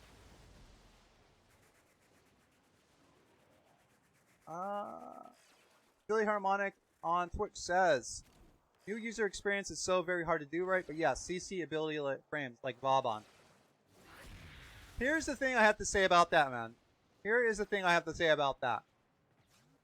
They can't, as you may know, because you know you're a smart guy, you're going to school for mechanical engineering, or you are a mechanical engineer. They can't really make every frame have the same amount of durability or survivability, because then what the hell is the point? Right? Once you go once you start walking down that slippery slope, then why don't all frames have the same powers? Why don't they, you know, there's got to be squishy frames. There's got to be durable frames. There's got to be tank frames. There's got to be to offer that choice, to make that choice meaningful. But here's something I'm gonna put directly to you, dude. I guarantee you, if you gave your same exact loadout to a highly skilled Conclave player, it would be very difficult for not only another player to take them down, but any PvE mob. So where does DE's responsibility begin with making non-squishy frames, and where does your responsibility begin to not play the game like maybe like Call of Duty, but a space ninja that's using evasive parkour and floating in the air, using aim gliding, doing rolls that offer 75% damage? I'm doing that the whole time. Now I do have my operator to help me out, but try using evasive parkour, bud. So I guarantee you, if you were streaming right now and I went and watched your stream, I guarantee you would not be doing that. And I don't know how much of your gameplay that I could see if I went back to look at my stream, but my guess is, just based on average player experience, you're not doing that a lot. That's my guess. Alright, let me read some quotes here, or some chats. Yeah, true, you might be right. Now, Vlade Mercer, I flap my gums a lot. I flap my gums a lot. What were you saying I'm right too? I want to actually answer or address what you said, but I just want to know what the hell you're talking about. And that's my fault, not yours. As a streamer, I gotta get used to more used to what viewers are responding to. Philly Harmonic says, "Hey kiddo, you're right. There has to be trade-offs." Absolutely, buddy.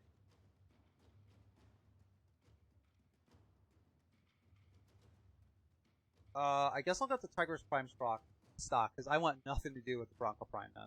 Even though they reworked it to be a little bit better, I want nothing to do with it. Alright, are we staying? Are we going? Ooh, get ready. Alright, let's extract. Blade Mercer PL on Mixer says, "You heard seeing Sekiro die twice? What do you think?" Well, I saw reviews of it. I'm not too interested in it, to be honest. That is, now the bias for there is, during this whole streaming effort, I plan to play through games that I don't have all the trophies for and make reviews instead of games. And 2 of the games on that list are Dark Souls 3. I beat the game, but I did not get all the trophies, unlike Dark Souls 1 and 2, where I got all the achievements. And Bloodborne. I've yet to really play through those games. So when I look at Sekiro, I'm like, I'll get to those after I get through Bloodborne and Dark Souls 3. After I 100% them, maybe. But by the time that happens, Sekiro Shadows Die Twice Part 2 will probably be out, or Dark Souls 4, you know? So, I'm just not, it doesn't look that interesting to me, mostly because I have 2 Soulsborne games on my plate right now. Philly Harmonic says, "Balance is never set and done, it's a constant change." Yeah. I mean, it really depends on what it is. Because does chess need to be balanced? Does checkers need to be rebalanced? I mean, depending who you talk to, you may say yeah. So it really depends on the game you're talking about. It talks about this. The context is really important. What are you actually referring to? And that's why I go back to chess. Like, chess has been the same for a long time. Could it use more balancing? Depends who you talk to. But it seems to be fine how it is. Warframe, different story. But you as a mechanical engineer, that's why I'm being a little bit harder on you, is I respect your intelligence that it takes to pursue that discipline. And at least on my side of things with computer programming, not that I'm like this master programmer, but I know I went to school for web development. And there is a world difference when you use things like logical operators like and, or, every, all, none. It completely changes the context of the statement. Also, some. Some is completely different than none. It's also completely different than all. If I said, some players want endgame in Warframe, that's different than saying no players want endgame, and that's also different than saying all players want endgame, real endgame content. So none, some, all, every, none. I'm a big stickler for those things. Big stickler. Now, I am just going off today. I'm just rambling. I'm fucking thirsty for how much I'm talking. I'm actually happy that I'm put in this situation that I do not really have that much time to get to the quotes that are coming up on screen, because I'm so busy talking to the people that are actually here. Actually, it looks like I have like 2 people here. Hey man, that's good enough for me, man. That's good enough for me. Philly Harmonic says most does not equal all. Exactly. And I'm able to pick apart people's arguments, especially on Reddit, because they don't recognize that difference. They don't understand that there's a difference. Their thoughts are, they're not being critical enough about what they're saying. All right. Oh, wait, you know what? Before we go, let me get the fuck off this little Uzi. I only switched to it because of that little Uzi Nathan's that came by, but if we're not here anymore, I'm gonna switch off. Blade Mercer PL, have I asked you what the hell your name means, man? I keep thinking of Alex Mercer from Prototype. Blade, I have no idea what to make out of it, and PL, no idea what to make out of it. And I keep forgetting to use my Cygnus to rank that up. God damn it. I'm gonna use the Mitre. Blade Mercer PL on Mixer says, what is that endgame ideology phrase? It is quite new. STH?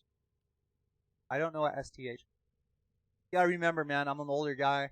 I'm not really in the lingo like you kids are.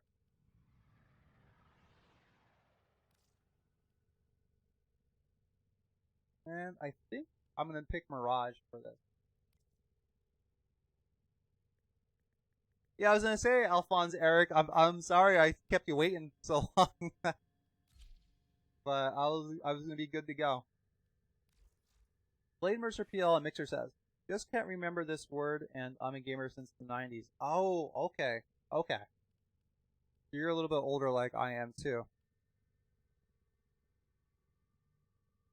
You know, I was actually talking to someone on Reddit yesterday, and they brought, because I made a thread on Reddit talking about Warframe, and I was talking about Endgame, and how Warframe has made all these attempts at Endgame, but they've kind of failed.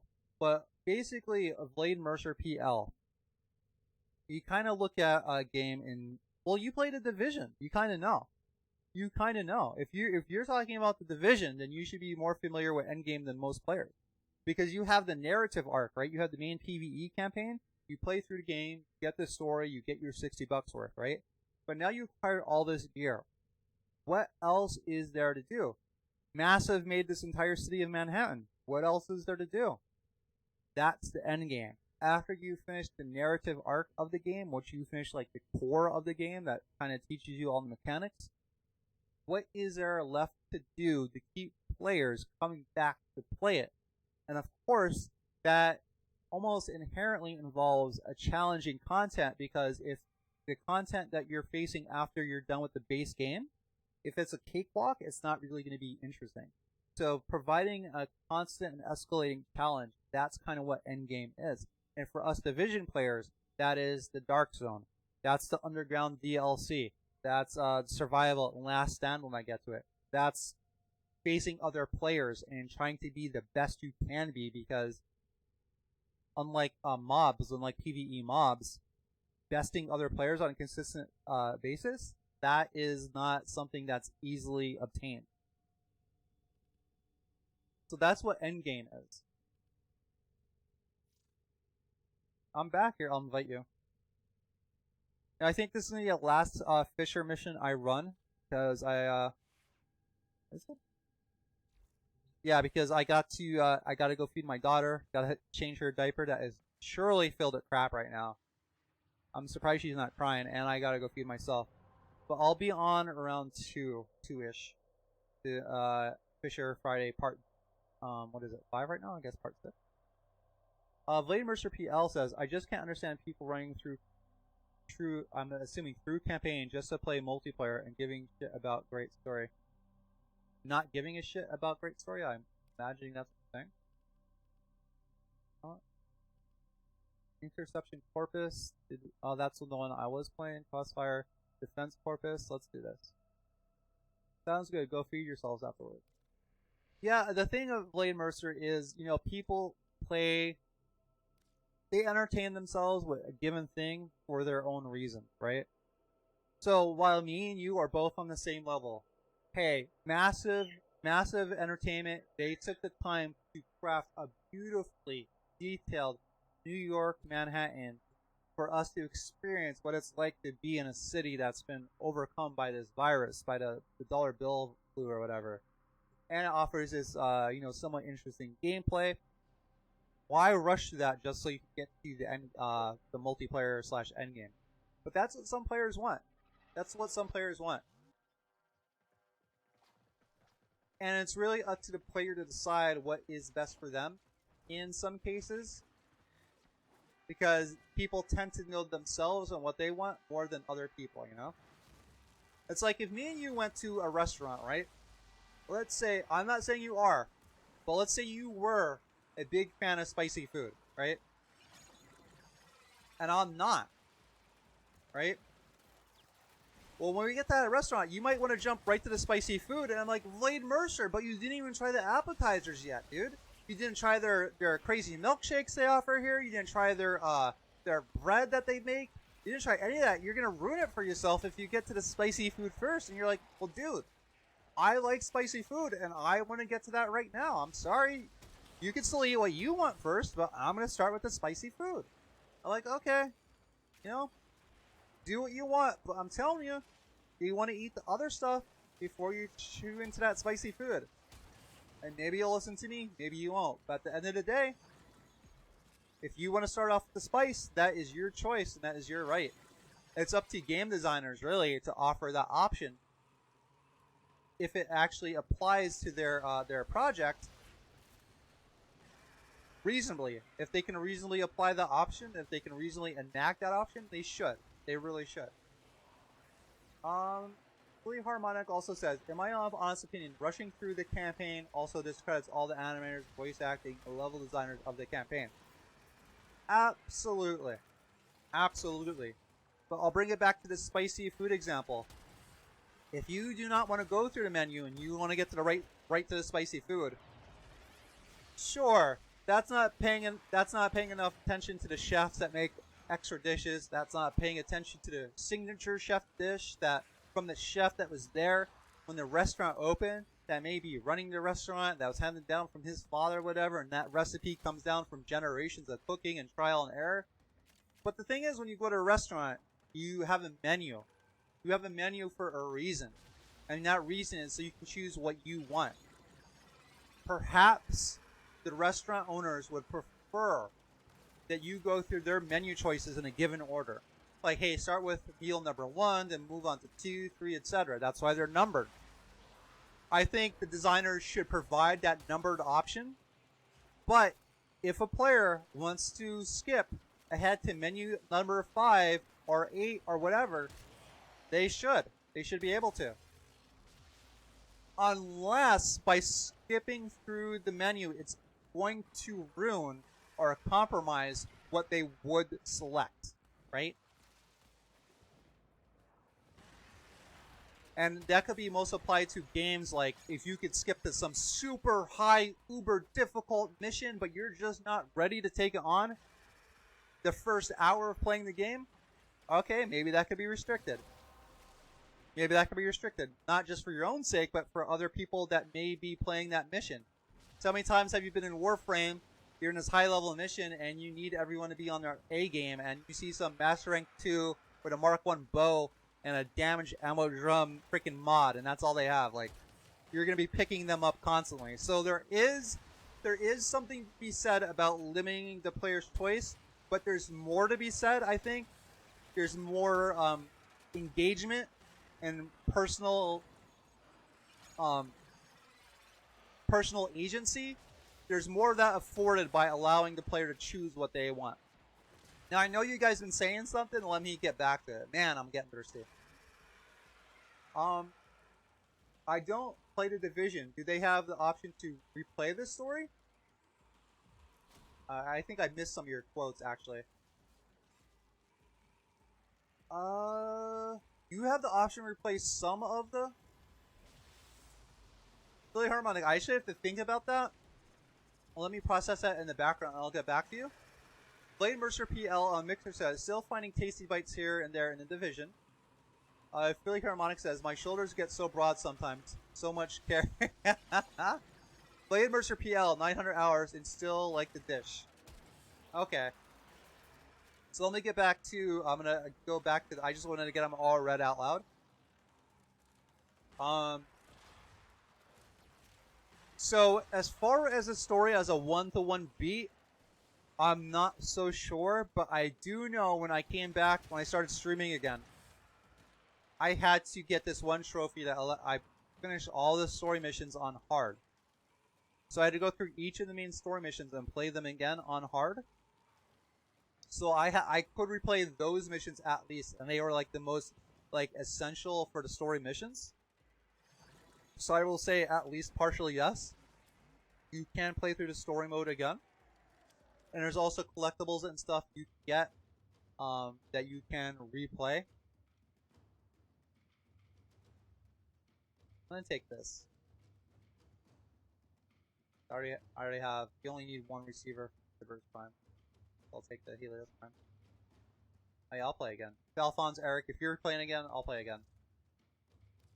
But this will have to be my last one, because like I said, I plan to come back around 2, which is only 50 minutes now. So, I don't have too much time.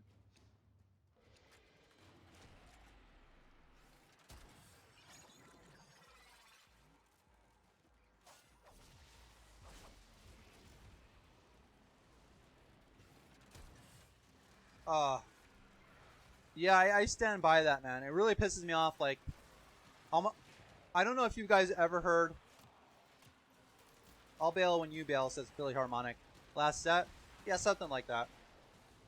Like, I don't know if you guys ever heard of the game Devil May Cry, but there's a remake that was made like about 5 years ago. It created a split among the community, even though it sold reasonably well, because how they remade the narrative aspects, but I fucking loved it. I loved it. Someone that's been a Devil May Cry fan since it came out, I loved it. Guess I can see why other people didn't like it, but I fucking loved it. The reason I'm bringing that up is the game has 7 fucking difficulties, right? 7. Which is great, but what sucks about it is to get to the higher difficulties I want to get to, I have to play through these lower difficulties to unlock the higher ones. I want nothing to do with, especially considering that I got all the achievements for Devil May Cry on the Xbox version. I simply bought the PS4 version because it had a couple features I liked, and I knew from that point I'd be playing my PS4 a lot more than my 360. So it irritates me. It really irritates me that the developer, I have to play through these lower shit cakewalk difficulties to get to the stuff I really want to get to. It pisses me off to no end. So that's why I stand by like, hey, if a player wants to get right to the spicy items on the menu, let them try it out. If it's too spicy, then give them something. Give them an alternative that's not spicy, right? Give them that choice. DMC, yup, says Philly Harmonic on Twitch. The reboot, it was fun, but the story was... Dude, here's the thing about the story. I'm not saying you have to like it. And I'm also a fan of the original stories. But if you look at the story development in DMC 1, it's cheesy as fuck, dude. I'm the one that's gonna fill you with light. Like, come on, man. You can't really stand by the story execution in 1 other than hammy, campy, cheesy nonsense. Which, if you want, if that's your style of story, or if that's what you want for Devil May Cry, then sure. But to say it's like well written, like it's a stretch. We won't speak about DMC 2 because pretty much everything in that game was an unmitigated disaster. 3 story I really liked.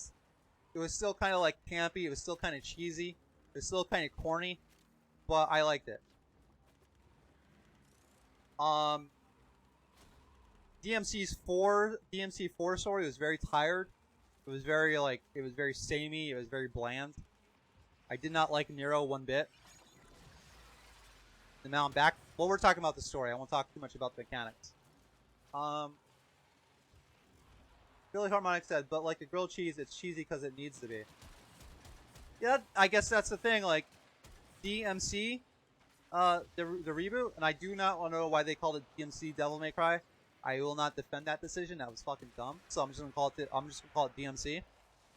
But I really liked that story because it's like they took the DMC lore and they tried to do something serious with it. The fact that Mundus controls the world not through like demon attacks, but controls it through greed and debt, dude, that's how our political system, that's how it works right now. I don't know if you live in America, but lobbyism, it's legalized corruption. So you can have a lawmaker that takes bribes from third parties like the fossil fuel industry, and there's nothing stopping them from writing laws in their favor, and especially to enrich themselves if they hold stock in these companies. That our corruption is currently legalized in the current American political system. So the fact that the developers recognize that, I appreciated that, dude. I really did. I don't really see a lot of games taking balls to do something like that. It's like, oh, the aliens, the robots, and even Devil May Cry's instance, the demons. It's always like this alien threat that's like threatening to take us over and wipe us out. But no, we just have a demon, Mundus, in this iteration. He's controlling the world through debt and greed. Like, that's fucking awesome. And they had the balls to kind of like parody Bill O'Reilly from Fox News. Like, that shit matters. It matters when you have, like, you know, not to get too political, but when you have like a propaganda saying like, you know, the Green New Deal is going to take away cows and airplanes and have people believe it. I really can appreciate games that take a stab at that and be like, you know what, that's kind of bullshit, and this is kind of like what this would look like in a worst case scenario. I guess I'll take Galaxy Prime Blade. Yeah, I'll keep staying. I keep saying one more. Let's do one more, only because I'm on a rant right now. Blade Mercer PL says DMC is a Japanese game. They have way different look on the world. Yeah, it originated in Japan, but what we're talking about, the reboot that happened like 5 years ago, it was made by a British developer, I believe, or a European developer. Philly Harmonic says, we are not a democracy anymore. Corptocracy. Yeah, dude. I'm not here to disagree with you. I'm not even going to play a devil's advocate. And alright, this is going to have to get political. I don't ban against political discussion on my streams. I honestly wish more people talked about it. Well, let's me paint an extreme for a second. Let me get extreme on you. Right? Oh, wow. That was interesting. So let's say history was different. Let's say history was different. And let's say like slavery never got abolished and slavery was current day thing. Like, how bad would it have to get? How bad would the treatment of African Americans and other slave races have to be before like entertainment media would be like, you know what? Maybe this isn't right. Maybe we shouldn't like beat people, whip people, chop them up because we feel like they deserve it. How long would that treatment of humans have to be before a game or movies or whatever, instead of aliens and robots and mutants and stuff that we're fighting all the time, how bad would slavery have to be for a game developer to be like, you know what, let's make a game about this to at least raise awareness, to maybe push things in a direction that slavery finally gets outlawed? Like, how bad would it have to be? So my question to you is, how bad does political corruption have to be? How bad does climate change have to be? How bad do things have to get before games start focusing on real world threats to at least raise awareness? Now, I am a hypocrite saying this because I'm playing a game where I'm a space ninja fighting aliens, right? But I would not shy away from a game that offered similar mechanics and gameplay that was set in an Earth that was destroyed not because of aliens, not because of robots, not because of anything like that. It was destroyed because human race as a whole decided not to give a fuck about climate change. It ruins our planet, and now the combat action takes place because now we're fighting over cans of fruit. That's what the big wars are about now. It's not about who's going to control the world. It's not about the ultimate weapon. It's like, I'm trying to feed my family, and you have a can of peaches, and we're starving, so now we're going to fight each other. You know what I mean? Like, we need to see more games like that. We really do.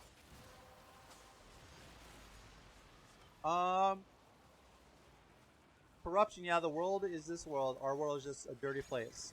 We are the corpus. In my eyes, the old guard doesn't care. They only care about the now.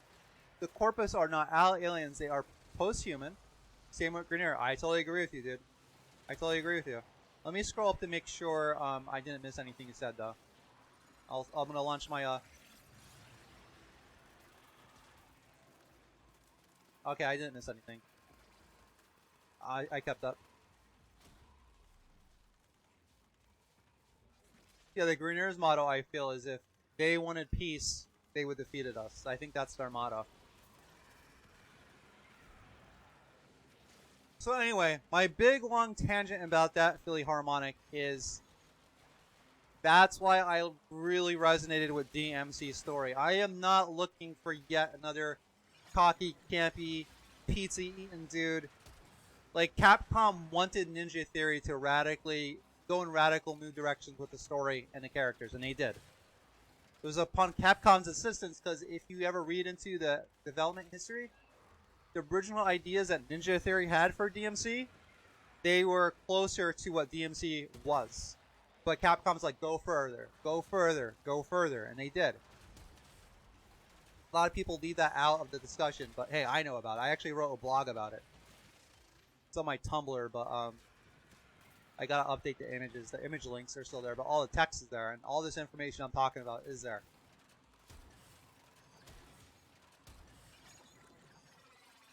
But yeah, dude, it's like how, especially with climate change, like how bad, how close to the edge of an irreversible climate disaster do we have to get before people start paying attention? How many more aliens and robots and spirits and demons do we have to fight before a game developer's like, you know what, maybe we should make an action game set in a world that was fucked by climate change because we didn't act in time. Like, how close does it have to be? How severe does it have to get? Alright, Blade Mercer PL says, you need to play Crisis series. It's already irreversible. Coral reefs are bleached, yo. Well, I was reading the I think it's the ICCC report that the Green New Deal is based off of. And it doesn't, from what I could tell, it's not irreversible yet. There's plenty of damage that's being done to our planet. I mean, there's no denying that. And me even sitting here playing this game, I'm contributing to it. So I'm sure this is increasing my carbon footprint. It's not like Warframe runs off of wind energy and shit like that, but the thing is, it has to be a widespread change. It has to be like a widely accepted, a widely moved for change, because individual effort, it's like trying to take a thimble of water out of the ocean and hoping it makes a difference. But if you have 1 billion people taking a thimble out, well, shit, that might mean something, you know?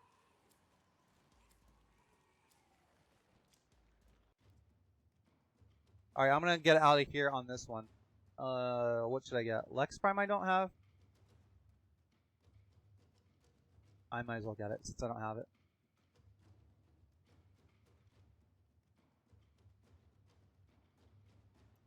Let's get out of here. I am starving. I'm probably gonna come back on at 2:30 now. Well, I'm gonna stay here a little bit to finish up the chats. And I still forgot to whip out my Cygnus to level that up. Still forgot to. God damn it.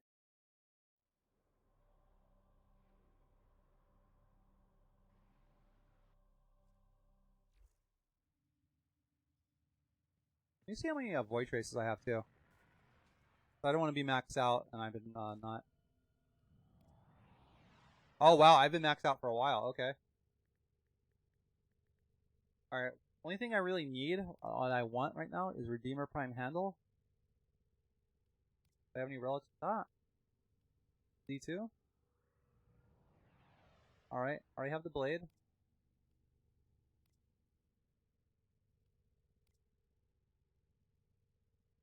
All right. What about axe? What do we got here? I only have 1 to radiate. Oh man.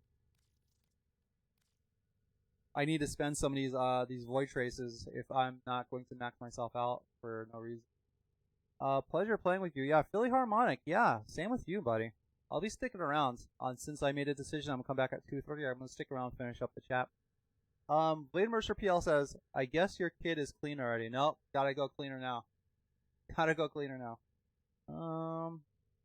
She's been sleeping this whole time though, which I'm surprised about. She usually wakes up when she's hungry and stuff, but hey, if she's sleeping. Alright, let's go to OBS here. Let me switch it to chat mode. I don't know if that actually blacked out the screen there, but whatever.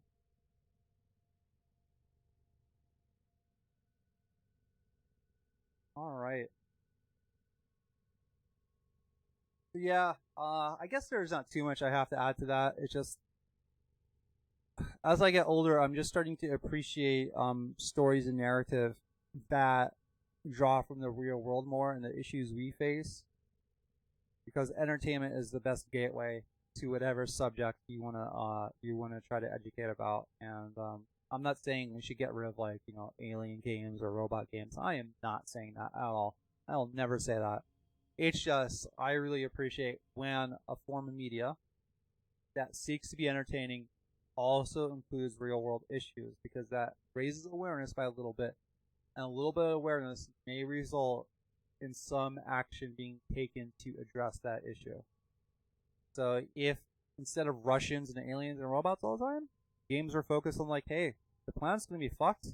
It's really gonna be fucked unless we get our act together. I guarantee you, if most games had that plot, we'd be seeing a lot of change. Because for the simple fact, like, well, hey, if the planet's gonna be fucked, we can't really play games anymore if the planet's fucked. You know what I mean? Where's the electricity going to come from if the planet is fucked, you know? So that's what I'm trying to say. And we have a quote from Mark Rosewater, but I'll get into that some other time. I'll get into that some other time. Allows my mouse to go. But, gentlemen, Philly Harmonic and Void Mercer PL, it's been a pleasure talking with you. I will be back around 2:30. I believe I'm going to be playing more Warframe. I think, I mean, I've been playing it for a few hours already, but I think it's going to be Warframe. It might be something else. If it is something else, it's either going to be The Division or it's going to be Magic the Gathering for my dailies. But it's going to be one of these three games. I'm not going to hit you on something completely random, at least not at this point. But yeah, until then, also, I want to give a shout out to Kasparus on Twitch that gave me a follow, and Christy029 on Twitch who also gave me a follow. I want to thank them. Now, I don't have a Patreon or anything set up, like any kind of donation pledge thing. I don't have that set up. But yeah, follows help, social media follows help. But I think the most important thing is what you guys have been doing already is just chatting with me and interacting with me and chat here. It really makes this stream thing worthwhile. It makes it a lot easier than I mean, I like talking about the game design principles and all, but ultimately I like to talk to viewers more.